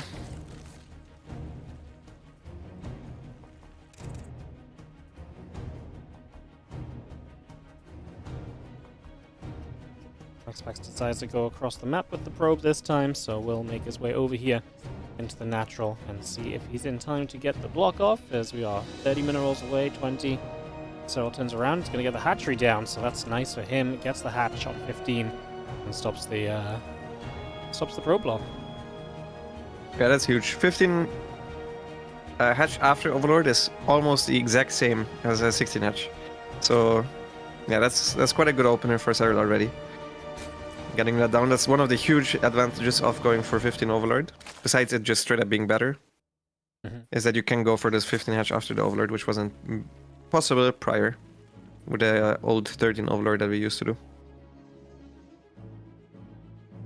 Right, gate coming up. Hatch gas and pool all coming in. A couple of drones on the way out as well, so we just get that all up and rolling. The probe do a bit of a patrol back and forth as well, as we just got our Nexus into play. And we'll see where the builds take us. I mean, at this point, you'd expect Maxpax to maybe go back to the +1 and blink, or do you think he Archon drops a third time? I personally wouldn't mind Icon drop a third time. I think it worked out well, but I mean, he sees that Serral just wants to all-in it, so as long as he's careful of the all-in, I wouldn't mind seeing it. But I think he's gonna go Stargate into... Personally, I think he's gonna go Stargate into Glaives, but could also just be Stargate into Blink. Very standard. Okay. You think Stargate into Glaives just because it's a good map? Because it's time to mix it up again, or...? Yeah, he just does it once per series, and he's down to 1, so... This might be the time to do it. I don't think it's bad on this map, but it's also not great on this map. Especially if you don't get the block, actually, it's quite a bit worse, because then the Zerg can wall. But I think the way Maxpax plays, he usually has strategies pre-picked for each map, and then I think he's just going to execute whatever he has prepared for this one. Alright. See what we get, as we have the Stargate itself on its way up, so we got that going. We'll see what the choice is behind that Stargate, as Maxpax will take a few moments. So just link speed a hatchery on the third base. It's a forward third hatchery as well. And yeah, a couple lings continue to maneuver around.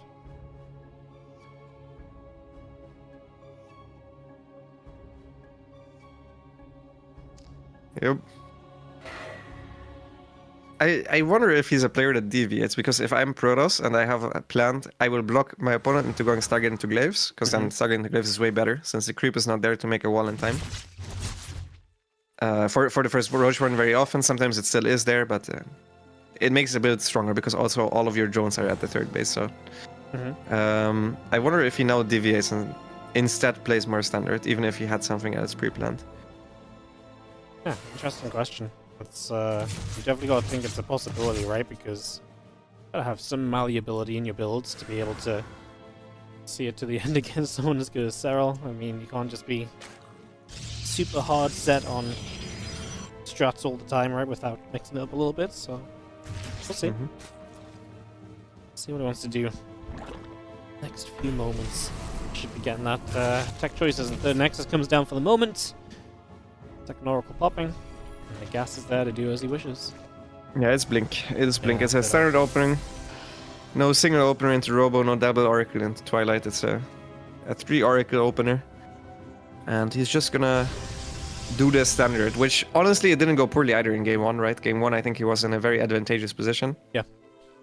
Eventually in the late game, it's not like he won the game with Blink or something. I think the mid game ended somewhat evenly. But it's not like it looked impossible to win the late game for him. So it's also exciting to see. Yep.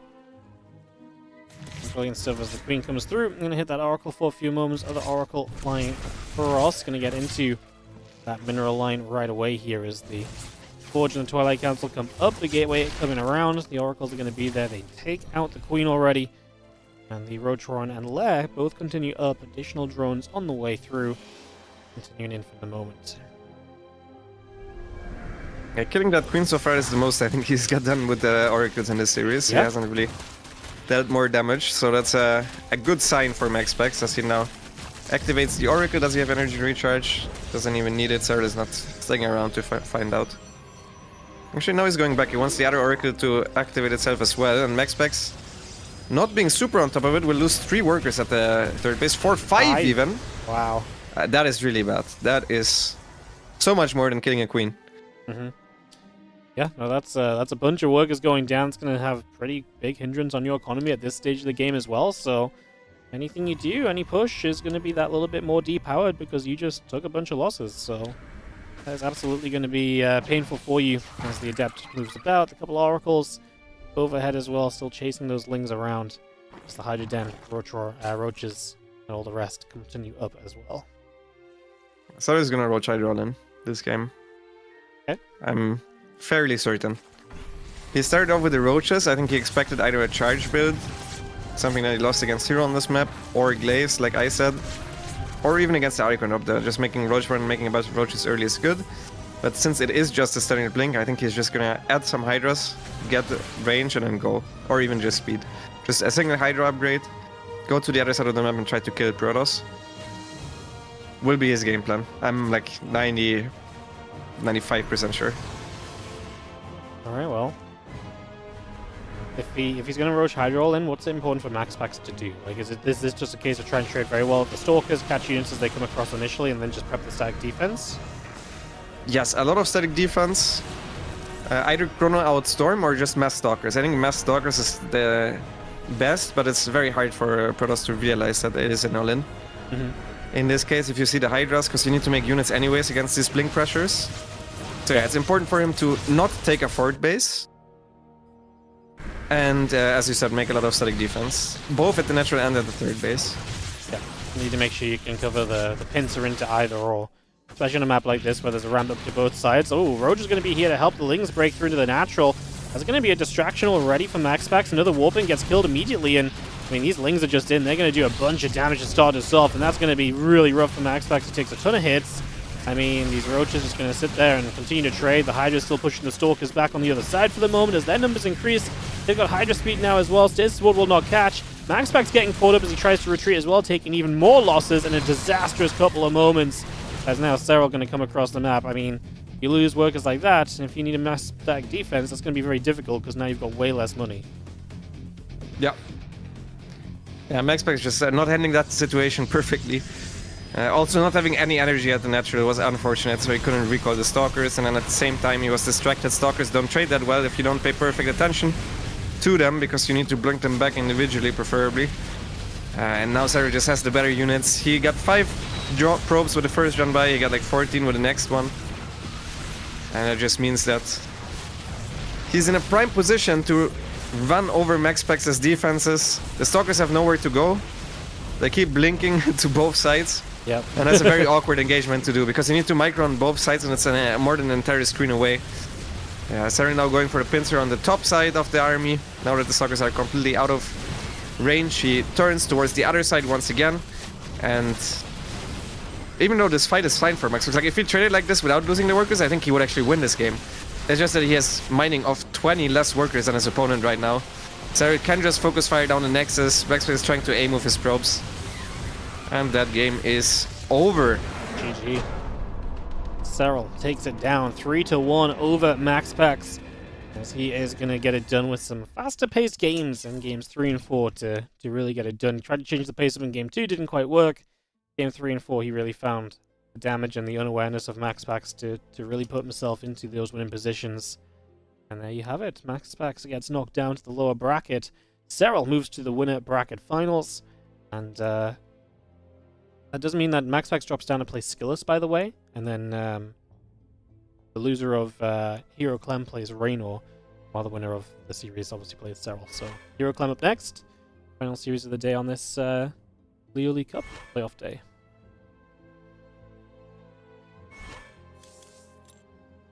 Yeah, very cool game 1, and afterwards I'm pretty sure Serral was like, no, let's not play a late game. You all in 3 times in a row. Yep, just did not want to see the later stages at all after that first game. It was such a grueling effort. Obviously did a fantastic job of bringing it back and making it work, but you don't want to get stuck in those situations too often. So yeah, understandable, as that is going to take us to this, as mentioned, next series of Hero Clem, which I feel like nowadays can really go any which way as well. And Hero Serral, maybe Hero Serral will be fun to see in the upper bracket final after they played a pretty fun series in Masters Coliseum 2. Honestly, I think you can't go wrong with the bracket at this point. The bracket is just good. Yeah, it's good no matter what. Yeah. Very, very true. Alright. We'll just take a few moments. We'll get this started up into that TVP. Yeah, I wasn't sure if I would have to dip to do OSC Championship already, but I think I can just finish up Hero Clem. I think. You think? I'm gonna Nice. send it. I mean, I asked if we could maybe just move an OSC Championship, like one OSC Championship series to a different day. But it's not just dependent on what I want to do, so. But I didn't get a response, so until I get a response, we're going to try and send Hero Clem. Maybe I'll get forced to switch after game 1. We'll see. In that case, I will keep casting this one. You gonna drop? Yep, I'm not swapping from the Hero Clem series. Yeah, I know, I figured. Yeah. I obviously also would like to cast Hero Clem, especially, I know obviously we see these guys play a lot, but you know, even getting to see them just playing a bit of a bigger stage, right? A bit of a bigger tournament that's online is very cool as well, so. And also we didn't get to see Clem during the Masters Coliseum playoffs, so he was kind of missing from that upper bracket and from kind of how things played out, so yeah. Yeah. He went into it as the favorite, and then sadly, I mean, dropping out of the group stage while going 2-1 is always a little bit unfortunate as well. Yeah. Obviously. Yep. Format didn't help him out as... Yeah, mostly just... I mean, he dropped a map to Oliveira when Oliveira was still playing Terran. That was the last Terran series Oliveira played. Then he played Protoss against the other guys, which was probably a little bit rough for Clem, because I think if he'd taken another map somewhere along the way, then it would have been good for Clem as well, but... Yeah. They played out in favor Clem, unfortunately. He dropped out. But he's here in this one. So... Take good news that we can. He's here in this one. I think he's a favorite. I personally think he's a favorite to win it. He looked really good against Skillus yesterday. He did, yes. I think he's a slight favorite against Hero, and I think he's a slight favorite against Serral. Obviously, if I would go purely by statistics or mathematics at this point, for probability, I would say Serral is the favorite, because he's simply that one round further, but... I think Serral, with all of the guys that are left in the tournament, I think Clem is favored against all of them. Oh, see if Actually, maybe not against Maxpax.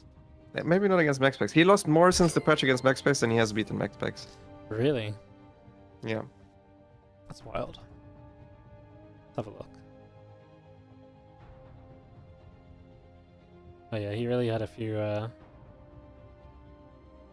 well, actually kind of even. 3-2. Okay, yeah, 3-2. They go back and forth. It's Clem's turn to beat Maxpax, though. Oh, okay. They go back and forth, so, yeah. Fair enough. Yeah, Clem Maxpax is always wild, because it's like, feels as though on any given day anyone can really dominate that matchup, and then sometimes they also just play a super sick close series against each other. It's always pretty fun just how different each of those matchups or each of those meetings can be between them. Hmm. Have map starting to be picked. Clem needs to remember that he needs to pick one more map, and if he remembers that, we should be good to resume.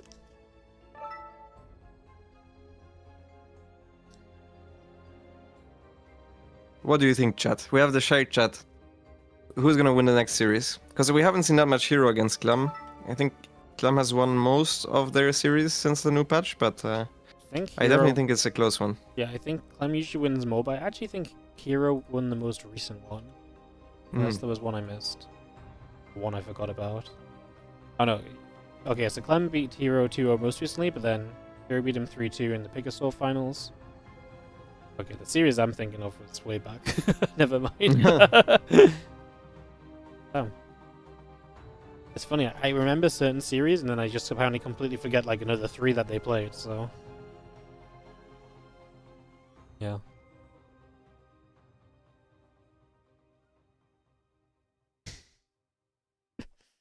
When Hero asks for the third map and Clem's just like, after he's already been waiting for like 2 minutes. Big thinking being done here. Yeah, he's thinking. Big thinking.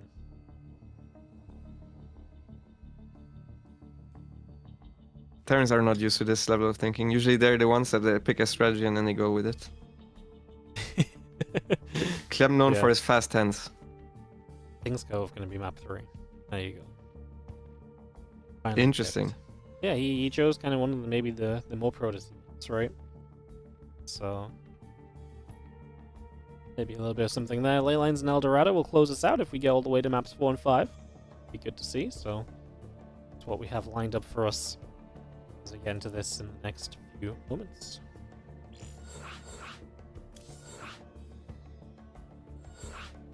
I wonder what map Eldorado is supposed to favor, or which race Eldorado is supposed to favor in this matchup, because you can't play the aggressive blink stuff on it. Seems like a map that is better for Stargate, but Stargate itself is a little bit weaker now, so I would have thought it's not that bad for Terran. Yeah, I feel like it's still decent for Terran too, because while you can't play the aggressive blink stuff, Terran can still push your natural aggressively. Yeah. So I feel like that alone gives them a little bit of an edge, but yeah. Well, we'll be finding out what the plan is very soon here as we start on Amygdala between Clem and Hero. Will Clem and Hero give us a banger, or is Clem and Hero going to be that kind of early game festival that we kind of thought it might be as well? Because Clem has been very good at just killing people early game recently, and Hero is not too shy of doing that either. So, yeah, let's find out. I'm expecting fireworks here in the early and in the mid game. Both players just jumping at each other, trying to do damage on the other side of the map. I think we'll have a bunch of scenarios where they are trying to outplay each other and force mistakes. Yeah. Absolutely. Alright, let's do it. Let's jump in game. As we are going to have in the bottom left-hand side our blue Protoss player. This is going to be Hero. Just trying to break a bit of a losing streak against Clem. And his opponent, my personal tournament favorite, it is Liquid Clem.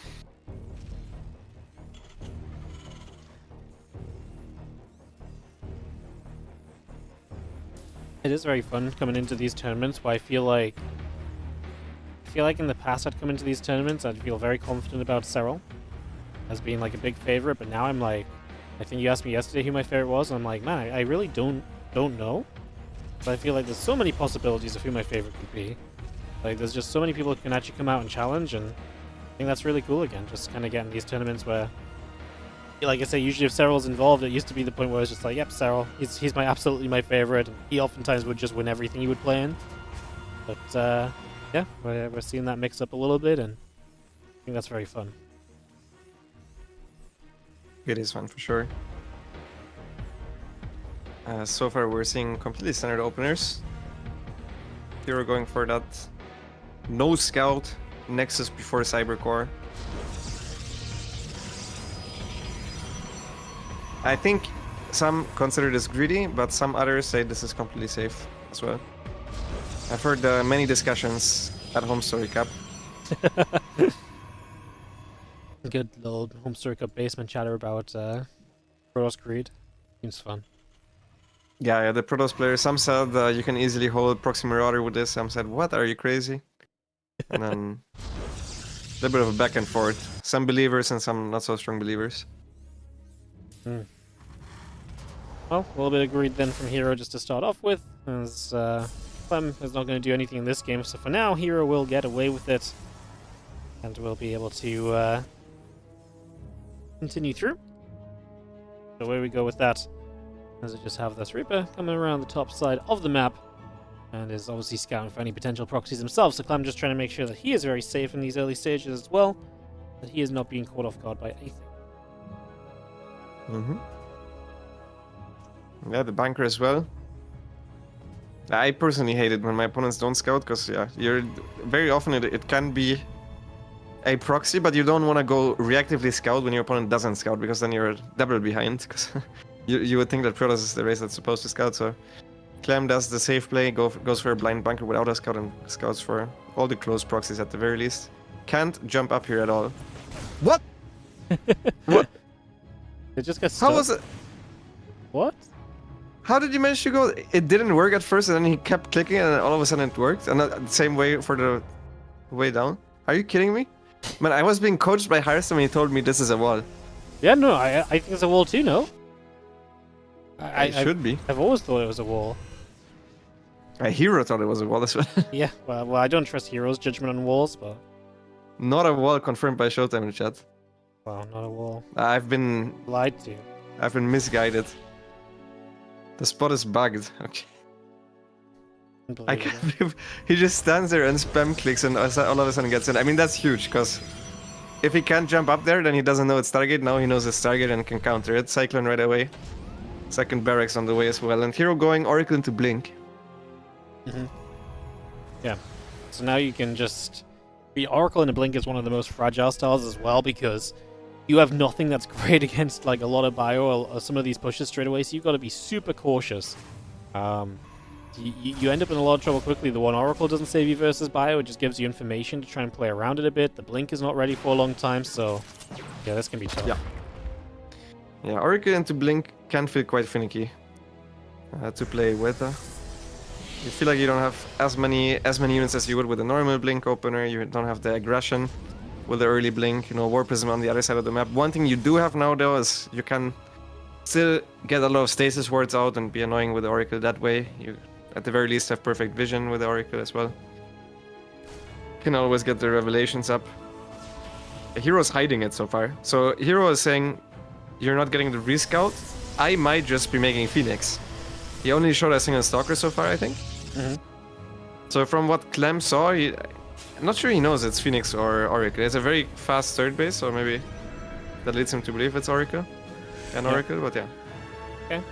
Some interesting little plays here then as we continue through. And for the moment, we just get that Blink coming on up. Clem goes into all of his upgrades, so 3 barracks now up.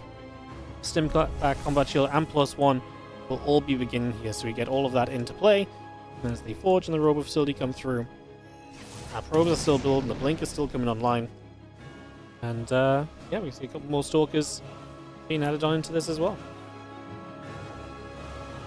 Yeah, it's important for a hero that he gets across the map to realize what's going on. Clem only went for a single tech-labbed factory unit, nothing on the starport, so he has very early stim, he has very early combat shields, and he has very early double medivacs. He uses a single medivac, and this will be distraction for his eventual move out, because otherwise it would be it's always a pain to move out against stalkers in front of your base, so he's just biding his time inside his own base. He's trying not to lose anything. And then distract with a first medevac and then probably move out with all the rest of his units. Alright, you can't jump in there, hero. He was, for a second I thought he was yeah, going to jump in. He was about to commit, yeah. Well, bio upgrade's about to be done. We are going to lose a couple units here already to some of those stalkers. Stasis wards starting to do their thing. As back at home, hero begins the charge upgrade, so gets his follow-up ready. Some of these stalkers have to turn around and get the heck out of there again as the Oracle comes in for another real revelation. The Marines from the medevac still coming through into the main base as we do see the bio still chasing those stalkers away. And the Marines will unload and head into the main as the stalkers actually going to have to recall to come deal with this. That is a lot of stalkers. He will get that medevac the moment he blinks forward. And he doesn't lose any stalkers for it either, but that means he has very little units at the front. Clem scans forward. Even the rest of the units went towards the main base. Hero has nothing here. He does have 2 shield batteries though, and a nice concave with the stalkers. Tries to go in with the Oracle, at least buy some time. And Clem has to go back. Hero ends up defending, and he took the 4th in the corner base. In the top left, very early on. Now goes for the delayed Robo Bay, as Charge is also about to finish up. Losing that Oracle really sucks, because you don't have detection now for those Widow Mines, so you need to somehow activate them before you can clear them up. Yeah. Obviously that's just frustrating as well. That means the Widow Mines, yeah, like this, you gotta go in and just blink back already, but then you're not in position to actually go and kill it as well, so it might even get to recharge here. You see these elves going to charge up. We're just going to let the Widow Mines do a little bit of work on those. Actually targets the Widow Mine towards the Stalker, because that Stalker blinked back a bit too soon, so the Widow Mine's still active. And right now, Stalkers are not holding up well at all against what is about 6 Marauders just shelling away at them. That bonus damage to those Stalkers is absolutely paying off right now for Clem, who continues to come straight through. I mean, these Stalkers just going to keep moving down the left-hand side. The Immortal is going to try and find a Widow Mine on the right, but that Immortal is also kind of on its own, so it's going to get caught. It's going to get killed. The Zealots might just about push Clem back, but this has been overall, I think, a pretty successful time here for Clem. Yeah, his warrior had resources lost, and it all stemmed from this one drop into the main base of Hero, most of his stalkers being out of position. Also, if this warp been finished, if he hadn't focus fired the Python, I think that would have been a decent fight for Hero. Instead, he had to take the fight without the extra warpen, and the warpen overall also got delayed. And now Clem can simply F2 forward his units and keep trading. Like, he's just sending all of his reinforcements forward. The Colossus is still not here, and he's trying to kill this base. He's trying to punish Hero for expanding towards the Terran. Yeah, it's definitely working, as you can see. I mean, we're basically being kept alive by Zealot weapons right now, but Zealot weapons just difficult to kind of keep trading well with, and the Widow Mines that actually do a lot to help Clem process through this a little bit more quickly. Once again, the Immortal gets rallied into a rough position. It's kind of what happened last time, just didn't even get that far forward. This time it gets taken down freely again, so Hero not thinking, I don't think an Immortal's going to change the day here, but it's not exactly helpful to just go losing them like that.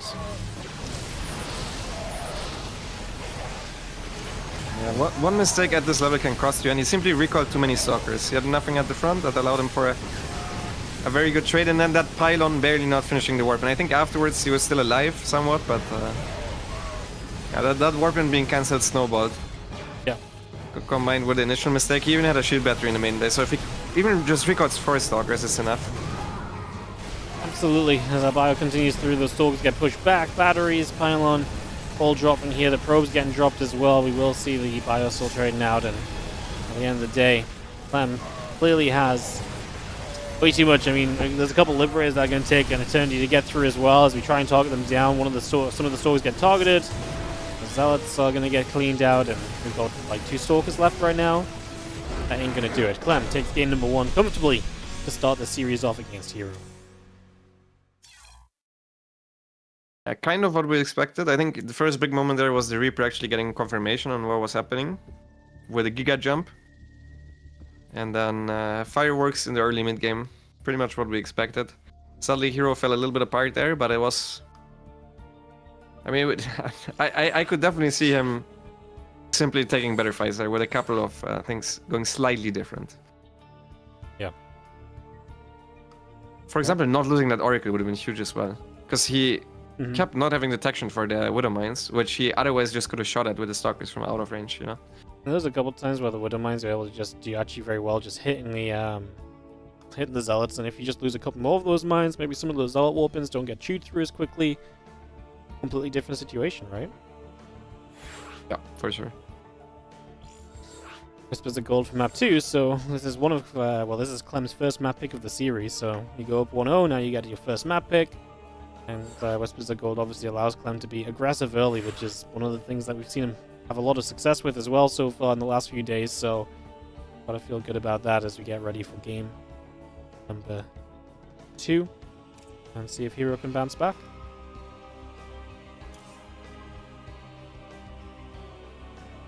Ready to Who's this Grandmaster in this lobby? So bad rush. Tyrant, he's caster. Oh. Oh, you can be Grandmaster with 4.5k on an A. Yeah, I was gonna say he's not the lowest MMR GM in the lobby. Yeah, there's a couple of guys in there. I was literally just looking at this myself. I was like, oh my god, NA is a state. I think I could log into NA and play for 2 days and get GM. It's kind of depressing. I'm sure the viewers would love to see that, Wardy. Yeah. I think so. Road to GM for 3 days. I mean, that would be your first time you get GM, right? Yeah, it doesn't feel fair. Can make a story out of it. Feel terrible.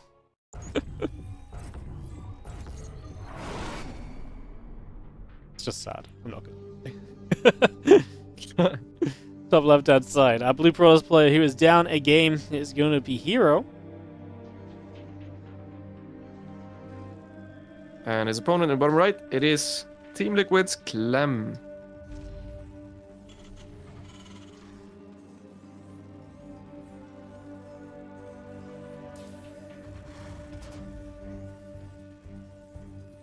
Game 2. And Clem already just doing what he's done a lot of in this matchup lately, which is get off to a good start, play well throughout, and just really not give the pros a chance to see the later stages of the game, not let them get comfortable, create a lot of high-paced action trading, which is obviously what Clem is very good at because he's a quick player, he moves all over as well, so yeah. This time also he's gonna have a real wall.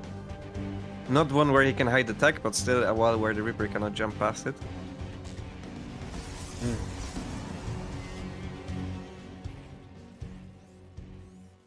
Yeah, I guess that helps as well. See, the chat wants to see you in Grandmaster, Wardy. Yeah, It's a thing now. it's a thing. I genuinely think I could hit 4.5k MM on NA very easily. I do not think this would take very long.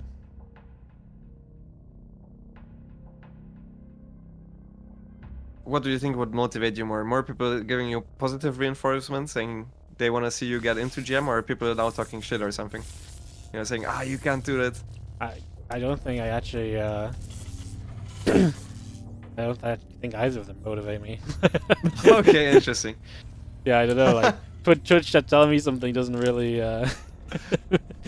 make me want to do anything, honestly. You're not motivated by the haters? No, I've dealt with haters for like 10 years already.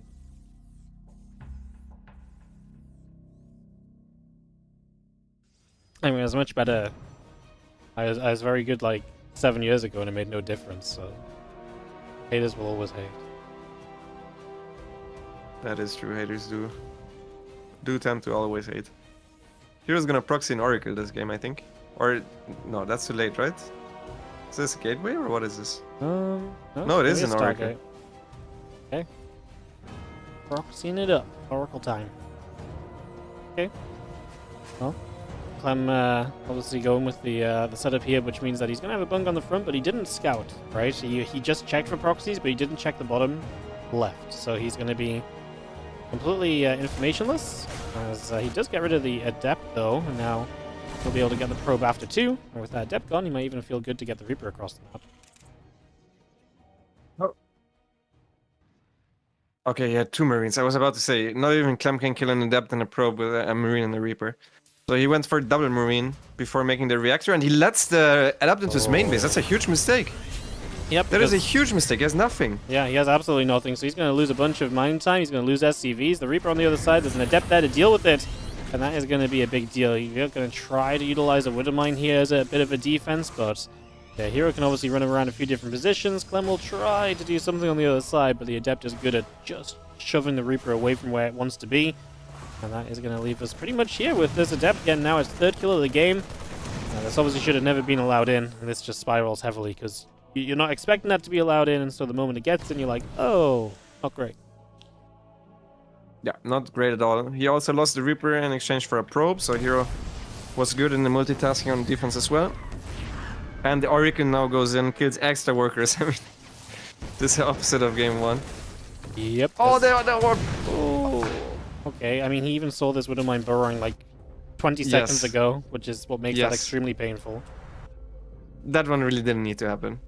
He already was ahead as well. I don't think he needs to push his issue there, but okay. It's Hero, so that's kind of to be expected. We saw him lose an Oracle just like that yesterday as well. Yep. I mean, really a shame because there was nothing stopping him. he had Rider Rain in this in that main basin. He still gets 2 more SCVs here. I mean, Clem's still just bleeding out. An Oracle comes back through, going to come back to the natural. There's only 3 Marines overall, so really not that many. As the Viking chases, and that Oracle is going to get hunted down through the bottom side of the map. Holy shit, Vikings are good. Yeah, Vikings are great, man. He got so many hits in there. Maybe if he microed it slightly better. I mean, it was Clem, but it's with ping as well. Maybe if he microed it slightly better, he even could get it. Mine burrows up is going to get the depth, so we'll kill that off. And I mean, Clem's going to try and go across the map. He does have, you know, decent-ish army supply. It's Stargate into Blink, Oracle into Blink is fragile, so this is the moment you really just need to survive through his hero, and then I feel pretty good for him. But that does still involve surviving through this moment as he loses the Oracle. 1 stays sword on the left side only. If Clem walks into that, that would be bad. Let's see if he can notice it. He's kind of wandering right into it. He can dodge it with a Medivac. He can dodge it with a Medivac. Oh, okay then. Very cool. Okay then. Calm down, Clem.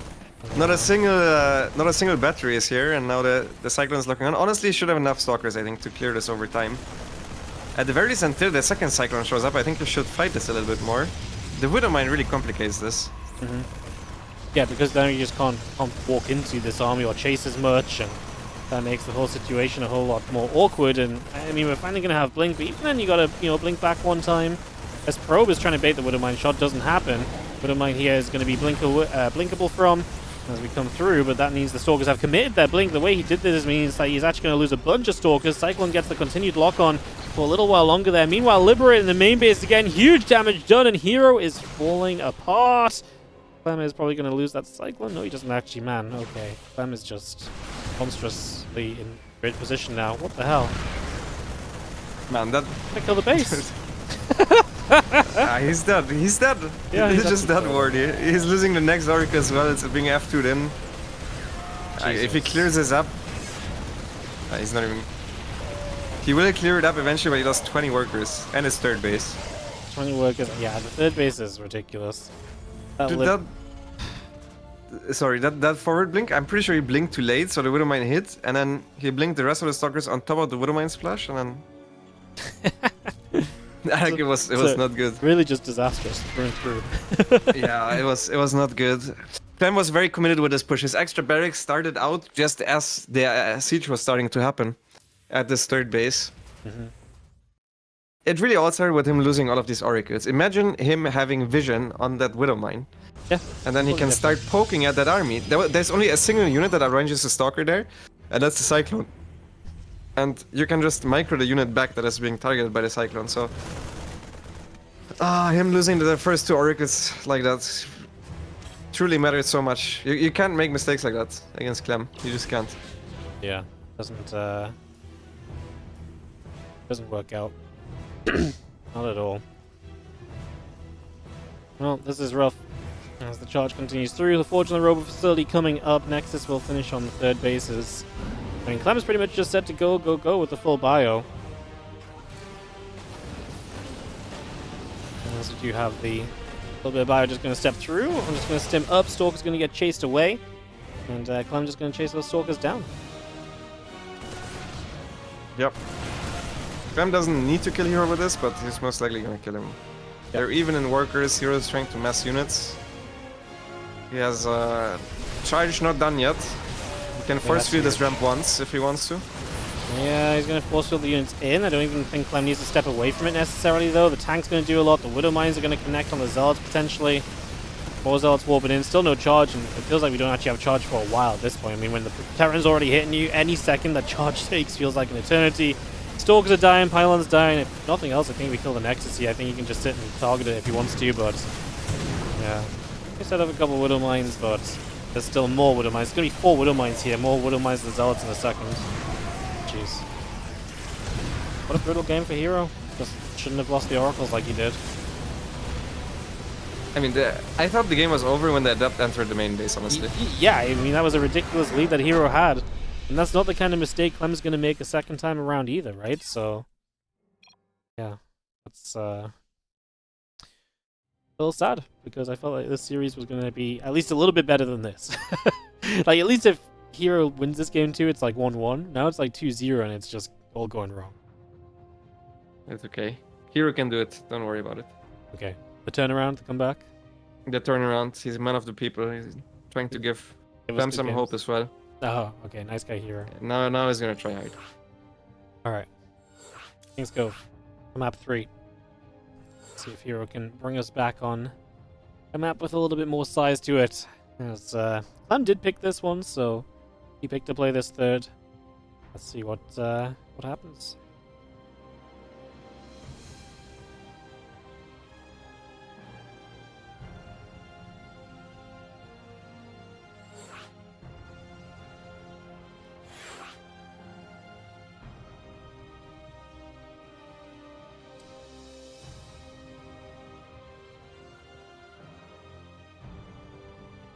I wonder who Reynor would rather have, because he has had a very rough streak against Hero, I feel like. Yeah, ZvP. Feels like he is actually... I feel like he might actually have a better time against Clem, to be honest. Yeah, it's close. I think it's like the 2 worst opponents, to be honest, for him. Yeah, neither are great, but I think... I do think he has a better time against Clem than Hero, honestly. Yeah, so, I mean, for sure. Historically, he has. Yeah. that's not exactly a great answer. Like, both are going to be rough for him. Especially with the current form of Hero. I feel like Hero's been playing very well lately, so... yeah. It's going to be tough. As, he is down 0-2 right now, so he is the likely opponent of Reynor in that lower bracket. It is Hero. And his opponent, a map away from getting into the winner's bracket finals, where he would face up against Serral. It is Clem.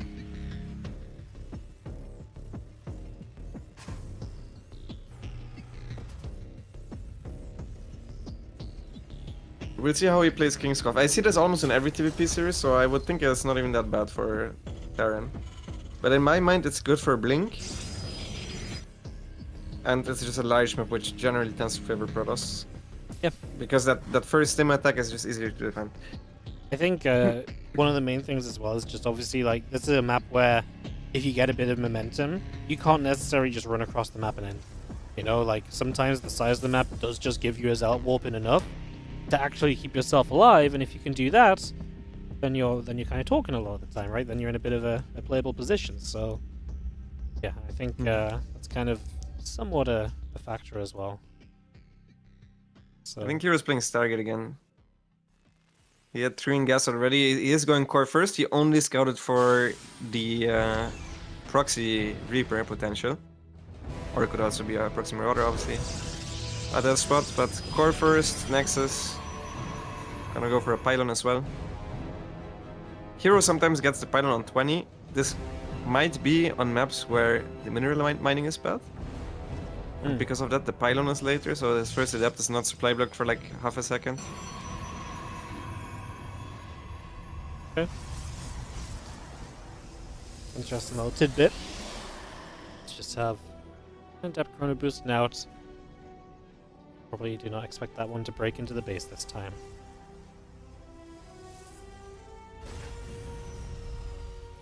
No, most certainly not. Clem also is just opening it up differently this time, so the reactor will not be on the way. The moment the adapter arrives, it's gonna be done. Like last game, Clem went for Reaper, Marine, and he lost both Marines. And the Reaper was on the other side of the map, so it was legit. The adapt arrived inside his base, and he hadn't even started Marines yet. So yeah, it's impossible for this to repeat itself, where we do see Hero going for the Stargate once again. Yep, bringing that through. Now the Stargate is starting up, just gonna have a couple probes, an adept, warp gate, battery, all coming through as well, so we get all of that coming by. And the adept will chase the Reaper. He scouted the Stargate actually. Hero just left at the worst possible time, where the Reaper had the smallest window to get in there and scout the Stargate. Yep.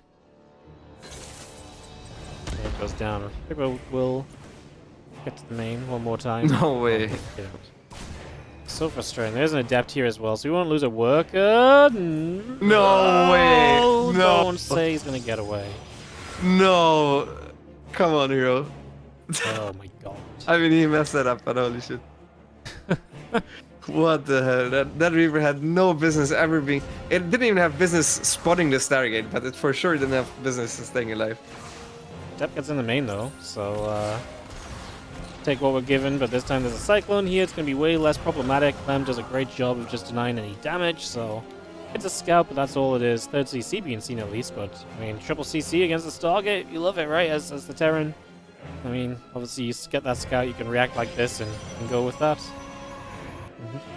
Very similar to what we've seen earlier between Skillus and Gumi with this predatory matchup. It's Phoenix Colossus against 3CC Cyclone opener. Like very, very similar. Almost one-to-one the exact same. Gumio actually pre-planned going for 3CC. I'm not sure if this was Clem's plan to begin with, because he had 2 gas instead of just 1. So Clem is floating a little bit of gas now. I don't think he was planning on going 3CC, and then he spotted the Stargate and then he decided to go 3CC reactively. And now he's just going to be set up with that 3CC, then double racks, double engineering bay. And Hero's building Phoenix, and he's got to build an Immortal because he's a little bit... I mean, I actually don't know if he does need the Immortal here. I think he could have got away without it. Yes. I can tell you he doesn't need it. I don't know why he built it. He saw... It's 3CC. Yeah, it's just completely unnecessary, quite frankly. I mean, he can still build it before the rope base time. Like, having a Immortal is not bad, but I would rather see the Nexus before the Immortal, you know? Yeah, I think that's the thing, right? Like, it's just the ordering of it. And like you say, like he could have just been a bit greedier himself in this case to match his opponent, that he figured out what was going on as well, so yeah, bit of a mistake probably. Yeah, WardiTV is not looking too hot for the Protoss right now. As Clem is keeping up with the WardiTV of Hero, and that's good for the guy that has mules, usually. So I would definitely give him the advantage so far. Also no Forge yet by Hero, is gonna probably throw down Forge and Twilight relatively soon. Alright, well.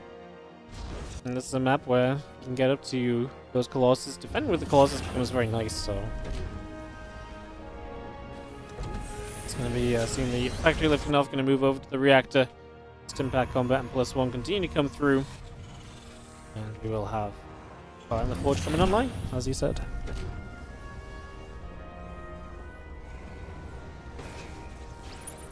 Okay, Clem feels like he has enough units to float over his 3rd orbital now. I do think he has a lot of units, but he hasn't split them, which means he now doesn't really have much in the main base. Missile turrets are good though, so the Phoenix are not going to ignore them. Except they go over towards the left-hand side, and not a single Cyclone here means that Hero will get quite some damage done. This was, I think, necessary damage, and that's good stuff for Hero. Yep. It's going to be 6 SCVs going down. We're going to come back through the natural and just get one more as well. So that's actually pretty nice from Hero. Gets in, gets some damage, makes use of the Phoenix, and is able to get out with him, of course, as well. And Clem is going to start venturing on the map. I mean, he is at the point of finishing his upgrades already, so he would love to try and get some catches. Might lock onto a Phoenix here for a moment or so. It should be manageable. And yeah, gonna be very tough for Clem, even if you get across the map. There's not really a lot of opportunity to attack in this case. Yeah, second forge on the way already. Hero's just trying to power up on 3 base for as much as possible. He went straight 6 gas. Skillos went for a Templar Archives, barely getting for any Stalkers, but Hero instead is opting to go for at least starting Blink in case he loses some of his Phoenix. It's never bad to have.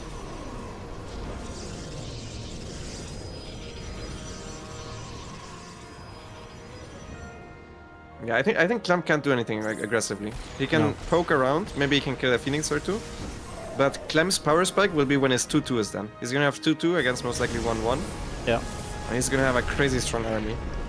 He is deciding to go straight to 2-2 as well. Sometimes you delay 2-2 to get Ghost Academy down a little faster and you can kind of build Vikings and Ghosts, but he's gonna go 2-2 and delay the Ghost Academy for the moment, just prioritize some Vikings. Get those numbers up. That's gonna be a nice set of force fields from Hero. He's able to get some catches here, so he'll deal some damage as those couple of Vikings continue online.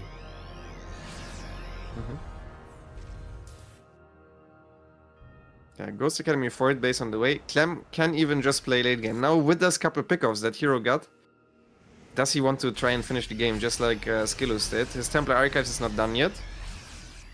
Does he have a War Prism? I don't think so. I would be watching out if I was Hero. I don't think committing in there is an easy call to make whatsoever. No. 2 scans go down, he gets the Observer.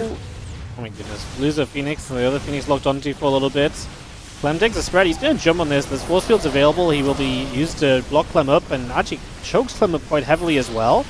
So here's actually able to take the continued decent fight. The Vikings are currently a problem where the Stalkers now will try and deal with them though. Going to get forward for 2 out of 4. And Clem, don't think he should be able to step too much further forward now. Ghost's about to take to the field. I don't think Hero can do much else here either. I think he's lost the reinforcement kind of power that he needs to kind of keep coming through. He just added a few more Stalkers to the army, but I don't think that's going to be it.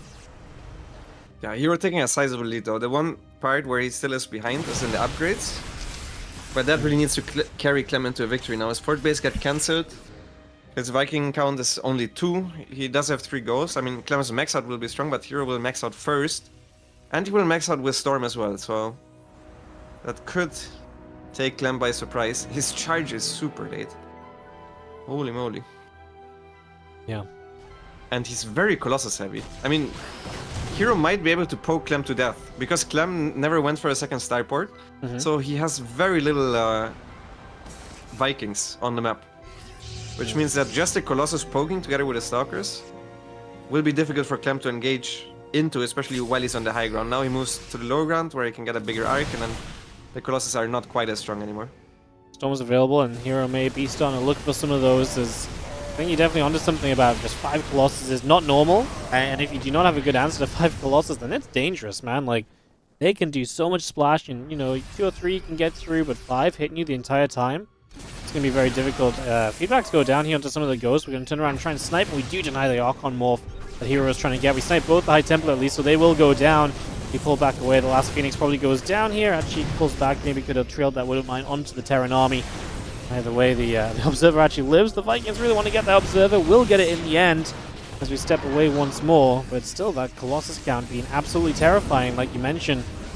To eat through that Colossus count is going to take a lot, and Hero's just leading the charge with the Colossus right now. As Clem sets up to come in from 2 sides, though, he realizes he needs to do something about this, and coming in from 2 angles is going to be his plan. Pulling the SCVs as well. Storm hits on the left side army. Here comes the flank from the back. 2 of the 5 Colossus go down quickly. The other 3 still surviving. Widow Mine is now burrowing up on top of this, but Zealot's charging too, and Clem lost way too much. GG is called, and Hero puts a point on the board.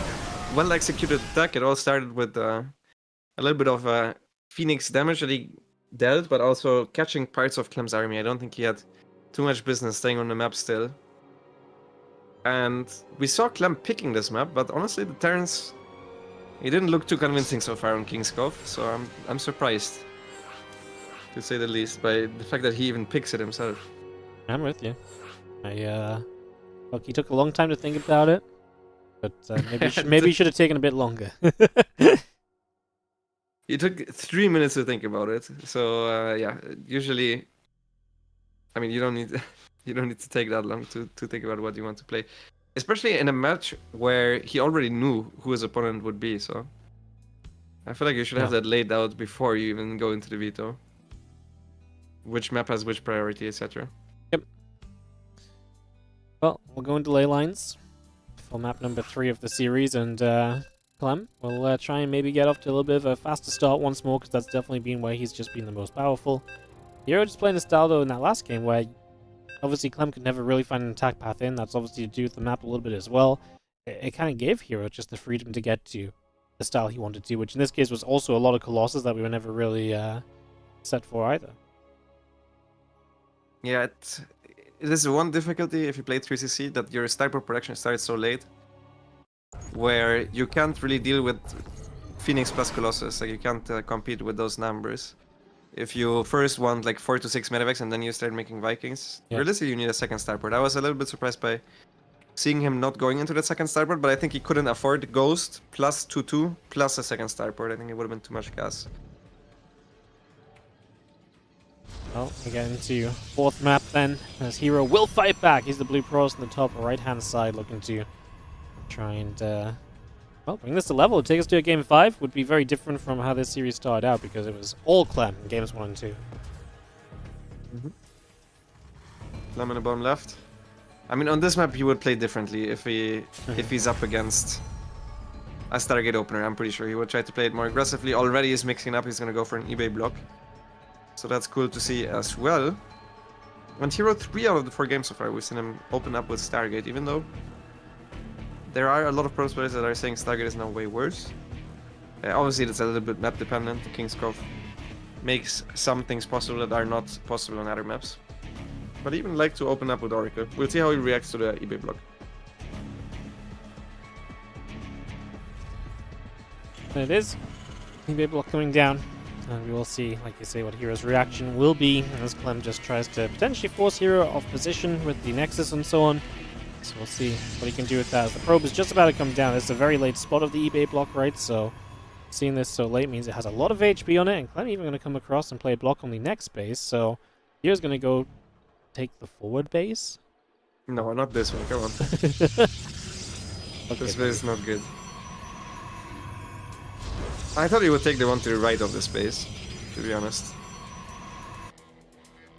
Yeah. But yeah, I mean, I guess if he doesn't need the gas right away, it's not that bad. But it's also 2 less mineral patches, which is really annoying. I mean, I think that base is just bad overall. You even can siege it from the low ground, you know, with a tank push. I'm not the biggest fan of this base in particular. Well, probe comes down to the bottom again. Factory is about to finish. The reactor coming through from Clem as well. And we'll see. I mean, usually when Clem forces these out of position bases, he does like to kind of follow through Hellions, and obviously using those Hellions to run into mineral lines that are not usually open to be attacked, where they will be in this case. So let's see what he does as the factory moves to the reactor. First Hellion starts, and the barracks will reland as well and just go back into more Marines.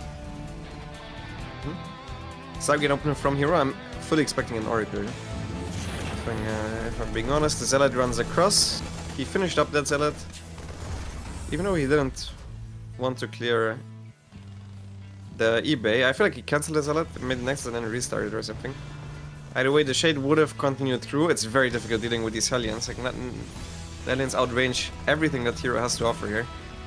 So yeah, one Zealot dies, and now he needs to watch out. Phoenix is being started. It's important that these Adepts are in position to deal with these Hellions. Yeah. Otherwise, the Phoenix by themselves will not have enough energy to kill all of the Hellions. Well, the Adepts is going to pull back. CC about to finish. Barracks coming through. Tech Lab about to finish on the Barracks. Factory will swap over to that Tech Lab. And our Hellions will make their way over to the far right-hand side. So they're going to push themselves over to the right. A couple more Barracks coming through from Clem. And the Hellions get up to the high ground as Adepts are in position initially. And there's a Phoenix here as well that can take out one of these Hellions and get you a step closer towards the removing the one-shot potential. That's a wall as well. So actually Clem is not going to go anywhere with these Hellions. He's going to lose one. He's going to very nearly lose a second to the Adepts. Never mind the one that gets lifted by the Phoenix. And with the battery here, that's a perfect defense. Perfect defense from Hero. Clem following this up with a 3 racks without a starport. So he's going to be having an aggressive follow-up, but that start was really bad for him. Yeah, I mean, especially if you're going to be aggressive on the follow-up as well. Now you've got nothing done. You invested into Hellions that don't achieve anything for you, and That's definitely going to be a little bit of a problem. Hero's gonna go in. No, okay. I'm not sure that would have went too well for him because the Phoenix were too far away there as well. Plus the Cyclone is out already. I also don't think he should commit in with that shade. He sees that the Cyclone is not there, but yeah, he doesn't go in, and I believe this time around he's gonna follow it up with straight charge, which I think is good. It's also the only thing that he can do because his extra gases are still blocked. So it's a little bit annoying for him, but if you follow it up with charge, it doesn't matter too much. But it should be decent if he manages to finish it in time against what Clem is doing. Yeah, if you get there, then it really stops Clem in his tracks, right? You can really outmass the aggressive shove. But you gotta really kind of make an effort to get towards it. Charge starts up now. I don't know, I mean, it's gonna be close to finishing when Clem arrives. If Clem arrives at his upgrade finishing, might be a little bit interesting. Yeah, I love that he added 2 extra gateways before taking the third Nexus. He now also is trying to chrono boost out the +1 armor upgrade. I think that's a mistake though. I'm not gonna never mind. He has enough chrono boosts for the charge. He needs to consistently chrono boost the charge and probably buy some time as well with sentries in the middle of the map. And he might even need to evacuate that base for a little bit. Yeah. To buy time, but he cannot give up the base fully because he has almost all of his production there. And half of his mining, obviously. No sentries are out. The tanks are going to be able to do so much right now. Charges are way off being done. Yeah, this is bad for Hero right now. When you're defending with charged up Phoenix and you don't have charge, it takes a lot away from this. So you're going to be seeing a gateway going down. I mean, Clem is just going to start hitting the Nexus. Obviously, no need to stim just yet. Charge is about 10 seconds away, so we're going to go soon, but I don't think we save the base. I mean, I think Clem just commits to it. He's just going to stim. Now he's going to pull back. You see, the Solar Zealots didn't have charge initially. And Phoenix should be able to lift up pretty much everything here for the cleanup, but man, if you lose a base, it's obviously very rough. You're going to lose pretty much every Zealot too, so it's not like you have a lot of follow-up on the ground either. Very, very difficult to come out from there as Hero. I mean, maybe he's going to go across the map and see what he can do. Clem will put a tank defensively, tries to get a bunker, realizing the sort of situation that he's in. Doesn't have a lot of Marines. Those Phoenix really could do some hard carrying. It's just, there's no ground force, right? There's 2 Zealots. Yeah, that turret finishing it was huge. For Clem's defense, he will probably kill a Phoenix here. No, barely doesn't get it. Man, it's... Realistically, if he maybe chronoed it out a little bit better, he could have engaged before the Nexus would die. Or, you know, then the Marines are forced to at least focus fire on the Nexus and the fight is a complete stomp. That way, Clem didn't only get the Nexus, but also traded out somewhat okay. I mean, it still was a good fight for Hero, but... now it's not looking too great, as he re-expands towards that location. At the very least, now, if he gets up the base, he has the rich gas. Because he mined from it already. That's true, yeah.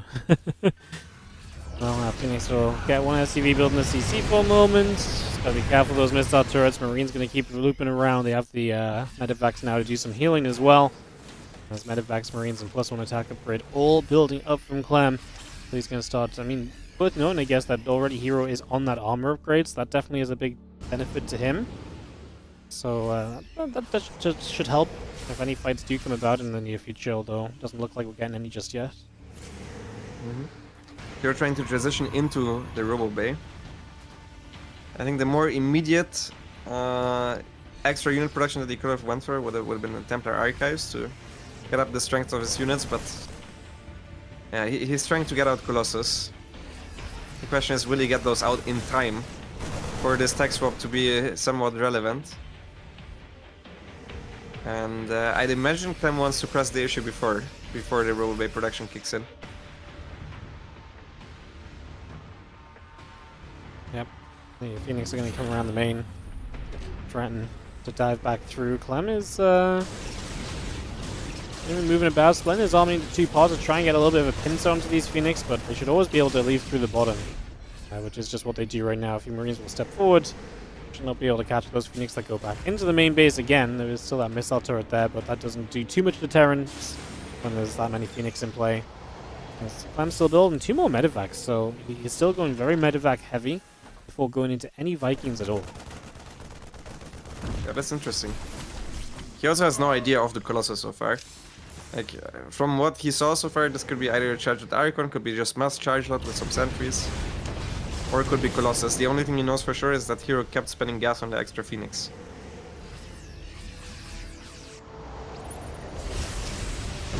Okay, that's huge. He needed to take out that Widow Mine. That Widow Mine was Yep. keeping him from entering that that Yeah. base. I'm very surprised he doesn't actually dive the turret. It's just one turret. Yeah, I really feel As like I the said. mineral line's just open. Like, one turret shouldn't do too much. There's a lot of Phoenix here. Like, if you wanted to get some SCV kills, I absolutely think you could have had them. I feel like that was the moment, right? You get rid of the Widow Mine, and then feels like there's an opening available. As Clem continues to just sit back. This Widow Mine does go off. As Clem currently just happy to sit tight on his third base. Couple tanks up in between. Another CC comes into position. Another refinery drops down. Again, we have the Blink, the Robo Bay, excellent Thermal Lance coming through, and the +2 attack on the Forge coming up as well, as this Marine will get a pro. And not only the Pro, but also the full Scout. This is the first time he saw the Robo Bay. 2 Colossus are already out, and that prompts Clem to play even more defensively. And start a second Starport. That's his reaction to what he's seen. So Hero gets to survive, and he gets to see a late mid game. And probably a maxed out position. That's not necessarily something bad. Clem is very good at those.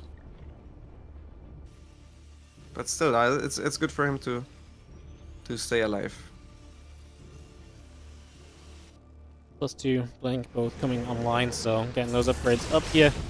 And this Hero will bring those in. The Temple Archives coming up as well right now, so Hero making a step forward, says he's going to be a full set of upgrades ahead, so significant upgrade lead for Hero, going to make it very difficult for Clem to take a lot of the fights he might be looking for.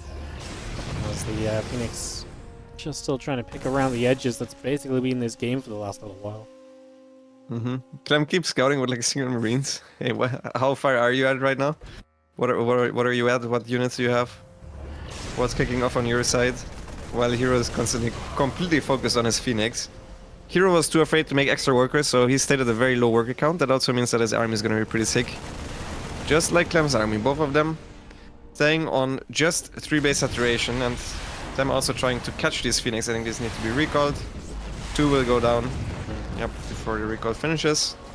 But these Phoenix have done their job. They have delayed Clem on his side of the map. They have forced a lot of turrets.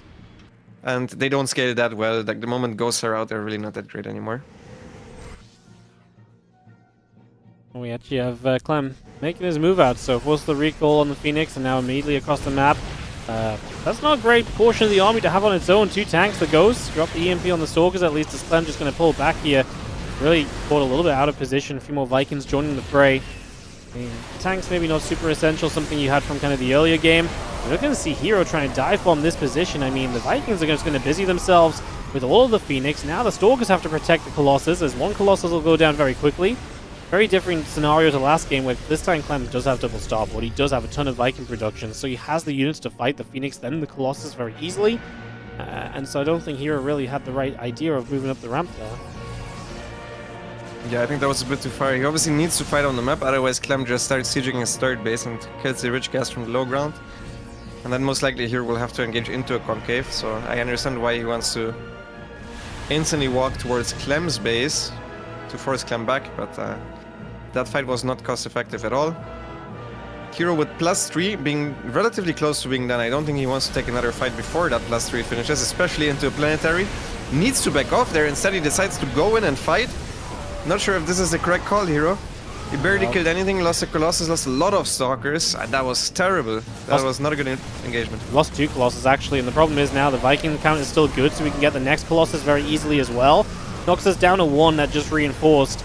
I mean, the Zealots are at that kind of point where they're just kind of bleeding out, trying to run forwards, and this time at least he got some units killed in return, but Clem clearly has enough to keep on chasing, and running away Protoss is one of the worst kind of Protoss you can be. You can see Hero's trying to turn around and fight. He just gets rid of some of the Vikings, keeps this Colossus alive, but Battersea Disruptors coming into play, and they might have to be the saviors of Hero in this moment as that first Disruptor shot fires through. Fire units are still going to come up, Assimilator's going down.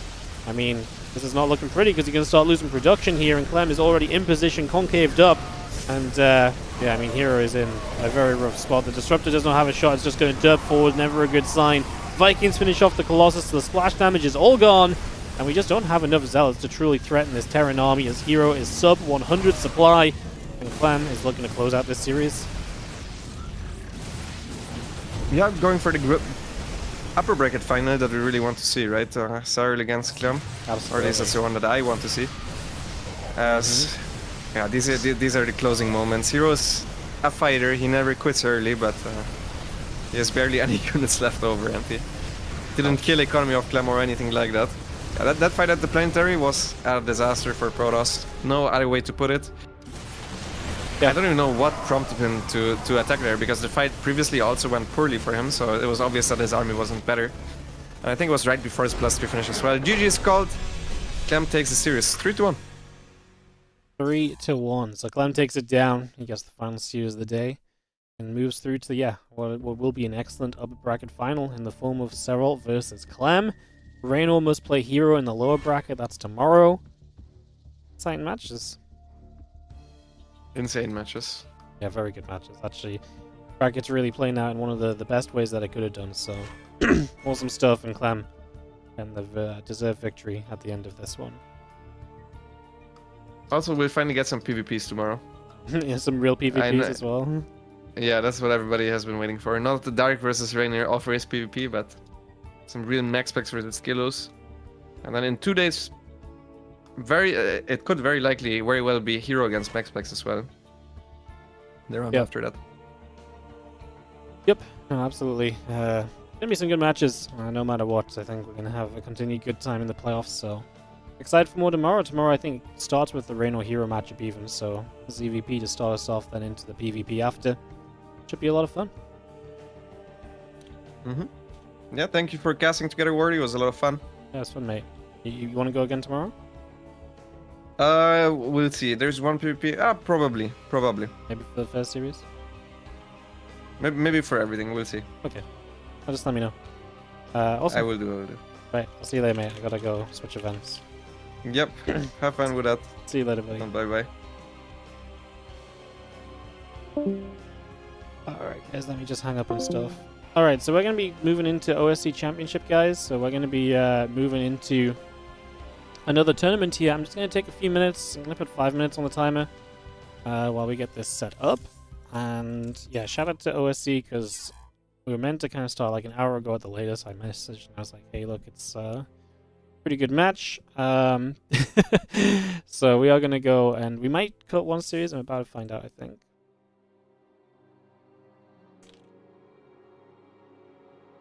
Cool.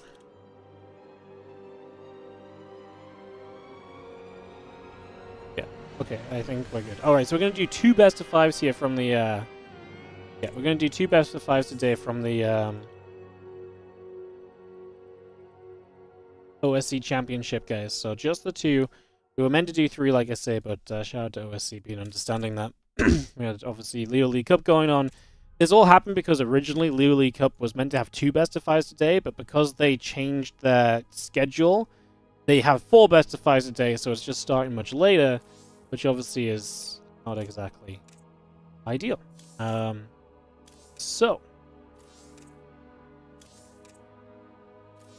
we're going to do 2 more best of 5s, guys, coming up.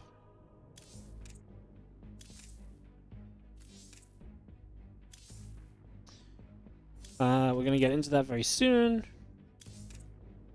Like I said, I'm going to go to a break very quickly either way. So let's just take the break. We'll come back. So we're actually going to have Nicorect versus Wayne. And then the winner of that is going to play versus Solus. That's what we're going to be diving into. Perfect. If you're on YouTube, you're going to be shifted over to a different stream. Basically, it's better for us to restart the stream on a different thing, basically, than just continue on this one. So I'm going to send you guys on YouTube over to the new link on YouTube, but you can just find it on the channel and stuff if you need to as well. But you should get sent over there naturally. I'll be back in 2 to 3 minutes, guys. We'll come back and we'll get into some OSC Championship games.